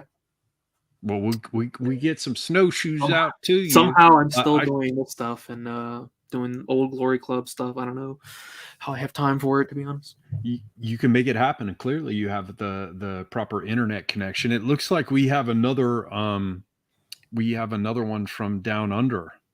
Oh. We have the Pertinax that is furious. Indeed. Hello, everyone. Welcome. I heard that you were short of an Antipodean, so I figured I'd substitute for my friend, Mr. Guard, and swan in for a little while. God stepped out. What he can provide in metal, you can provide in classical knowledge. Something to that effect, yes. But no, I heard you guys were having a bit of a stream, so I thought I'd pop in. I've actually had a busy morning. I was actually a bit later than I wanted to be, but anyway, glad to hear that you guys are still going. And I actually just as I chimed in, I sort of heard this discussion about corn chips and tortillas, and I immediately had to feel compelled to slap down Mr. D with a nutrition fatwa. So. Fuck off. What sort of chip were you eating, D? Oh, bloody hell! No, but actually, it's been interesting hearing Charlie talk about his life out in the out in the wilderness where he is, and the work that goes with it, because it is quite a point that many of us those of us who share the inclination that we do sort of want to leave the cities and you might say return, but there's definitely different kinds of work that go into it. It's we shouldn't delude ourselves that there's a lot more to it than what we realize. That's for certain. Yeah, one thing I learned is how bullshit solar power is. Like, gasoline has just so much energy in it; it's insane. No contest. The energy density of petrol compared to any of those other things. Yeah, it even smacks propane. Propane, I'm like, I got my dual fuel, and Charlemagne's like, yeah, Oliver, you do recognize that you can just rig up any fucking gasoline generator to run dual fuel. You don't have to buy it that way. Anyway, I got it, and it's like, yeah, you'll the output in terms of wattage on your generator with propane is just going to drop. And even the propane is miles ahead of, solar power and the rest. So I'll tell you what I'm eating. I'm not eating tortilla chips, by the way. I'm eating what I used to call crisps and what I now have to call. Oh, don't tell me it's a fucking potato chip. You're eating a fucking. You don't like fucking Rachmaninoff, and you eat potato chips. I love You're potato fucking chips. destroying my image of. Wait, what the hell's wrong with potato chips? What oh is my this? god, they're greasy fried roach wings. Mental. They're mental. fried roach wings. It's just potatoes. No, it's fucking Well, I'll tell you, these potato chips, these crisps, ingredients: potatoes, prime lard, and salt. I found if it's real lard. I found packaged crisps that are fried in lard, amazingly enough. So I was very happy. All right. Very happy about that. Well behaved, Mr. D. You get the furious tick. That's, well done. We'll shoot you from the front before we throw you in the ditch, rather than from the back. Based. Fucking potato chips, man. You're so weird, Oliver. You're so weird. Fucking potato chips. So Charlamagne could back me. I mean, there's nothing I like better than a tall icy Coke. Oh yes, there is. It's a crisp young carrot. Firm young carrot. Coca-Cola is good. I like Sprite though. Sprite. I'm just so put off by the urban demographic. Yeah, I didn't know about that until just a few weeks ago. I didn't realize it was marketed to them, but you know, it's been blacked. Sprite has been blacked. Blacked. Yeah. Can we agree that Pepsi is? I can't say the word on YouTube. I mean, Pepsi for a certain group of people that starts with an F. Pepsi's fucking disgusting. Yeah, Pepsi's awful. There's no substitute for Coca-Cola. No, in fact, I'm trying to think if there's any. Because I'm a big fizzy drinks person, but I don't think there's any Pepsi product. I mean, I hate Mountain Dew, which I've only tried once. Even worse is Sierra Mist. Oh, what is that? What? It's their Sprite ripoff. Oh, Sierra Mist. Ooh, it sounds like a vaginal cleaning product. Oh god! I mean, Pepsi's entire lineup is just ripoffs of Coca-Cola. It's yeah. I never liked Mountain Dew either. I don't get the whole Mountain Dew gamer fuel thing. I mean, Mountain Dew just sucks. Like I don't. It's nasty. You know, Mountain Dew used to be marketed with like a hillbilly theme. Semigog maybe. Yes. Semigog maybe. Wait! What? What? As a marketer. I know nothing about that marketing. Yes. Yeah, of course I know. They'd show people like tumbling down an Appalachian waterfall and talk about Mountain Dew. Yeah, it's always been. No, there was a little hillbilly man. Let me see. What was he called? Mountain Dew. Whenever British people say Mountain Dew, everyone always thinks that we're saying something else. Mountain Dew. Mountain Dew. Mountain Dew. Are there any Mountain Dews near you? Mountain Dew. Not that I know of. Hillbillies. Mountain Dew hillbilly. His name was. What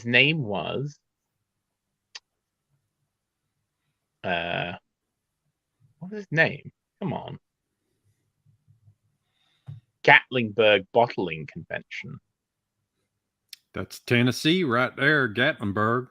Gatlinburg. Right where what's her name with the big boobies is from? Dollywood. Dollywood, which I've been there. Wonderful theme park. I like theme parks too. Is this gonna further erode your respect for me? No. Right. There's another man I know who's big into theme parks, and he also happens. Yeah. It's not as consistent as like having posters of Judy Garland, but there is some consistency. Fuck off. I like roller coasters, so that's why I go. Roller coasters are mighty, man. You got to come check out the Scream Machine, and when you do, let me know because I'll ride it with you. Wait, where is that? That's it. Six Flags, Georgia. Six Flags over Georgia. Yeah. Yep. It's a roller coaster made with wood. Yeah, a wooden roller coaster. Wales has a very famous wooden roller coaster called Meta. Oh, what's it called? Meta Sheepshag. Back off. You're the worst person. Really. I'm not the worst, man. Oh, his name was Willie the Hillbilly. Willie the Hillbilly. That's his name. And the early marketing had a picture of him with a shotgun shooting at another hillbilly running into an outhouse. So, and the tagline was, "It'll tickle your innards." Whoa. What do you think of that as a tagline? What? That was the marketing. Look it up. For Mountain Dew. Tickle your innards. Yeah. Some things about the 70s are best left behind. Yeah. Oh, it was the 70s. Let me see. No, this was the 60s. No, it was the 1950s. It was the late 1950s. This. Yeah. Oh, good Lord, man, you're going. Oh, I see why it was. Mountain Dew was Scots-Irish slang for moonshine.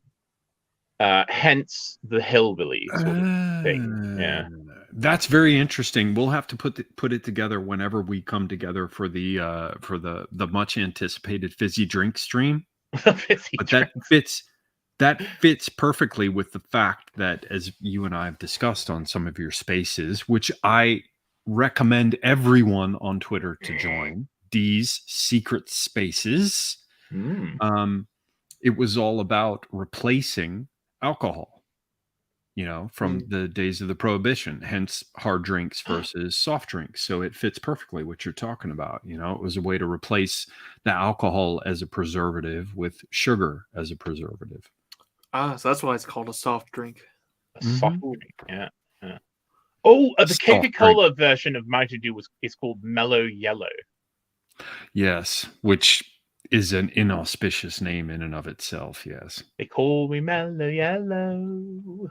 And then there's apparently a southern drink called Sun Drop. I feel like I've seen that before, but I don't know. RK Cola down here, I think. That's RC. Fuck, I can't remember. Shit. RK. Isn't it Royal Crown? Royal Crown Cola. Yes. Yeah. I've had it. No. You know what? Have you ever had that stuff, Delaware Punch? I hate that stuff. Delaware Punch, no. Delaware is actually, a lot of people don't know it, but Delaware, the bottom half of the state was slaveholding and the north half of the state wasn't. So, yeah. Mellow Yellow. Oh, they've ruined the Mellow Yellow. The Mellow Yellow had a wonderful 70s logo type, and they've ruined it. Yeah, what is up with them just destroying every logo? I don't like. I don't know. Fuck off. It just I don't know so. Well, the advent of Photoshop was part of it because everyone forgot how to actually do proper type work. Anything. To do proper anything. How all art, quote unquote art now, is just like digital. Like you see all this AI art and people are like worried about artists losing their jobs. And it's like, well, maybe because all your shit just looks the fucking same. And that's why the AI can just produce it. Like if you ever look at just the digital art for like video games, just whatever, it just all looks the same. It's like, I don't know. I feel like it's like gross to call yourself an artist when you're just doing shit in like Microsoft Paint, basically. Yeah, anything digital, I have to say, is gross. I kept an open mind about it for a while when everybody got like Wacom tablets and they're like, well, I've got Painter, I mean, it has its place, but like, you're not like an artist. No, you're not. No, it is a very specific, type of thing in it. Yeah, you can be an illustrator and work digitally, but but you're also a bad illustrator. Sadly, I mean, again. Well, something has to die. Yeah, look at things that were made pre-Photoshop, pre-Illustrate, pre-Adobe Illustrator, pre-Quark, which was the other.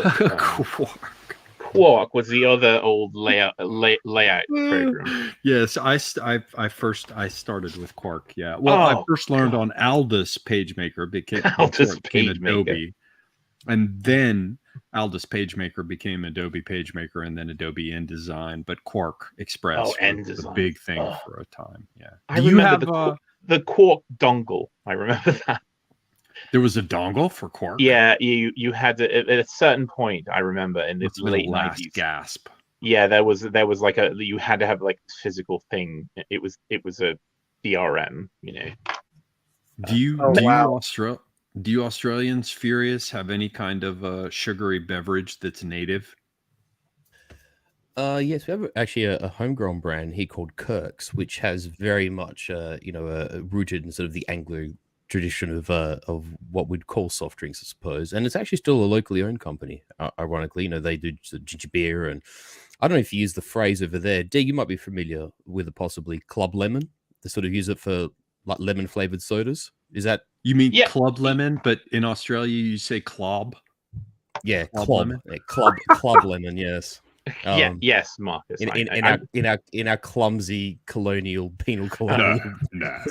I'm not saying that now. Nah, bloody hell, nah. It reminds me, of course, you can't get a bitter lemon in America. No one ever knows what I'm talking about. Really, a bitter lemon? I've never heard of that. Very easy drink. So lemon lime bitter. Well, yeah, I mean, it's so in Britain, I think it's sort of Schweppes that makes them. I mean, there's other people that make them as well, but it's basically like fizzy lemonade, except it has quinine in it. So it's like a mix of tonic water and lemon. You Oh, you God. mean what we call quinine? Quinine, yes. Quinine. It's called quinine. Why I'm gonna do you- try and order some of this Kirk soda. So did they make different flavors, Marcus? Like so there's cola and Club Lemon, and ginger beer is actually a big thing. And also, you know what's interesting? I don't know whether it actually, maybe I'm making more of this than what is necessary, but I've always not understood why there's clear lemonade and then Club Lemon that is colored as a lemon, like a yellowish sort of color, when they're meant to be the same thing. Like, when has this divergence occurred between clear lemonade and like lemon club soda? Like, when did that happen? I would imagine that it probably has something to do with Christmas happening in the summertime, if I had to guess. Or D? I have a different idea. Also, there's a problem with lemon in drinks. Is that limone? Yeah. So lemon juice, which is of course quite acidic. It's mostly citric acid. There's some other things in there, obviously, which can be corrosive, of course. Yes.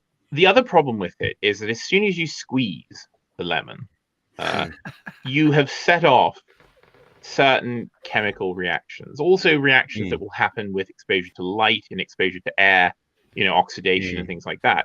And very quickly, lemon juice starts to taste horrible. It doesn't last very long. I mean, there's other flavorings. It's that horrible stench that comes from the fruit trays at a bar. Yeah. No, it's even worse than that. Like when you bottle it and like let it sit around for weeks or months, which of course you have to do when you're bottling drinks. I think it tastes a bit like no one young will remember, but like a blown fuse. Do you remember? I know what you're getting. It's almost like a smell of sulfur, isn't it? Like it's like a weird, slightly ozone. It's just like a very weird flavor. If you've ever been around a blown fuse, you'll know what I mean. But so that's the problem with it. So of course there have been over the years attempts to kind of generally they add lots of antioxidants and preservatives to it. They add like sodium benzoate and things like that to it to try to stave off these reactions. But it's very difficult to do. And so the alternative, which was brilliant, which is that you took the essential oil from the zest from the peel, which is rather more stable than the juice. It's much more stable. It's very stable. I mean, in the bottle, as oils are, for the most part. Yeah. And of course, it gives people that lemon flavor. In fact, some would say that you don't get the lemon flavor without the essential oil. Like you just flavor something with that's lemon. Definitely true. My friend, he makes lemonade, and you got to extract that. With the boiling water and sugar. That makes sense, Steve, because if you think about how granita is made in Sicily, or for instance, where they make such citrus and almond cakes, for instance, right, or like any kind of recipe of that sort, it's always lemon juice and zest. Like they're always together, right? Yeah, and so indeed, and the clear lemon drinks are flavored only with the oil or other flavorants. They don't have any lemon juice in them at all, or they have very little. Mostly just the citric acid. If you're squeezing lemons and you think you're making lemonade, you're not. You should just squeeze the juice in your eye or something instead. You need some of it. You need some of the acidity. Well, you do get the juice, but you don't only use that. No, you need the you need drinking like acid water. Yeah, but it was the case certainly for this divergence. So generally clear lemon drinks are flavored with only the essential oil. Now you get something like I was talking about limonata, like the Pellegrino limonata. And that is a combination because of course those have a very tart flavor and they're cloudy and they're yellowish because they have lemon juice in them as well as essential oil. But you need both. But you can bottle a drink much more easily with just the with just the essential oil. And of course, Sprite. That was how Sprite started out. Sprite actually, the formula for Sprite, as far as I understand it, was a Fanta clear lemon drink that was released in Germany and wasn't terribly successful. And the formula was purchased by, I can't remember who, which was then purchased in turn by Coke. And that was the basis of Sprite. Sprite was started out as a clear lemon drink like that. So wait, so Sprite is a Reich soda? Sprite is a Reich soda. I had no idea. No wonder. Reich soda. Ein Reichs beverage, Hans Olassen. Also, I just learned something that I never knew. I was just looking at the Mellow Yellow article, and there's just this line here that says, in South Africa in the 80s, Mellow Yellow became associated with apartheid and the South African police because of the canary-colored vehicles. So the most base drinks are Coca-Cola and Sprite. I mean, Mellow Yellow and Q Donovan's Mellow Yellow, right? Holy Mellow Yellow. That's right. Just on this tangent as well, I suppose we also have then an explanation for limoncello, and the fact that alcohol acts as a stabilizer and a preservative as well for something which is otherwise unstable and oxidizes. Yeah, probably true. I'd have to look into the chemistry of that, but we have covered the transition from the alcohol as a preservative to sugar as a preservative. Indeed, in this very stream, the CBD. Well, yeah, and limoncello's both because it's both. Sweet alcohol. Wonderful. Yeah. Oh God, I love it. Oh yeah. I'm gonna order some of the Kirk soda. Got the lemonade and the lemon squash. I'm gonna get both of them. Ooh, nice, Charlie.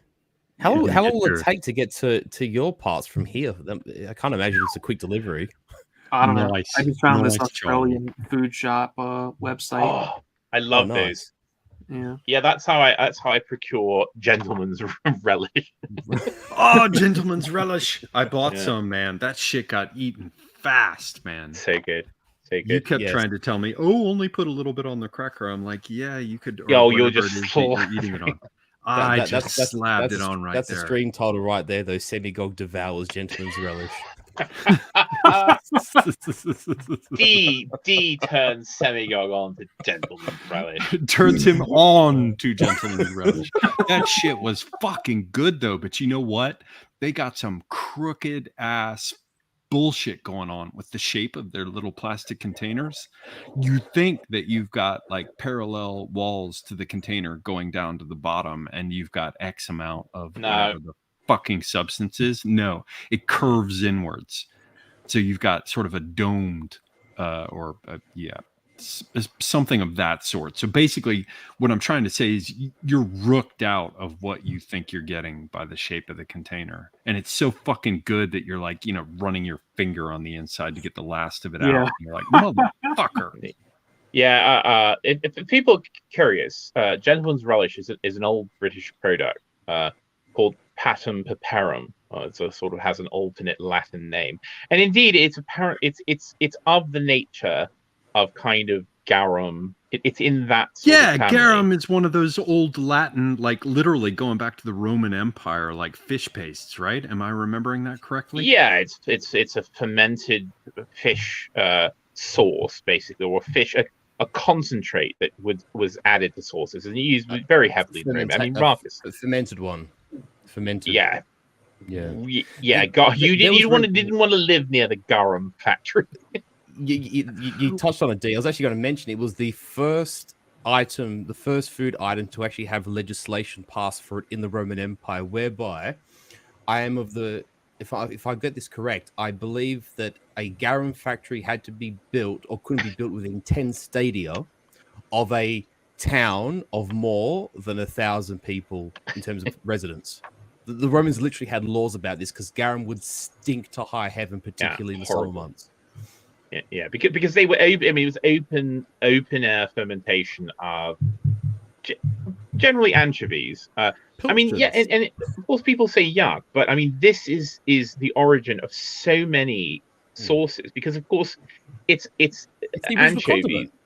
Yeah, I mean, and it was the original condiment, and anchovies, of course, are loaded with glutamates, which give you a wonderful flavor. It's that wonderful meaty, full flavor. Yeah, like I mean, people have umami, heard savory, salty, Yeah. kind of, yeah. And anchovies are the perfect source of this because they're loaded with it, even more loaded with it when you ferment them. And of course, this is spread out all over the world. I mean, there's all sorts of Southeast Asian fish sauces, even in the West. I mean, that someone mentioned the origin of ketchup. Nut mom sauce. That's the proposed origin of ketchup, not tomato ketchup, but the original sort of ketchup, which is a bit like Worcester sauce. I mean, Worcester sauce also has anchovy in it. It's got other things as well, but I mean, this was a very popular condiment for thousands of years. So, and it still is today. And nobody here is such an asshole that they don't eat pizza with anchovies on it, right? I don't know if I've ever eaten an anchovy in my life. Oh my god! Oh my god! Should I kick him now? I don't really like pepperonis on pizza. I don't really like anything else on the pizza. Oh my god! I will say this though. I will bat for Charlie on this one on the basis that if there's a weakness to most places that make pizza is they'll buy cheap anchovies, and where a lot of people will say, "Ooh, I don't like anchovies," is because they've eaten them on pizza, and the cheap ones are usually too heavily salted, and they're actually repugnant, and you don't actually taste the anchovy itself. But if you know like a delicatessen or like a local producer who makes them on site and actually has them immersed in olive oil, and they actually rinse the salt off, not entirely, but rinse off the excess salt before putting them under oil. Anchovies in their proper state are actually fantastic for the same reason that garam's a nice condiment. But the problem is 99% of pizza shops will never use good anchovies. Pepperoni, very crispy, and that's it. Yeah. You like the old margarita. Awesome. I love anchovies. I even like cheap anchovies. I hate to admit it, Marcus. I mean, most of the ones you find in most of the ones you find in America and certainly in Britain at this point are tinned in oil. I actually prefer the salted ones, but you're right. I mean, if you have to know how to handle a salted food, you have to soak the salt out of it. You can't just pull one out of the salt and throw it onto the pizza. Oh, yes, you can. Well, yes, you can, but it's vulgar. It's like salt cod. You have to soak it before you can eat it. Oh, fishy. I mean, some of these different forms of preserved fish are absolutely delicious. I leave out of that category, for example, what is it? Herring and cream sauce, which I only recently discovered no Scandinavians eat, really. Apparently, all the shit that I thought was Scandinavian, I just learned that in the last couple days, that it's all probably a certain tribe's food, and it's been marketed out of places like Canada. It's been marketed out of places like Canada as Swedish herring and cream sauce, but I just bounced back with a couple Scandinavians, and they were like, Jogger, please, what the fuck are you talking about? Yeah, we do it in cream sauce sometimes, but it's not like that, right?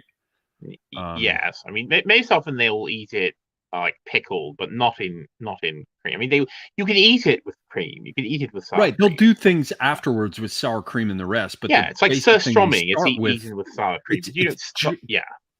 Just what they told me is basically, like you said, D, that they pickle the herring and then they do something with it, right? It's not like the herring comes out of a jar with the cream sauce. But I went afterwards and I'm like, where did I form this incorrect understanding?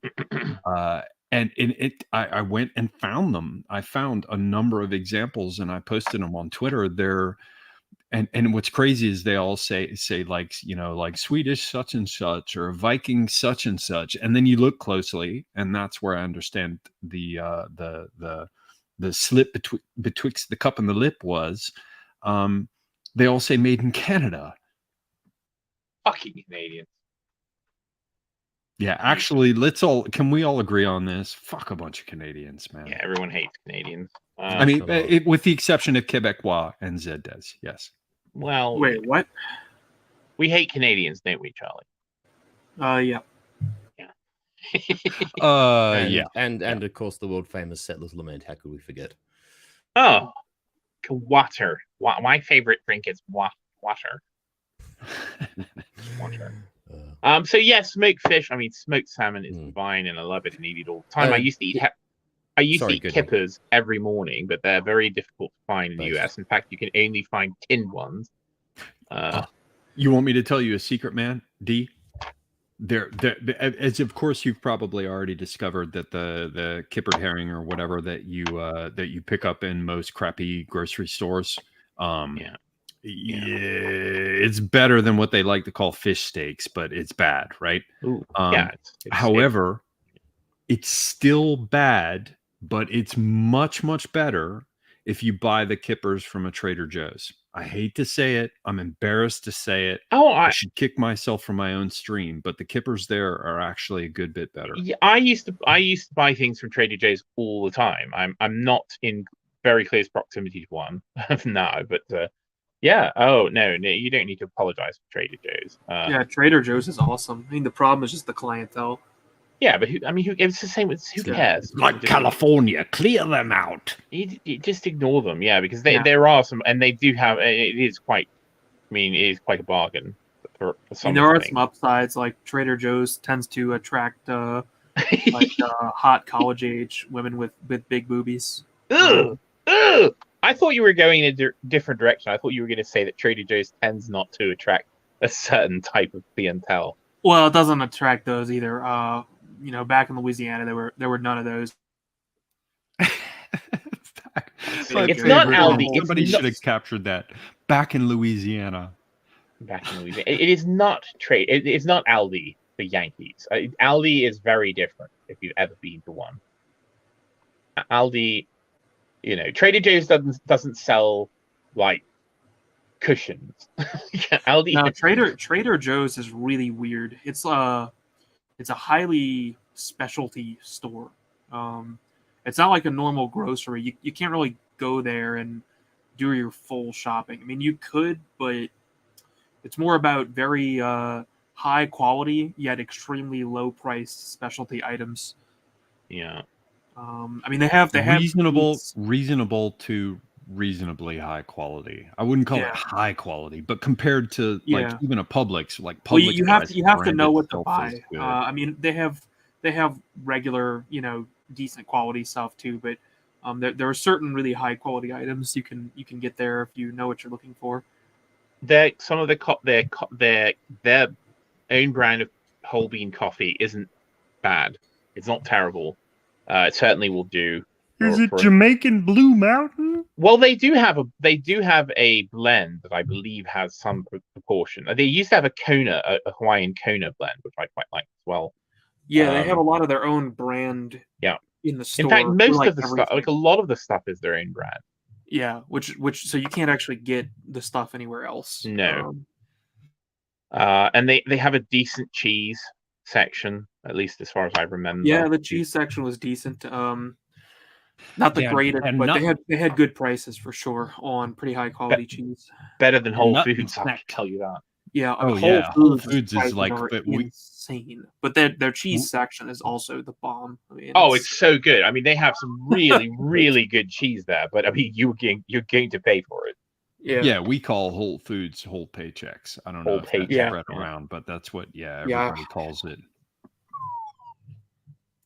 But they're good for lunch, man. Every little fucking princess that worked some corporate job would like go off to like have their lunch at Whole Foods. Yeah. Cunt. I remember going to one in New York that had like a cheese room with like a cheese man who would like cheese man. The cheese man, and he would select cheese for you and like feed you cheese, and then you buy literal cheese cool. Man. The only one I ever went to was just like a normal grocery, basically. Okay, no, this was like this was in Metairie. Fucking Metairie. Yeah. Cheese. Well, yeah.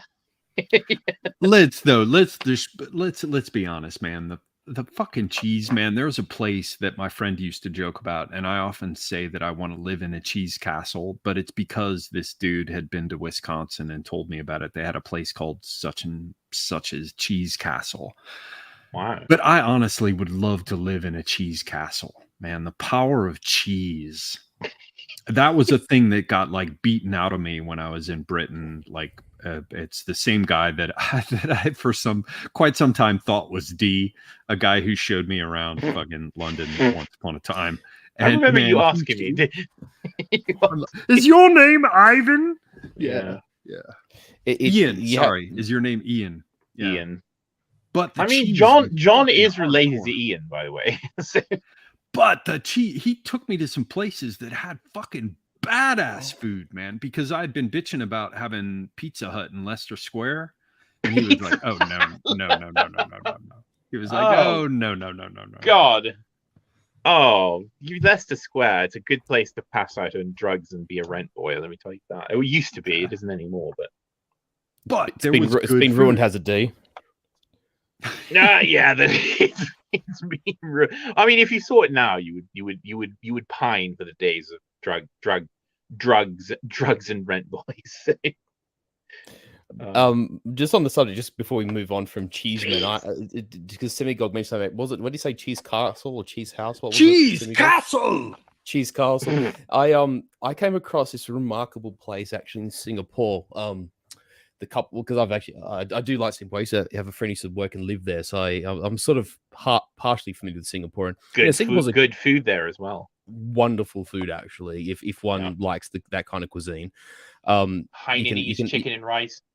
Yes, and the it's like Singapore crab. Oh my god, like it's definitely something. But now it's not Clarke Quay, because Clarke Quay is kind of like, you might say, the famous part where the expats go. But there's another place not far from Clarke Quay where a lot of the sort of, you might say, the expats know where to go, so they go. But it's not far from there. Anyway, I remember our hotel was might be Richardson's Quay. I can't remember exactly, but anyway, the hotel that we're staying at had like a couple of bars and like cafes on the ground floor, and one of these places was a literal like cheese bar. You know, the same way you might have like a tapas bar or a wine bar. This was a cheese bar. And for anyone who's traveled to Singapore, where it is sort of, on proximity to the equator, imitating D, lol.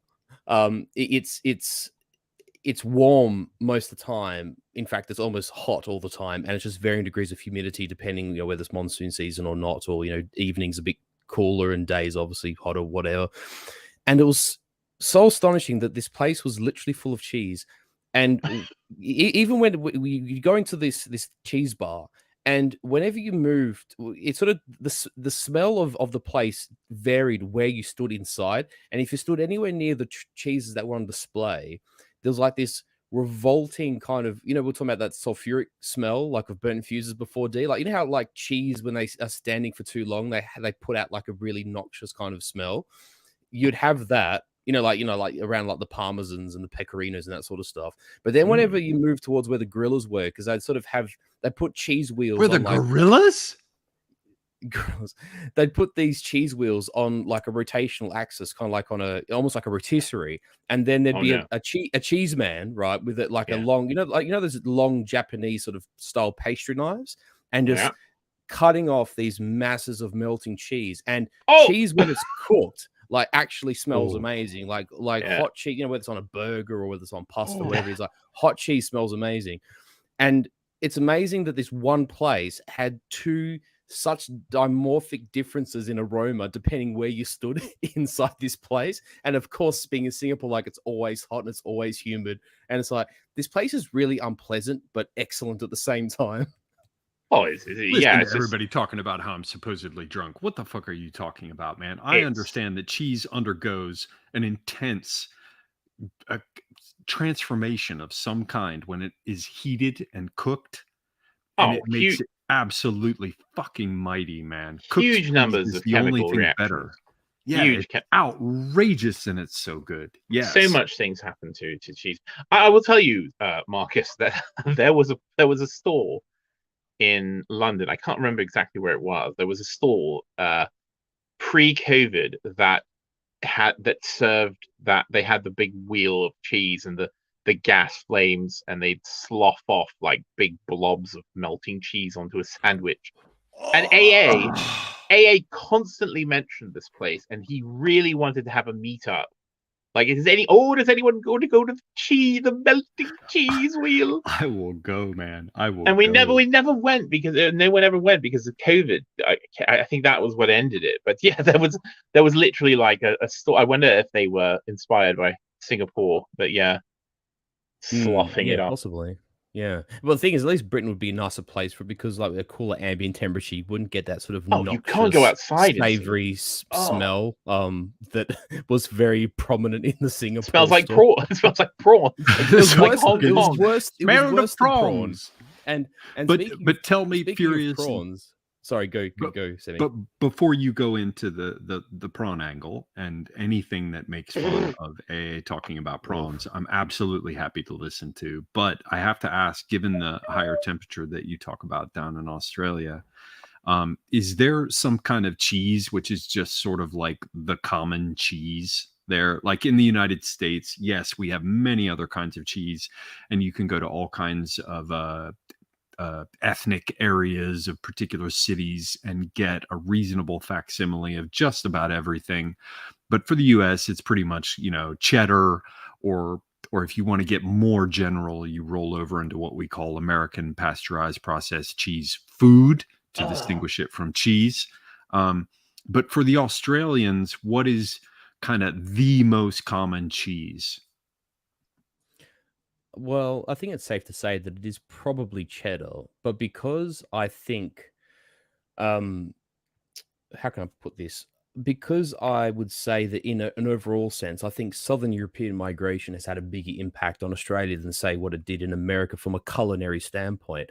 I think you'll find that cheeses such as mozzarella are almost as common as cheddar in Australia, and are almost used interchangeably.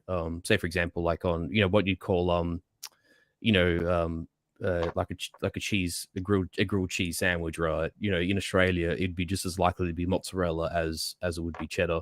And I have to say that Australia actually has a really sophisticated dairy industry in that sense. There's a lot of producers that will make things from smoked cheddars to Goudas to Pecorino Romano to Parmesan. It's actually it's actually surprising to the degree by which Australians embrace very different sort of varieties of cheese in that sense. You go to delicatessens or shops, and there's almost no limit to what you can actually get. So the Greeks and the Italians saved them from themselves.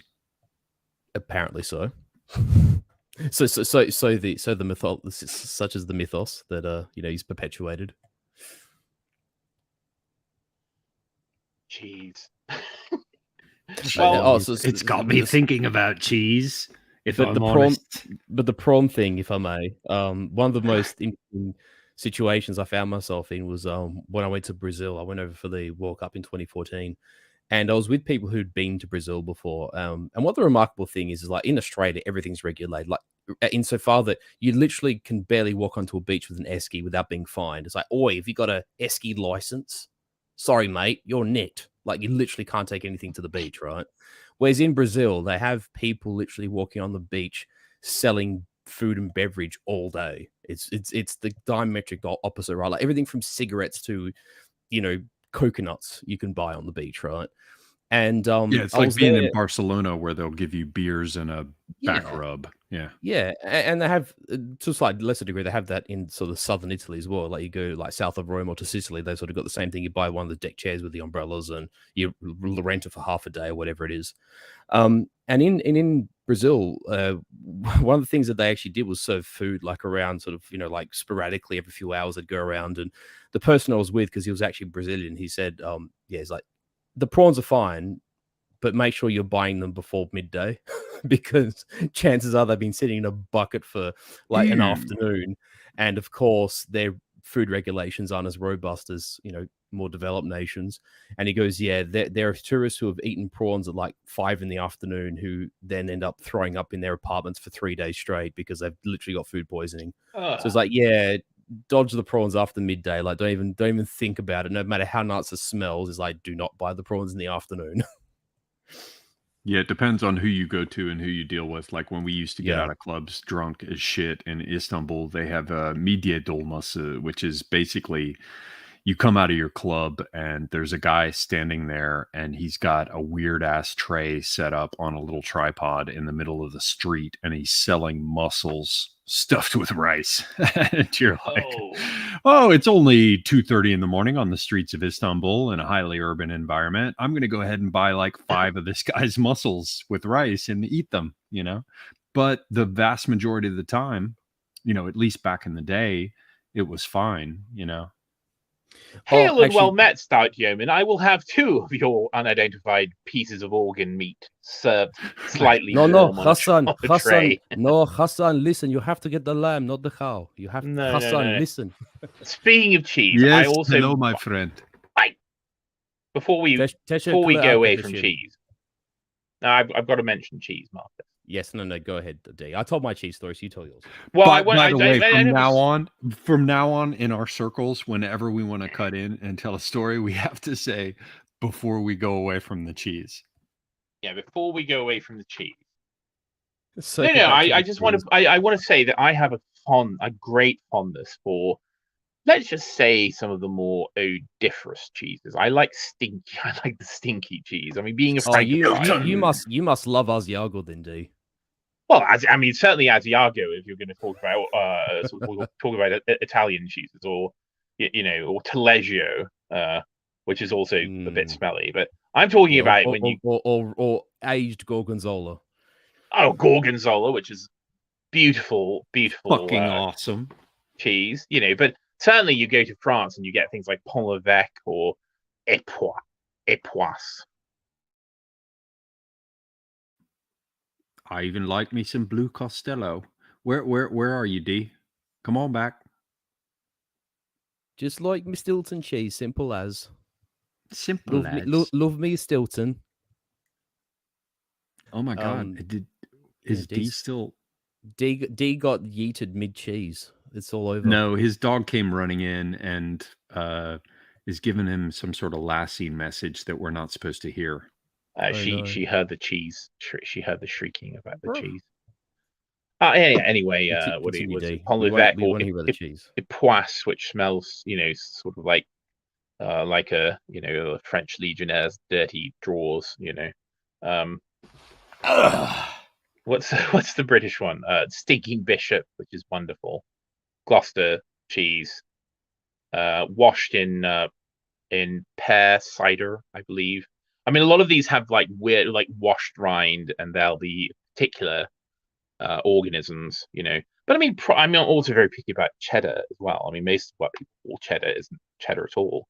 If you get proper cheddar, with it's got big crystals of exactly. I was just going to say there's little crystals that you should actually feel as you eat it. Yeah, calcium. That's what that is. Interesting. Calcium lactate. I've had some cheddar imported from Great Britain before, and it had this weird crunchy texture to it. Huh. That's the mark of a good aged cheddar type cheese. Yeah, of an actual cheddar. Yes. Yeah, there's a crystals of calcium lactate, which will be in the cheese anyway, but they crystallize at certain, in cheddar for certain reasons. So, I mean, literally, you can get cheddar that's been, in the cave, the cheddar gorges. So,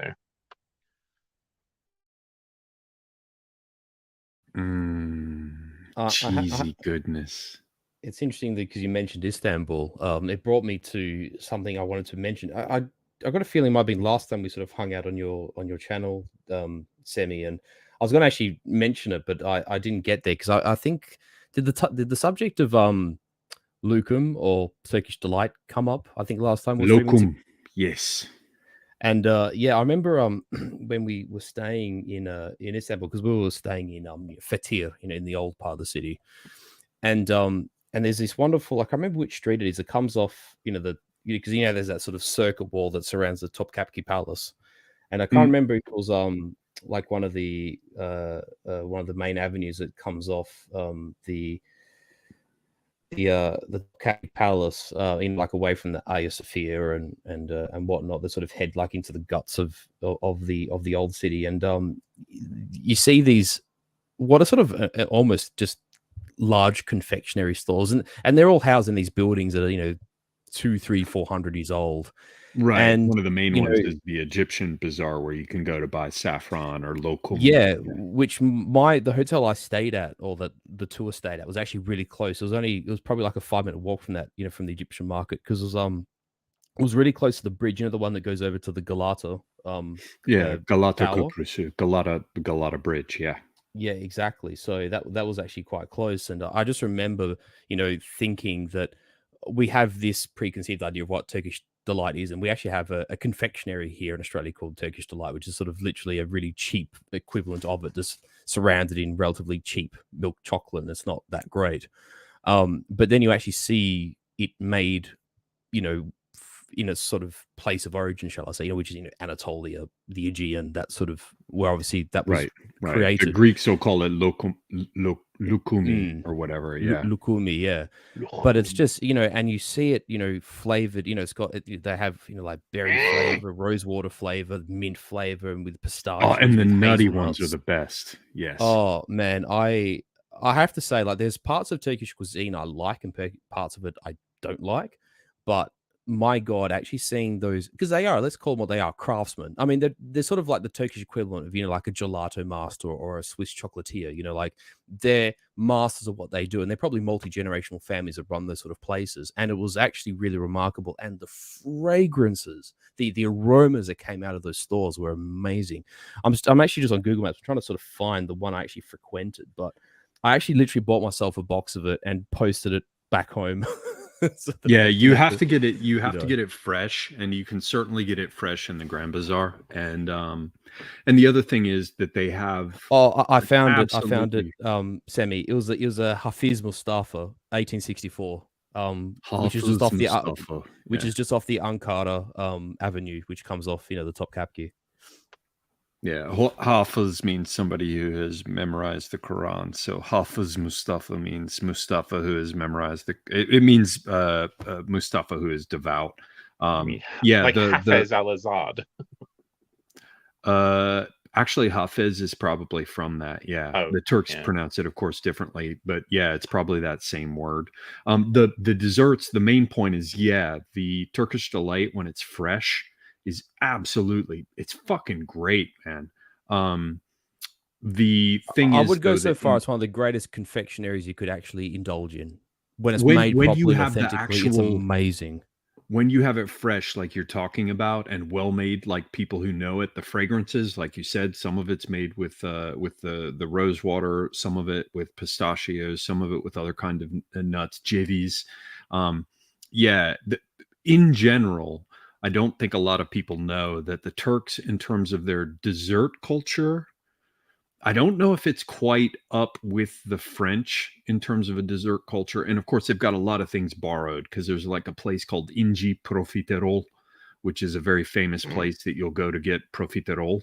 But it's made by Turks in that French tradition in their own way.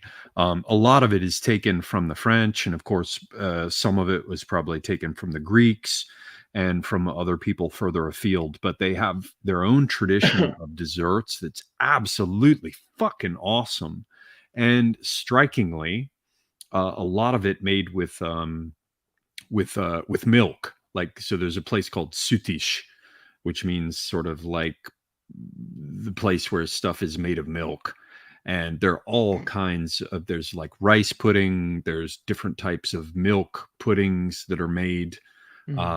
And even that strange dessert I told Dee about that kind of freaked him out, where they boil the chicken breast in milk and sugar for hours and hours. I don't like that.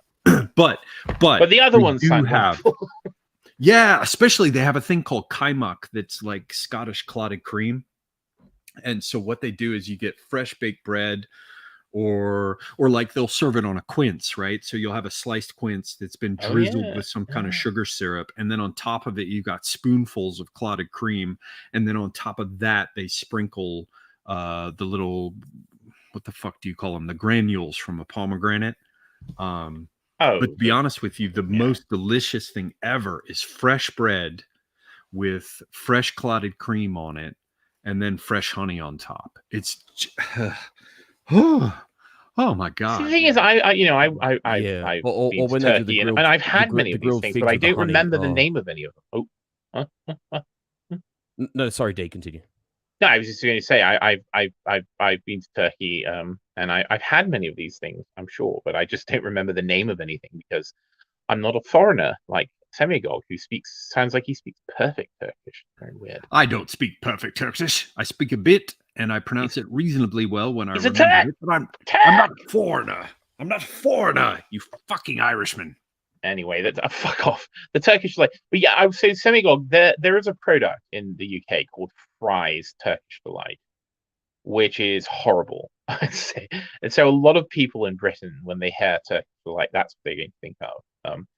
Right, although I will, it's not fresh, right? So it's probably the little squares, and they've started to harden, and they're heavily it's not like powdered sugar. The fresh stuff is heavenly. Yeah, it's not. Yeah. But the fries wasn't good. It isn't good even if it's fresh. So yeah, bugger off. It's like eating an old woman's perfume. Fuck. You check this out. They're calling me a fucking dirty Turk. Here's the thing: Turks have. I actually did some work for. I'm so disgusted with myself. I did branding work for some Turkish brands, and they were trying, for example, like when I was there, they were really trying to find a way to come up with their own version of Doritos, and they really wanted, and they came up with their own spices on them and everything. It was fucking disgusting. God. And what they were trying to do was to get Turkish housewives to buy these to have when they had like tea with each other and stuff. And I sat there sitting across from these people, and I'm like, you don't understand. I think it's the same. In fact, I know it's the same thing for Greeks, and I would guess it's the same thing for Italians. And I would say the odds are good that it's the same thing for the French, where if a woman's going to go join a bunch of her female friends at their house for tea or to, to gossip and eat some things and connect, the whole idea is that you're going to go to some special place to find some special thing so that as you bring it to your friends, they'll be impressed by the fact that you found this thing that they didn't know about. And so none of them want anything that's mass produced. They want to go to a special place that's known for producing this special thing. And that's what they're trying to crush. Yeah, they want they want something with status and something that's marked them out as a woman of taste. And no fucking dream. I mean, the Japanese love to do that.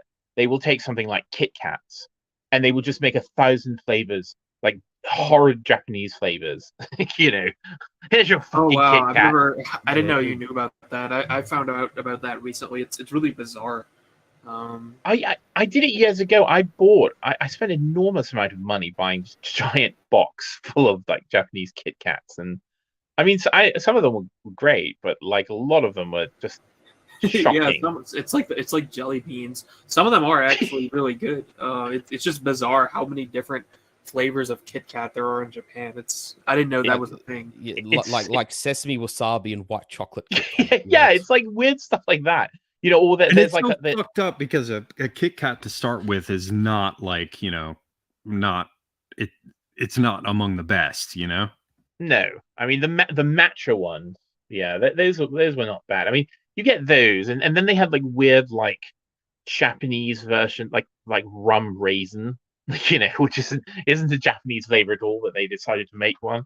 But then they have like weird, like there's a sort of like yam, like Japanese like yam, and you're meant to like put these in the oven. Like there's literally instructions to like put the Kit Kats on a little tray, and you put them in your toaster oven, and you'll like warm them. I don't know. It's kind of horrifying. Yeah. Their culture has been destroyed, is what you're telling me. Yeah, but it's weird. Well, the Japanese, they will adopt these things. Like another thing, of course, mayonnaise. I mean, they don't have mayonnaise, but they like took it and made it their own, and they have these horrible sort of mayonnaise in like a bottle that looks like a little doll.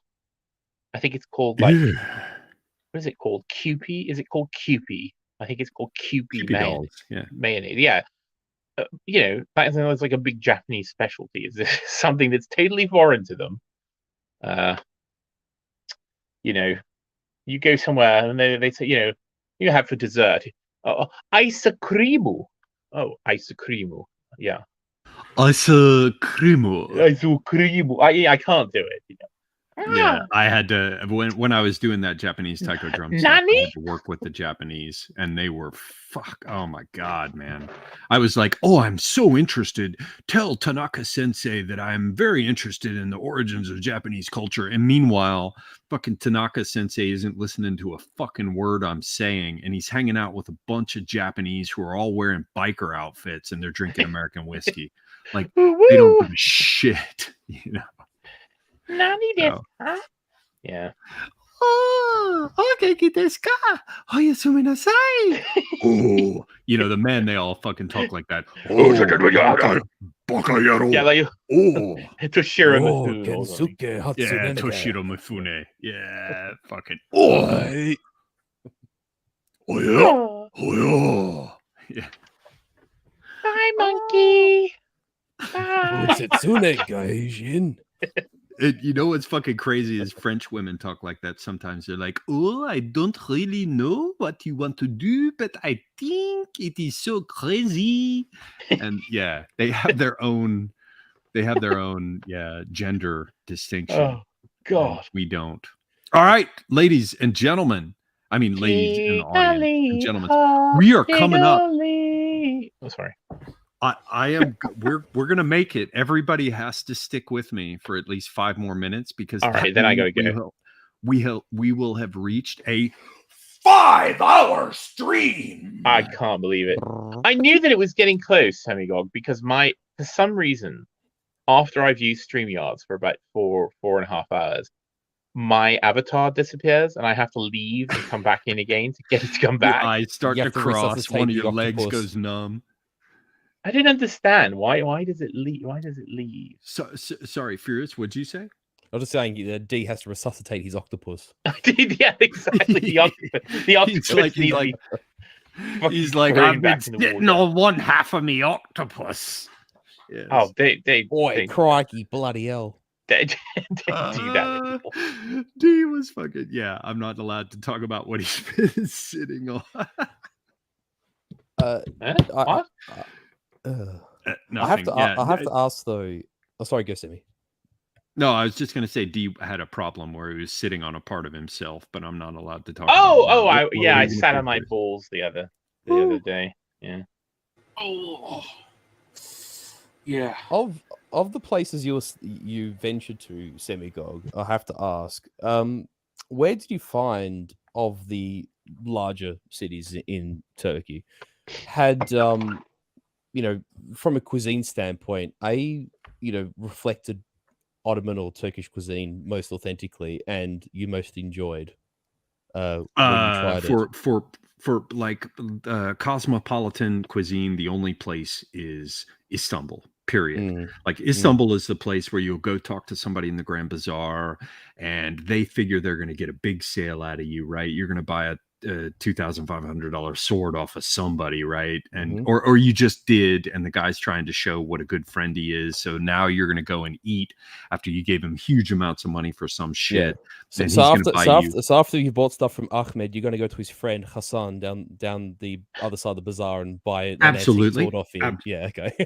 Absolutely. And then you're going to go have, but the thing is that once they do close the sale and they do like you, they're going to come and they're going to take you to a place where you're going to have fucking awesome seafood, like truly the kind of fish dishes. Remember, it's Byzantium, right? Like even though a lot of the people got driven out, these are the ancestors, many of them. Well, they have as ancestors people who learned from the ones who had the crazy Roman turbot dishes or whatever, right? They really can cook incredible and hamsi, like they'll have certain kinds of fried sardines. So for the cosmopolitan stuff, the desserts and the better seafood dishes, again, for cosmopolitan, it's going to be Istanbul. Now, if you want to go to a place and just have good like Iskandar kebab, which is like different slices of meat with yogurt and bits of bread that are drizzled in like butter. Like you can go to many places for that. Then there's peasant food. So to be honest with you, Furious, that's exactly the same kind of thing that you're going to find in Greece or in Italy, where you can go for your cosmopolitan food, but everywhere in the coastal villages, like people are going to know how to cook fish well, you know? Yeah. Or prepare food well. So there are probably some specific dishes that I don't know about, like with the Black Sea, or like some central Turkish stuff from the eastern regions I don't know about. But generally, it's going to be like going to any Mediterranean country. Because I did notice that when we ventured on our tour, when we sort of ventured into, you know, Cappadocia or down to Konya, which is obviously the old Seljuk capital, they, on the plateau, they tend to eat a lot of lamb. I mean, not that I argue because I love lamb, but they and they do lamb better than most people. Yeah, absolutely. But the thing I asked you about Istanbul is that I, because I'm picky with seafood insofar that I really, really like seafood, but henceforth I'm quite disappointed when I eat most of it, if that makes sense. But I can't remember what the name of the restaurant is. It was right near the bridge where you cross over to Galata from the Old Sea. I want to think that it was called like the Ottoman or the Sultan Ahmed. I can't remember the exact name. Was it actually on the bridge or next to it? Just off of like a block or two behind the bridge, you know, still in Fethiye, right? A lot of that. Yeah. But I remember the way they cooked it. It was with bay leaves and saffron. And it was like a poached, I can't remember if it was like cod or bream. It was like, you know, one of the fish that they sort of fish, you know, in the Golden Horn, like in the Straits, you know, like a local fish. But it was so tender and it was so flavorsome and like almost sort of creamy, but they obviously didn't use milk or anything like that. It was just like slowly poached. And it was one of the most divine seafood dishes I've ever eaten before. And I was actually really, really impressed. I, you know, and of course, I mean, being the kind of city it is and the culture, the culinary culture that the Turks have, you know, like spices are very commonplace and very much used. I still remember actually being served this fish, and I still remember the smell, like first inhaling like its aroma and then eating it and seeing like feeling how supple it was and how well cooked it was. And you'd have to think to yourself, if this is a family restaurant, this must be like multi-generational, because you don't just stumble over this in 5 minutes. Some of them are, yeah, but they also fight for, you know, they have, first off, even if the fish are crap, you know, they're likely to be from that day. So, you know, compared to what probably not what you're dealing with, but a lot of Americans, you know, they're not used to fresh seafood in that sense at all. The spices are going to be more fresh. They just produce great seafood because that's been a tradition there for a while. Even after they drove lots of the Greeks out, you know, and these kinds of things, they kept the Greeks around long enough to learn, and the Armenians long enough to learn proper architecture. Yeah, for the cultural and culinary osmosis kind of thing. Yeah, right. They kept it. The villagers can't produce that kind of stuff as well, though they'll produce great like grilled fish and stuff. Yeah, but they make great fucking soups. Yeah, I was going to say, because the next best seafood I actually had in Turkey, ironically, was like the second part of the trip sort of went down to, you know, Antalya, you know, Aspendos, like the sort of southern Riviera, and then sort of went to the Aegean from there. And we had lunch on the outskirts of Denizli, right? And I remember going to this place. We sort of almost with the bus just went down like these series of hairpins down into the valley, which I think might be like the terminus of the, like the, what's, I can't remember what the Turkish word is for, but the old Meander River, right? Because it sort of goes inland. And there was like this series of like shacks and houses and hotels that were on this riverside in this sort of, essentially was a gorge, a valley, right? And there was just, you could see the fish like skipping over the water. It was actually really amazing. And they cooked fish that they like would catch on that day. And the best grilled fish I had on that trip was actually outside of Denizli, ironically. So yeah, like you're right. It's not quite the flavors or complexity of Istanbul, but it's really authentic and really well done. But it's fresh and really well prepared. There was the dude. Yeah, I was deeply in love with a woman named Deniz. Yeah, and she took me around to a lot of those places. And when it's fresh, like there were people who are from down on the coast, and they would be like, like you'd be talking to him because my Turkish was shitty, and he'd be like, yeah, you know, you're friends with this woman, so I'll be friends with you too. And yeah, we're gonna eat some food together. Yeah, you know, I'm not much into this, but I know how to barbecue fish, you know, mangal. They call it mangal. And they Mangal, throw a that's fresh right, yes. fish, a fresh fish on the grill, man.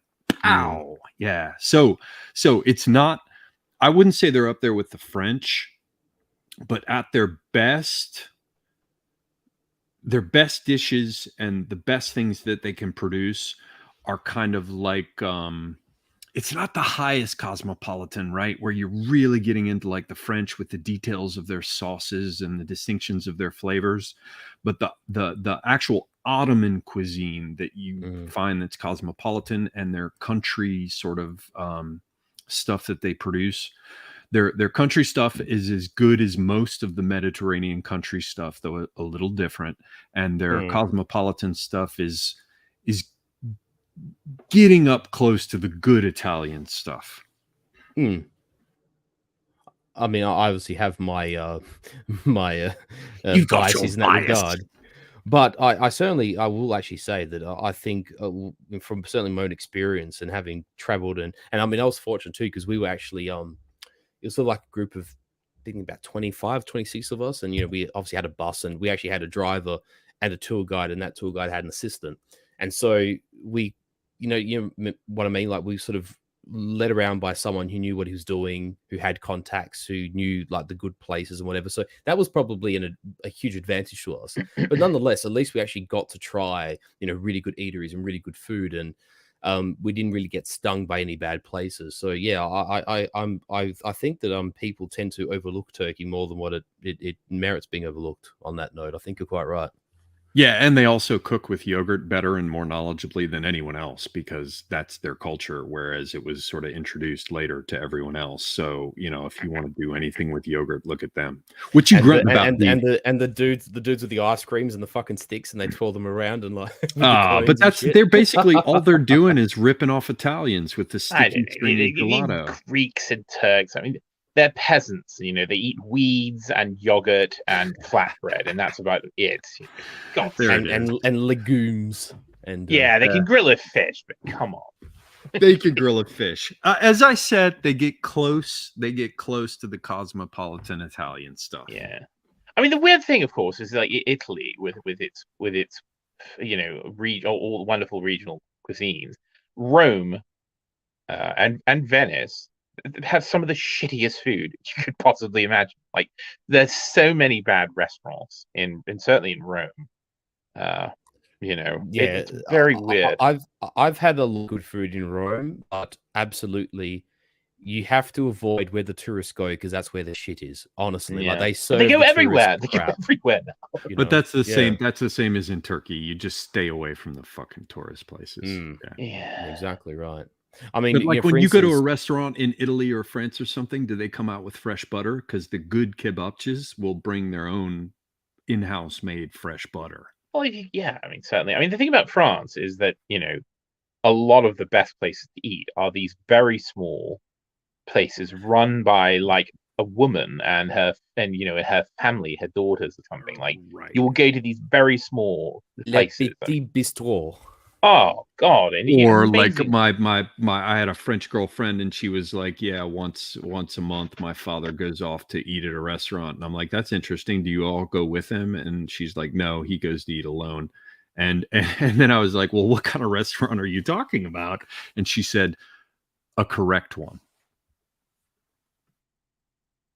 Wow, that's I like framing. He went to eat at a correct restaurant. Yes. Yeah, well, and there's fewer of them now. Sadly, there's fewer and fewer of these. But you know, and of course, I mean, a mark. I think of course also the mark of a restaurant is one with a limited menu, because these are people who are going to be focusing on certain dishes and certain ingredients. You know, if you go to a place that has just too much, and it has things that are like out of region. You know, you don't go to Paris and try to get some Provençal dish. You know, you go there for a certain type of food, and then I think that's true anywhere. You know, you're same going in to Turkey. You recognize. go to a specific place, and that's what they make. And your Turkish, like when I first went as American, my Turkish friends would be like, "Why are you ordering that? You come here for this, Nothing Yeah. else. Yeah, exactly. And you know, but yeah, and it also just depends upon what type of meal you want to eat. I mean, you can go to the Plaza Athénée and spend $2,000 on a meal if you want, but cow tongue sandwiches. I don't even spend $2,000. No. Everyone. But you know what? It's kind of like a hooker. I'd like to say at least once that I spent $2,000 on a hooker. I'd like to say that I spent $2,000 on a meal. Or true. rent boy or whatever you a call rent it. boy, exactly. Fit it into your imagination. Yeah. I mean, it depends on how long you want to rent them. No, that's you find yourself buying socks for them. We're talking about one night. We're not talking about when 3 months later when you outside find the yourself, trailer park. D. Yeah, when you find yourself buying socks for them, it's time to ask them to leave. Yeah. Definitely. That's spoken like somebody who bought socks. So we're just gonna drop that. Yeah, we're gonna drop that. I'm afraid I have to go because it's past 3. But I do. I have pulled up my favorite Marcus kryptonite. You ready for this? Oh. I made this once for Marcus. I don't know if he remembers. Canola oil is one of the healthiest cooking oils. A 70-minute wash with a solvent. They wash the oil for 20 minutes with sodium hydroxide. After washing and filtering the oil, they bleach it. Then use a steam injection heating process to remove the canola odor. I found this how it's made episode of canola oil, and it's so awful. I mean, if you ever want to be converted to Marcus's side of things, just go watch that. It's the most horrific. No, he does. It is a nightmare, isn't it? It's awful. As he started talking about it, I watched the production processes. No. I mean, I don't have a religious zealotry around seed oils, but you don't want to eat rapeseed oil, canola oil. It's awful shit. No, and I got your back, D, when these motherfuckers try to start talking shit about olive oil. Man, we are throwing down. I'm bringing the remember that twat. It's over. I started I'm on a jihad right now against right-wing health stuff. I mean, I'm just done with it all. Can't have fucking microwaves. Can't have olive oil. Bullshit. Okay, go fuck yourselves. I'm done with all this shit. Yeah. All right. So you gave us a good closing, Mr. D. You gave us a good closing. You gave us a good closing clip of for Furious. Do you have a good closing clip for Charlamagne, and then one for yourself before we go? Oh, what? All right, you're putting me on the one spot. One for Charlie. You can find that one, and it'll buy you time to think of a good one for you. Well, I've got one for. No, I better not play that one. It do be like that. No, it do be like. That's too well known. That's too well known. Yeah. This one, I don't want to get your channel in trouble. Oh no. Yeah. You have to be careful if it's a clip from Charlamagne. Yeah, you have to be extra. What's on a clip from Charlamagne? But I already said Shiboon on your stream. I'm very sorry about that. I've said it now twice. I don't even know what the fuck that means. So that's don't look it up. Yeah. Am I the only one who's ever heard that word? I don't know, but if it's gonna, I don't want to know. Go on. No, you don't. You want to know. What is this? This is Charlamagne. This is Charlamagne right here. This is his clip.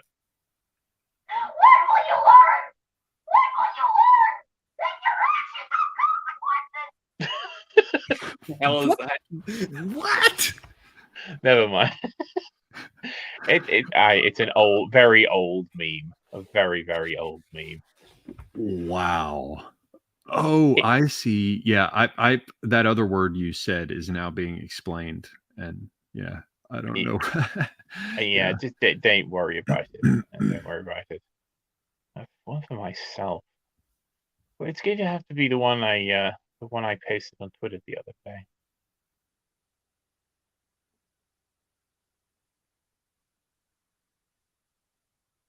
Ooh.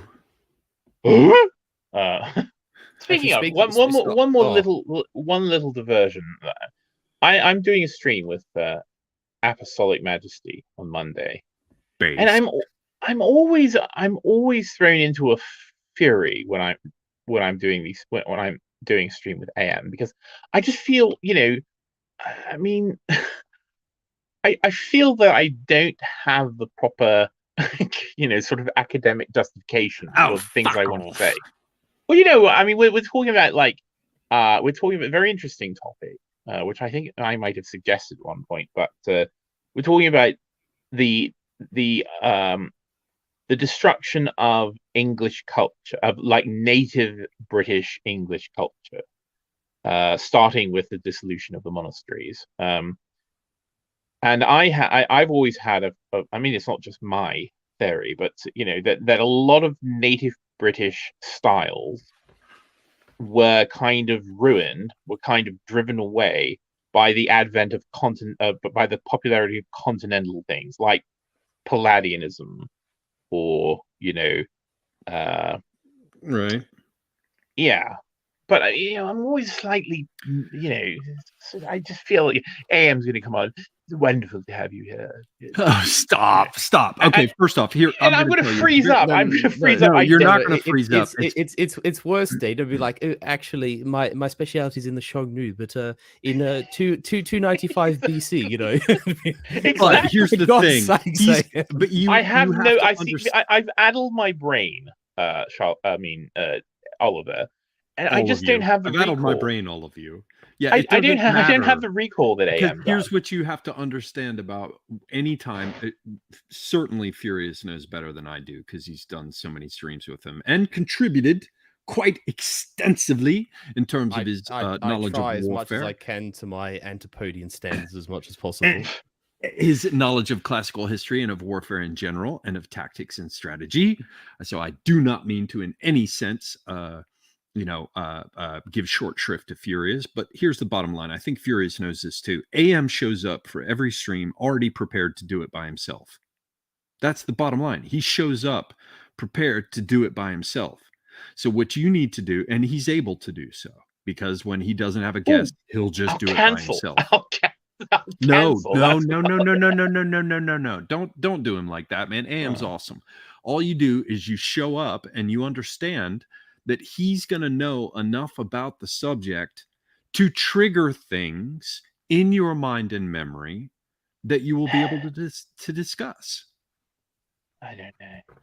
Are you seriously going to tell me that you don't? You're quite right, Semi. I totally agree. That's the best approach to have. And that's not true just of AM's channels, of anybody's channel. If someone else has a specialty that's above and beyond what the guest is, or what the guest station might be, then the idea is just to contribute to the best of one's ability. There's no harm in that at all. I mean, that's how I approach it with AM every time I go on. Yeah, but again, you're another one, Marcus. I mean, you have a recall of specificity. I can go on AM's channel. Well, you as well. I mean, all of you. Because you haven't washed your brain with drink. I mean, come on. Yes, I have. I wash my this brain is right now. This is nonsense there. You do a stream, it's like, oh, this is a 1974 Frank Zappa, collection item. This, and it's like, God, you know things that I don't know. I'm a high class, low class retard. That's what you're saying. Well, anyway, I mean, he's had me as a guest, so I fit the bill. So yeah, except I'm a middle class, low class retard. Yeah, so, yeah. I mean, we all horses and retards and friends, and that's all that matters. He's one. I mean, even AM is a bit of a retard sometimes, I have to admit. So there's a side of him that I think people don't see. I mean, if people remember, he was very big on Alien Man. He was in the copium den with us. He was a that's huge why he's a copium. true friend. Yeah. So he's more of a friend than you are, D, you disbeliever. Lol. AM was at least with us. He also said that it would be wonderful if he and I could be married. It's just without the sex part. Fucking based, man. AM's awesome. I'm going to go ahead and take this opportunity to recommend Apostolic Majesty's channel. Excellent stuff for history. And I note that he recently just put up a clip about Yugoslavia, 2 Yugoslavias that I have not yet been able to watch, but it looks like it's going to be good. So, Yes. yeah. Of which I was very much a third wheel on that stream because Levada. Oh, you were in the stream? Yeah, no, because he actually AM said, he goes, "Oh, listen, I've not had this guy on before. Do you mind sort of being the middleman?" I'm going in and I'm going to have to pull a gun on him. I need backup. Yeah, that sort of thing. And of course he's like, "Oh, well, I'm like a Catholic Habsburg apologist, and this gentleman's a Muslim Bosniak. Like, are you as a fellow med, can you come and arbitrate for me?" But it ends up being wonderful. Actually, Levada was a wonderful guest. He was very insightful, very even-handed, actually, more than I would have thought. I mean, I didn't know the guy, but just I'll put it this way: being an Australian, I've had to deal with my fair share of Balkanites of their various stripes and ways, and no, it was actually a very good stream and a very insightful one. Of course, AM being AM, I mean the production value is always fantastic and well researched. So, it was a very very good stream. And I was very much just an additional kind of auxiliary component to that. I did bugger all, so Furriest. The Balkan Tard Wrangler. Inshallah, yes, I am the Balkan Tard Wrangler. Yeah. Oh yeah, we don't like those bloody. We don't like those wogs from Southern Europe coming to Australia. They're taking our jobs. Kicking out germs. Yeah. When D grunts, it's good. So that was our Charlamagne sound, and that was our Furious Seed Oil something. So what do you got for D, man? This is it. You're in charge of, like, come on, don't let us down, man. You got to open strong. You got to close strong. So this is the moment, D. No pressure. It's 3:30 in the morning. Okay, fine. Do you like vegetables? I've always been fond of root crops, but I only started to grow last summer. I happen to think the cauliflower more beautiful than the rose. Rose. Do you grow geraniums? Oh, you little traitors. I think the carrot infinitely more fascinating than the geranium. The carrot has mystery. Flowers are essentially tarts. Prostitutes for the bees. There is, you will agree, certain je ne sais quoi, so very special about a firm young carrot. There you go.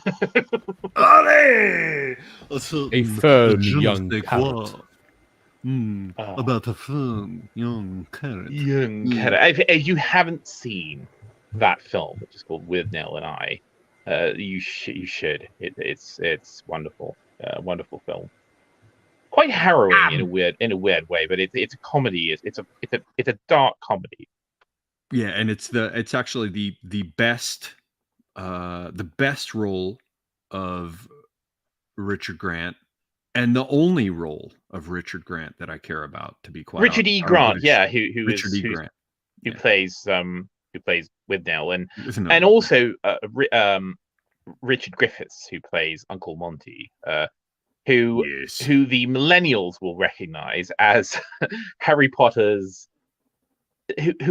Gross! You just fucking. Who are the people that Harry Potter lived wizard, with? Harry. No, I can't remember anyway. But Richard Griffiths as What are you asking about Harry Potter? Who were the people that Harry Potter lived with before he became? Oh, the Dursleys. Yeah. Okay, yeah. Were they like related to him, or were they? No, they were like his evil step parents or something.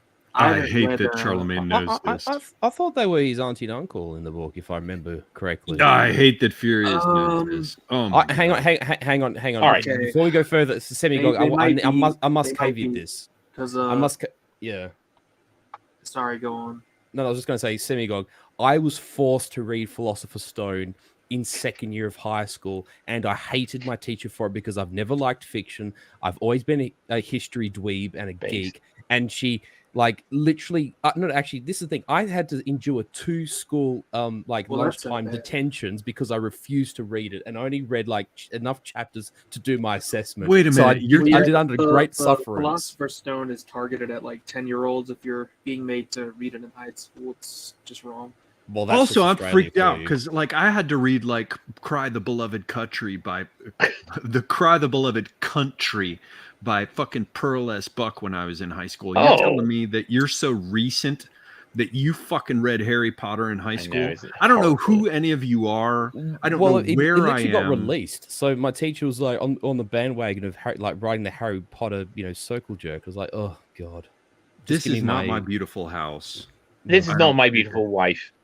Yeah. Well, I was forced as a child, as many British children were, even though I was in a boarding school, to watch a horrible film called The Animals of Farthing Wood, which is an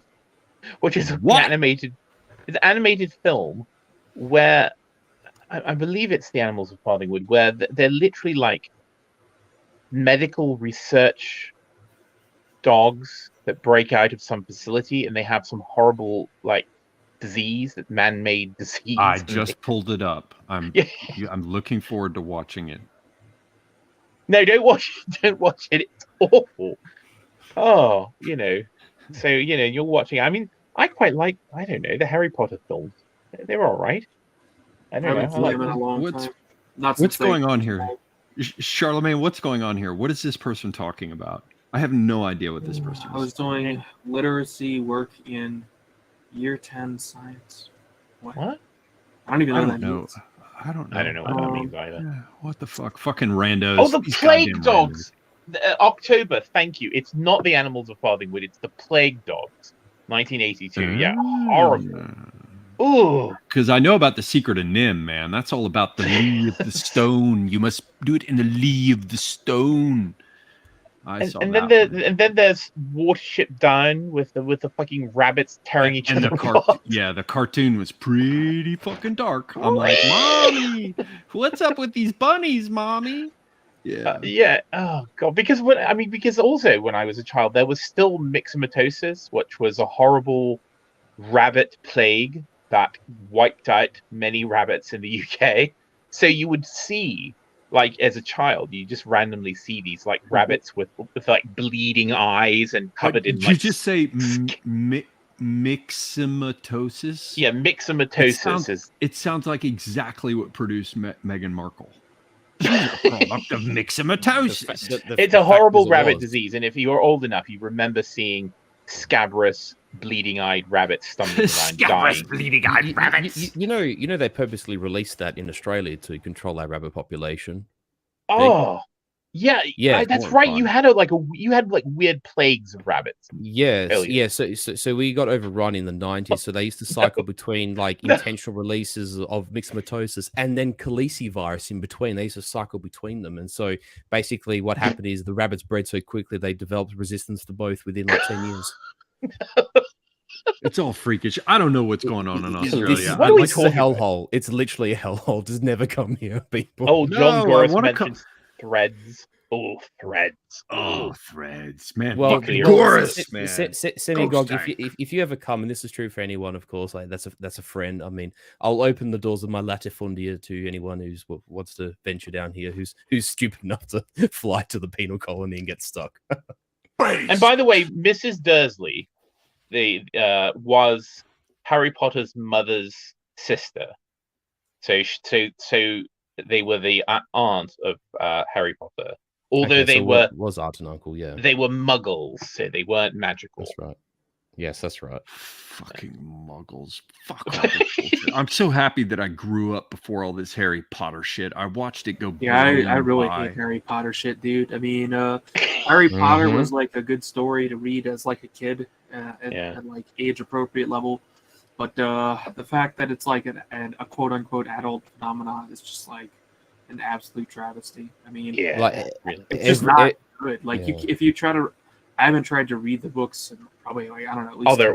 But if you read there's nothing in the fucking books. It's just like really basic fiction. I mean, very basic fiction, all stolen from old soul and from other things, especially the Lord of the Rings. Yeah. Well, and like anything, when you sort of come across people who have the mentality or the intellectual capacity of, you know, literal adolescents who in their adulthood, in their, you know, 20s and 30s and into their 40s, make political comparisons and analogies towards like, oh, this person is Darth Vader, this person is Voldemort, and it's just like Putin or Trump. It's like, oh, please, it's so inane and bullshit. Like, just stop. I just want to. Oh, the heckin' Marvel films. It's the fucking ashes. Look, just stop it's, right it's now. so Don't you tiresome. fucking talk about goddamn superhero. I've seen people on the right actually starting to shit on Tolkien as well. What? They can fuck off. Well, you know how there's this thing. Tom Bombadil is stupid fucking garbage. No, Tom Bombadil is bullshit, but Tom Bombadil is based. We can back off and not go after Tolkien in general. He's a merry Tom fellow. Bombadil should be flushed. I don't want to hear about the color of his boots. He's got. Sometime we'll talk about Tom cut Bombadil. you off. Did you see how I cut you off, D? You know, there's a whole theory about Tom Bombadil being a villain. Anyway, oh my God. But yeah, see, there's a tendency of the online right to kind of it's sort of like Charlie was talking about the kind of progression. We go from seed oils and then denouncing microwave ovens, and then we're denouncing olive oil for cooking foods and olive oil, and you've got to just eat stones, and you know, it's the same thing. It's just like bored children, and they're like, okay, what do people really like in these circles? Well, they like Tolkien. Let's shit on Tolkien. Oh, fucking the virgin Tolkien fan and the based reader of the Eddas, you know, fuck off. Well, D, I remember you and I were talking about something like this a few weeks or months ago, and I mean, like, my philosophy is what it is, insofar that, you know, like, I've had to make adjustments in my life for good reasons, right? Like, I've not sort of done what I've done half-hearted, but, you know, in the end, if you're going to your auntie's place for Christmas and she bakes something, eat the damn thing. You know, like, if your parents are saying come over once a month and you know they put on, you know, pasta, or they cook something in, you know, canola, or like, fine, like, just once in a blue, like, enjoy your life, right? But I do think that you're quite right. There's this pendulum swing between the next thing is latched onto for reasons, and then there's people who simply don't give a fuck about anything, which is wrong, and then people who are 100% zealous about every facet of life, and actually being contented with life is somewhere in between that. Like, people just need to be rational about this. You know, it just I feel but rational a little calmness would rational doesn't bring in the followers, you know. Oh well, no, quite. But I mean, you know what I'm saying. It doesn't need this rabid cannibalistic zealotry that I think is actually destructive. You know, I think fucking rabid cannibalistic zealotry. Bap was retweeting someone who was shitting all over G.K. Chesterton, so that's now the cool thing to do. I told because we can't like Chesterton because he was fat. Yeah, I mean that's gonna be why. I was actually I noticed he's tweeting now. It's Hentai Friday. What the fuck? Yeah. What the fuck is that? Yeah, I didn't even realize like Argentinian anime weebaroo was a thing. Like, what the hell? That's just fucking dark, man. Like, it's hard to pull up out of that nosedive. AA said I don't pay attention to his Twitter. He's just a retard on Twitter. Just listen to the streams, and that's true. His podcast is just excellent. Honestly, to this day, I do not actually understand what people's deal is with BAP.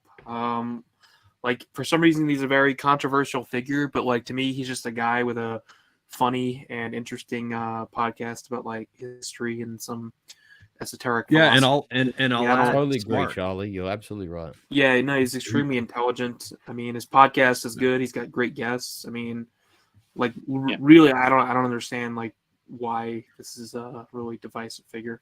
I think a lot of people just literally don't listen to the podcast, which is actually his core content. Like, I think a lot of people just see his Twitter or like heard about Bronze Age mindset if they even read it. I don't know. They always talk about Nietzsche this, Nietzsche that with BAP, and it's like, I don't really know what you're talking about, because like most of his podcasts just like an interesting history podcast. I don't know. It's the same thing where a bunch of fucking cocksuckers show up and try to no offense, a bunch of a bunch